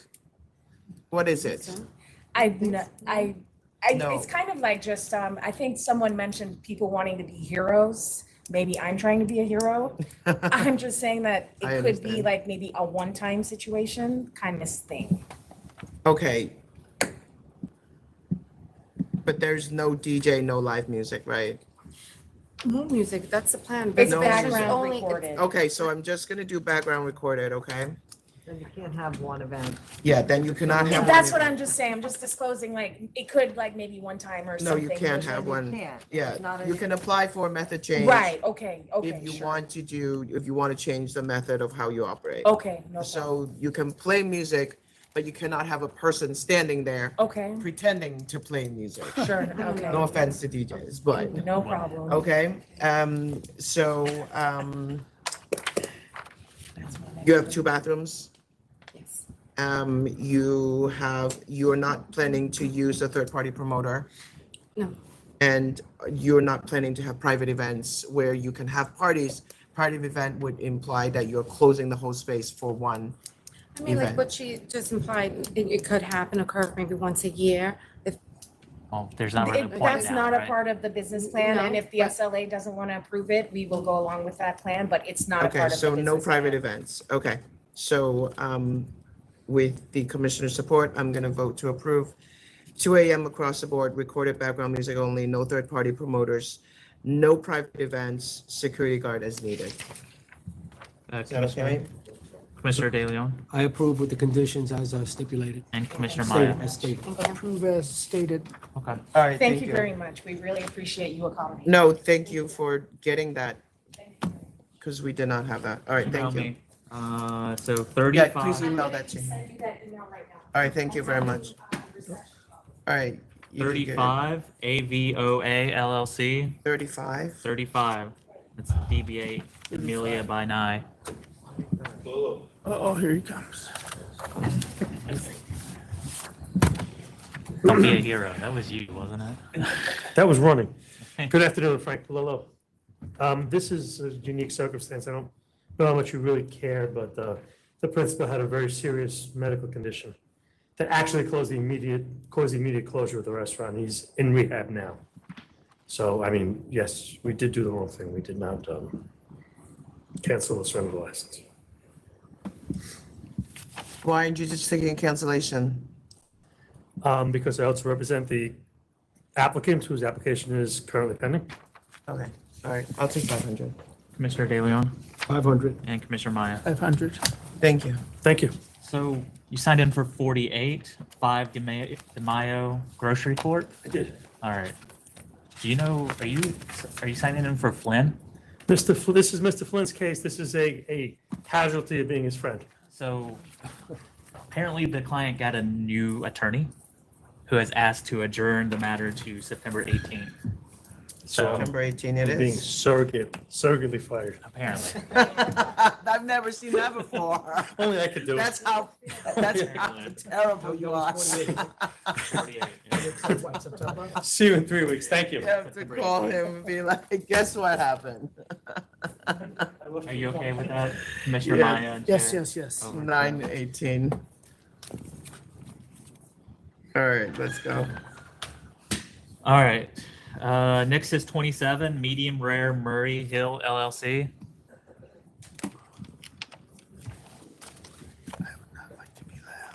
Medium rare. Funny. 27. 27. All right. Afternoon, everybody. Matt Colton, Hellbound Levy LLP, representing Medium Rare Murray Hill. Okay. Believe the reason this is here was because the previous license in this space was summary suspended. This Yeah. applicant has nothing to do with them. Are you okay with midnight across the board? Yeah, that's the approval we have from Community Outside Board 10 6. PM? Yep, yep, Background music only? yep. Okay, with Community Board Manhattan CB6's support, I'm going to vote to approve midnight across the board, outside 10 PM, background music only. Commissioner De Leon I approve with the conditions as stated. and Commissioner Maya. Approve as stated. Thank you, everybody. Have a good one.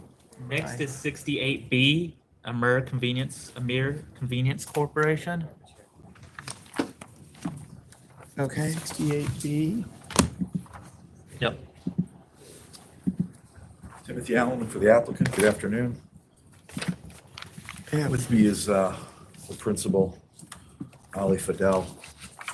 This is in regard to the temporary license, part of the application, where he was arrested like a week after we filed.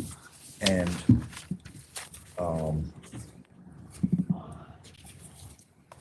that was. All right, that so he ca- was arrested in May Yeah. and then again in July. For the May, he got an ACD, but the arrest in July puts the ACD in jeopardy. Is that correct? So those arrests were a year apart. So there was the So it's arrest different years? with the ACD was on for July for the dismissal of the ACD. And then Oh, August wh- wh- 7th was the when- new arrest. Was from the them. arrest, was it domestic violence? No, it was a gun arrest? No, It had nothing to do with a family offense. It was a 6-month? it was a 6-month ACD. It was it was a traffic stop. So that's going back to last year's arrest that he was disapproved for on that application Uh-huh. last year at this corporation. That was a traffic stop for tinted windows. And that's what turned, there was a knife found in his door, just a regular pocket knife, folding knife. So that was the ACD. All right, I have, no, right. Previous application denied for cause, arrested November of 2023. Yeah, that's going But back, it was on a felony and a misdemeanor charge. which, That's the weapon. that's the arrest. That's the weapon. The arraignment was just a misdemeanor. Uh-huh. That became an ACD. Okay. And then, Then we reapplied this year because he hadn't disclosed these things. He didn't report his arrest on Right. time. So reconsideration was denied on that. So we refiled in May. Unfortunately, he got arrested a week later. That was for, this was driving on the shoulder. Mhm. And apparently it was a highway unit pulling over a lot of people at the same time. So after he was pulled over on driving on the shoulder, he had a suspended license. That was on for today, August 7th, which was in the notes on the detailed agenda. And that case was dismissed today. it was dismissed today. So then the ACD is not in jeopardy. Right. And his suspended license, go a step further, is reinstated in June. So Did he you was represent him in criminal court today? No, No? but I see texts from his criminal attorney. And we can get, and he was in court. So we could submit that later this week. Yeah, With okay. the, I would certainly ask that you do that. Yeah, the certificate of disposition we can get tomorrow. I'm always concerned about a person getting a license who keeps getting arrested. That's a concern for me because the issue of character and fitness is something for us to consider, but it's not separate and apart, So I think you got to give that stuff some thought. Yeah. The only thing I would say is when he did have a temp last year for 8 months, there were no issues during those 8 months Yeah, the temp. Okay. at the store. Other issues. Are the members ready to vote? Yeah, I'm going to approve with the condition that you send the certificate of disposition from today. Commissioner Maya, Approved. with the same condition? or- Yes. Yeah. Get the certificate. Yes, I'm going to approve with the condition as well, and I'm going to echo Commissioner De Leon's sentiment that, Today's case, yes. try not to Thank get you. arrested. Don't do it. Make good decisions. Just make good decisions. Don't drive on the shoulder. Like, you can wait, Like, Does the main really, license- your license is more important than anything, So, Does the main license have to come back? Hold on, sir. sure. What was that? No, the main license doesn't have to come Does back. the main license have to come back? I mean, if they don't meet the condition, so If they don't meet the condition. say they don't meet the certificate of disposition, but do you want the license to come back anyway to the full board? Got me It's on the main that one. issue. Oh, you mean, Yeah. yeah, I think so. If God forbid you get arrested again. All right? Yeah. All right. Commissioner Meyer, you're okay with that? Yes. And the Chair? Yes. Okay. All right. Yep. Okay. Next is 7, VYBZ Astoria, Inc.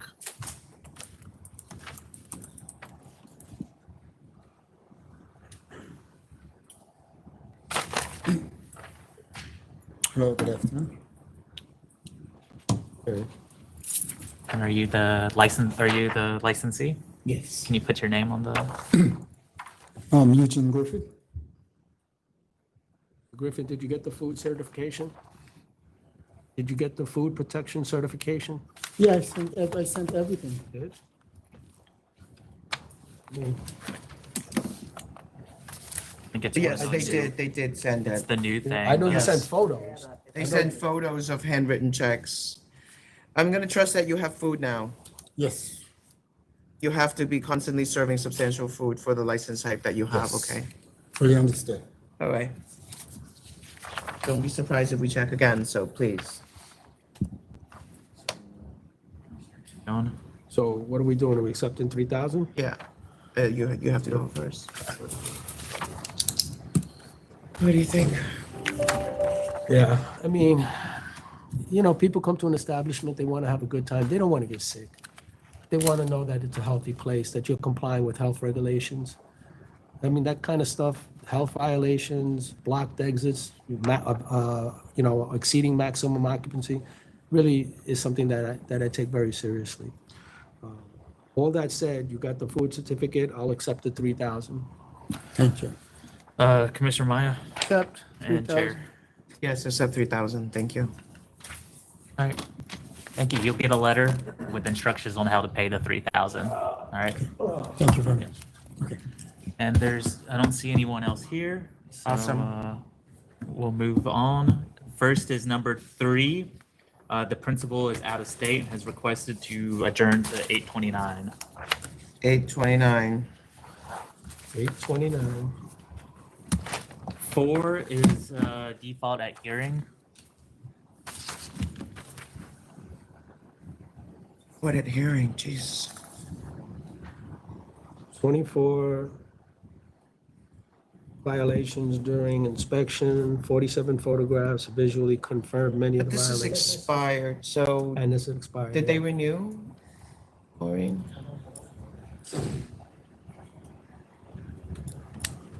Notices were not returned. License and attorney failed to appear. ALJ sustained the charges on default. I think they're closed. I don't know what to say. I think this is gonna go unpaid. They have not renewed. It's expired. I think this is cancel and bond.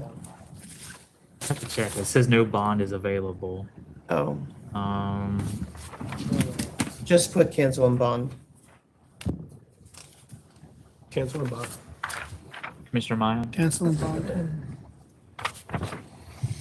bond. 5 is also a default at hearing. Cancel for the record. Cancel. Cancel. 9, this was held over to August 29th by Secretary's office. So 10, we received a request to adjourn, but they didn't provide a date. I should have asked him because he was actually here, the attorney that sent us the email. 8:29, unless, can you just email them and ask them again? We'll put it for 8:29 for now. 8:29, but ask him. I'm gonna put 8:29 unless they say otherwise. I mean, it's a disciplinary, so. Is that okay, Commissioner Dillon? Yeah, that's fine. And Commissioner Maya? Yes. Sorry. 11 is an offer of 2,500. 11? No, that's also the same as that. 10 and 11 are together. So adjourn both of them. Oh, hold on. I'm so sorry to interrupt.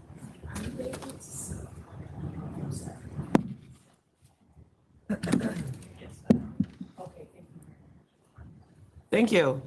Aye. 12 is what they're hearing. Say 1, 3, 4, 5, 6, 7, and 8, and did not sustain charge. I'm going to dismiss charge 2. I'm at 5,000.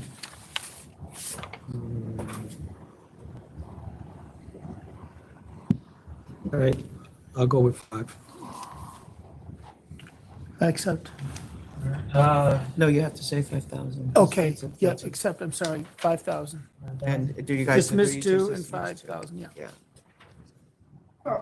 13 was a default hearing. Default at hearing. The one where they had asked for an adjournment, but ALJ denied the request. It was a very last minute adjournment. They didn't show up. They didn't show up, but then subsequently, this is according to Bob, who was involved. They asked for an adjournment, I think slightly after the fact, and then also they did present a video that they did show in Discovery that showed the police officers kind of walking in and not necessarily being. But they didn't come to explain themselves, so this is kind of problematic, and they already defaulted, so just put a fine on it, sustain it, and put a fine on it, Commissioner. You want to do 5? I'm at 5. Okay, where are you at? 5,000 for me. 5,000. Sustain charge and 5,000. 14 is another defaulted hearing. What is the fourth one? I know, this is a lot of defaults. I don't know what's going on. Forcible touching intimate parts, but misdemeanor. Yeah. 1,000. 5,000? 1,000. 1,000. Delegation is 1,000. Oh, it's a fail to notify. Yeah. And it was the misdemeanor charge. Okay, 1,000. Commissioner Meyer. 1,000. 1,000. 15 is a defaulted hearing.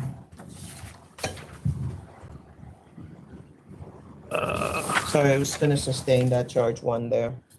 Sustain charge 1 in the prior one, Donald. On 14, Yeah. so sustained with 1,000, I agree. I could do 2,500 on this. Okay. Sustain charge 1, 2, and 3, 2,500. Commissioner Meyer. That's for 15 now? Yes. Yes. Sustain 15, would you say sustain 2,500, yep. 16 is a no contest defaulted pleading. 4 gambling devices and various types of liquor. Notices to premises and residents returned.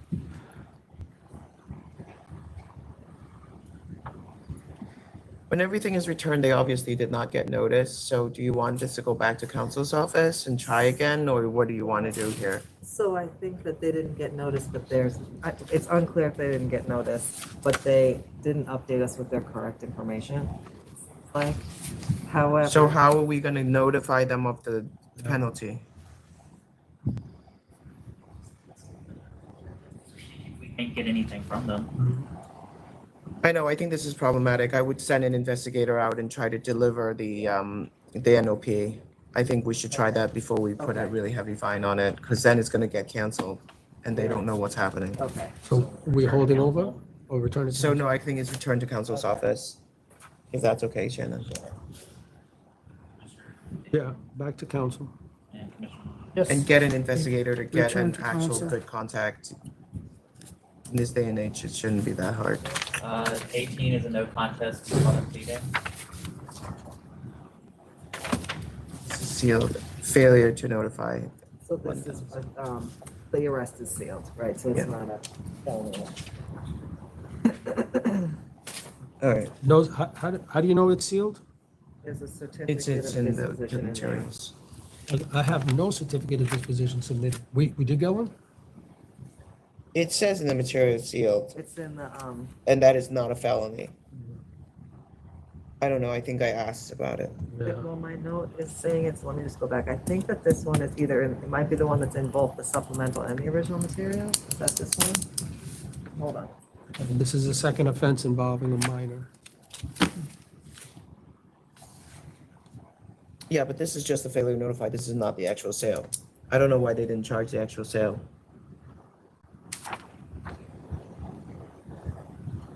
Why is that, Jenna? It's related. It's not connected. Hold on, I gotta go back and- 10/30/19. I'm trying to see, Yeah. failure to notify, 10, No, but this is a year later. It's a year. Yeah, this is a different thing. This is another sale, but Different it didn't, but we didn't charge the sale, we just charged the failure to notify. So presumably the licensee actually made the sale, so I hear you, but we didn't charge the sale, so it's a failure to notify. What do you want to do? Bugs me that it's a second offense. You figure it out, Shannon? You know? Looking stuff. Mm.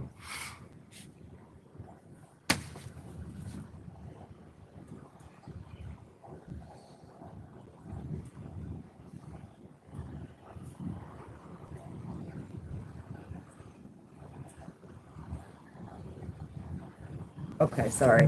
An investigator followed up and attempted to obtain the certificate of conviction and was told by the court it's sealed, so they couldn't provide it without the, application from the defendant. Okay. You want to do 1,000? You can decide, you can go up, because they have some history, it's up to you. 1,000 is the delegation if you have no history. Yeah, okay. I'm gonna go with 5. Commissioner Meyer. I'll go with 5. I'm gonna be at like 2,000.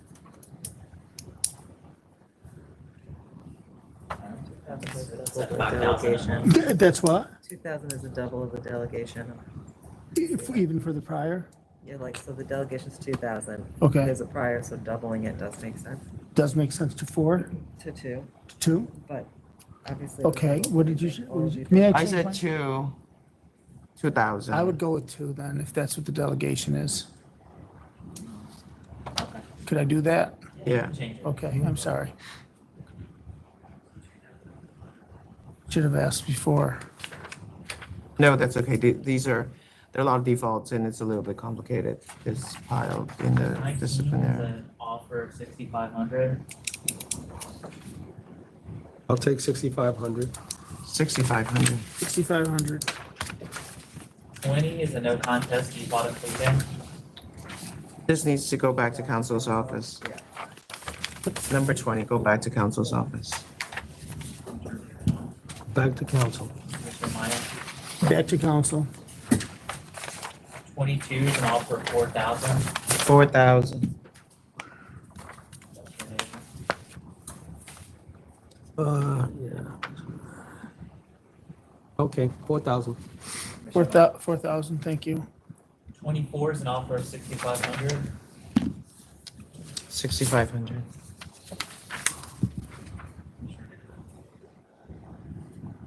$6,500. 6,500. 26 is an offer of 1,000. 1,000. Yeah. Why did we say willful and deliberate failure to notify? I'll take 1,000. 1,000. 28 was held over to the August 29th meeting by Secretary's office. Which number is that? I'm sorry? 28. Okay, held over. 829? 829. Oh my God. 31 is a no contest default of pleading. This is a cancellation. After denial of full liquor license, caught with several bottles of tequila, various alcoholic beverages on the menu, only 4 food items, said he had a full menu. You guys can decide this one. Cash is ahead. the only form of payment accepted. Reasonable. Go ahead. And we got a history here. I was gonna go at 10. Okay. 10,000. 10,000. 10,000.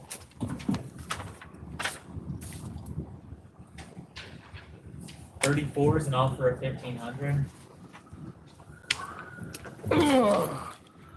I'm concerned who's actually running this place.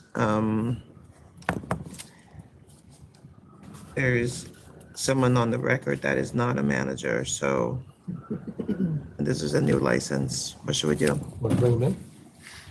Yeah, I will ask them to come in. 829.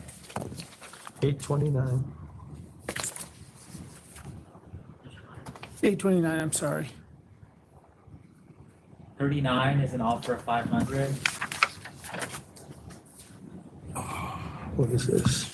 Assault 3rd degree, dismissed on speedy trial grounds. What are we on, 39? Yeah. So I have grand larceny second. I have assault 3rd degree, a miss. And then on July 20th, 2023, dismissed on speedy trial grounds. Number 39? Double check, I'm sorry.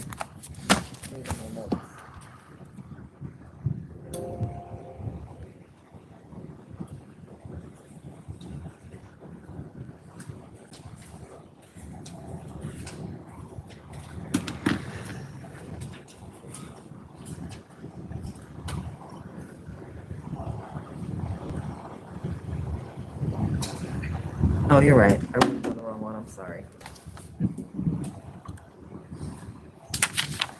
Okay. So he's offering,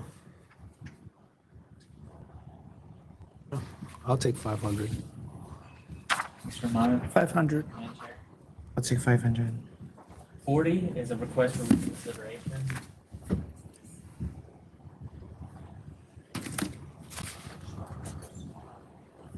This is going back to council's office, right? I'll grant the reconsideration and send this back to council's office. Commissioner Daniel Back to council. Yes. and Commissioner Maya. Reconsideration and council. 41 is an offer of 2,000.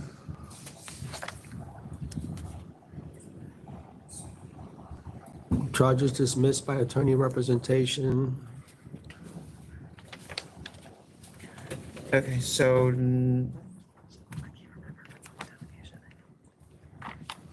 this is, we were waiting for something here.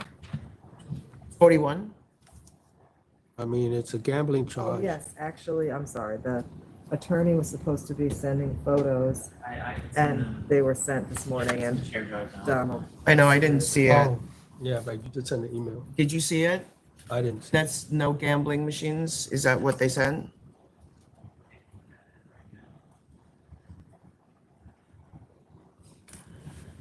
Did he send They us? were operating on a temp and had a gambling machine. Right, That's that's not not good. Yeah, that's pretty, That's not a that's good pretty thing. whacked. I know, I couldn't get it, Donald.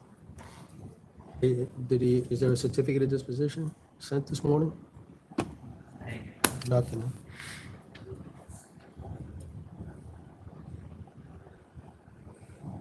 Prosecutor just sent me a letter. Oh, okay. All right. I'll take 2,000 if everybody will agree. 2,000. 3, but I'll take it. Is it 2,000? Yeah, I'll take 2. Here, Janet. 43 is an offer no contest. I haven't heard back. Yeah, this one is, It's a felony conviction. Okay. it's gonna get transferred, right? So the scoop on this is they have a potential buyer. There's a new application that will be filed. They already started the 30-day notification process. The licensee was submitting a no contest with the hope that it would be canceled as opposed to revoked in case they're able to get a certificate of disposition because it's a DWI felony. That's what they're. So they just want cancellation? Yeah. All right, cancellation. Cancel and bond. Commissioner Daniel, Cancel and bond. Commissioner Maya, I'm adding, I added revocation. Commissioner Maya. Cancel, And bond. cancel and bond, yeah. 45 This is was, go ahead. just a no contest fee policy. This was reduced to a possession 7 and a misdemeanor. Okay, so Okay. they already have one from before. No, this one is the second one. Husband What's keeps going getting on with this arrested for guy? violating orders of protection. Oh, it's the same guy. Okay. Wow, I don't know.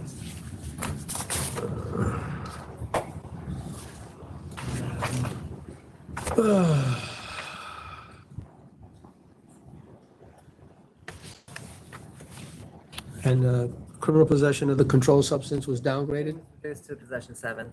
and then we had a criminal contempt. This And guy, everything else was dismissed and that was the only thing that did. yeah. I think I'd like to send him a message. I'm gonna You go. want to hold it over and ask him to come in? That's a good idea. Yeah. That is a Okay. good idea. You can. If they don't come, you can put it at whatever you want to put it, right? It's a default, so they very much might not come. Right. You still want to hold it, or you want to just, you can just do whatever you want, sir? All right, yeah, he defaulted already. Yeah. So he's not likely to come. No. As it is. So it's a default and it's a second arrest for domestic violence situation. Uh-huh. So do what you may. Bearing in mind. The delegation is They 1,000. also don't pay The delegation is what it is, and also. They don't pay their penalties either. the Don't pay the penalties, right? 2,000. So the offense itself, technically. Because what the offense is in front of us is the failure to notify. Right, it's not the actual crime. Right, yeah, You know what I'm saying? I know what you're saying, but look, this guy's not paying fines as it is. He keeps getting arrested. He doesn't show up to hearings. I mean, he's been licensed for 20 years. Yeah. I guess he just doesn't, care anymore? You could draw that conclusion. All right, I want to get his attention. I'm going to say $5,000. What's the schedule? For one is for the first time is 1,000. Is this the second one? It is. And so that would make it 2,000? And I'll say 2,000. 3,500. Now what do we do? Okay, I'll go to 3,500 then.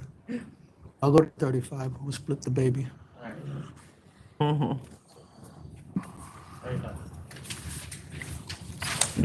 Next is 47. Spilled over from the last meeting, request of licensee. Second sale to minor. All right, I'm gonna sustain charge 1, dismiss charge 2. 6,000. 6,000. Sustain 1, dismiss 2, 6,000. Minute fee is a no contest. You say 50? 50. They told us they were going to show up in Buffalo. Yeah, we asked them to come. They actually said they would. Oh, wait a minute. This Look is at the son Oh, who this was selling one is crazy. drugs. Yeah. Well, See, I don't know, I purchased. can also cancel. What do you want to do?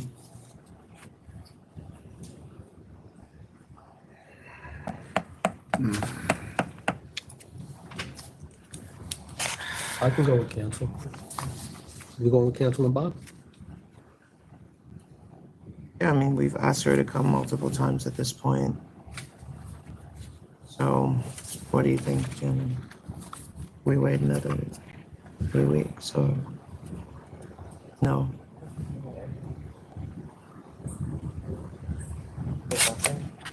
We've heard nothing. Said they would. Said that they would come, but did not come.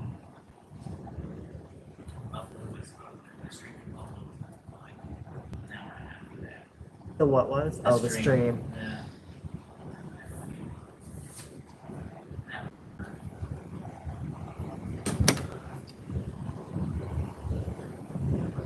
Let me call you back. I'm still at the SLA. 15 done. Or we could cancel whatever. Yankee tickets are The gone. principal herself is drug He's charges. a bit of a. The son towing I'd say cocaine. I don't know. Okay. Oh, I'm sorry. I don't want to take their business away, but ask them to We're still come. back at this guy? I mean, maybe they need, there needs to be a conversation with them. I know. Well, that's what I'm trying to create. But it's far though. It's not that close. I know it's far to go to Buffalo.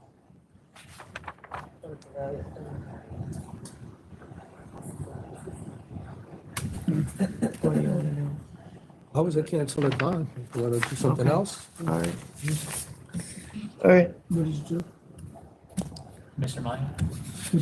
What's cancel and bond? That's what. Or bring them. Yeah, but we have already tried to bring them in. Cancel and bond. Cancel and bond. 53 is a delegation of power for the assignment of administrative law visits, complete administrative hearings. I've reviewed it, appreciate that, the work on this, and I will approve. Mr. Meyer? Vote to approve as well. And 62, we received an adjournment request on September 18th. September 18. What's 9/18. going on here? 62 is for 9/18. Yes. What's the reason? I mean, So now they said they said they didn't come because of one of the issues was they couldn't come with the issues. The issue is they said they didn't receive notice. They have received notice. but what is 9/18? Why are we continuing to keep this business running when really They're closed. They're still closed. they're closed? They're not operating. All right. Emergency summary orders. All right. Fine. September 18 it is. You're suing the city. All right, I have nothing else, Chair Diaz. No, thank you, Donald. Thank you.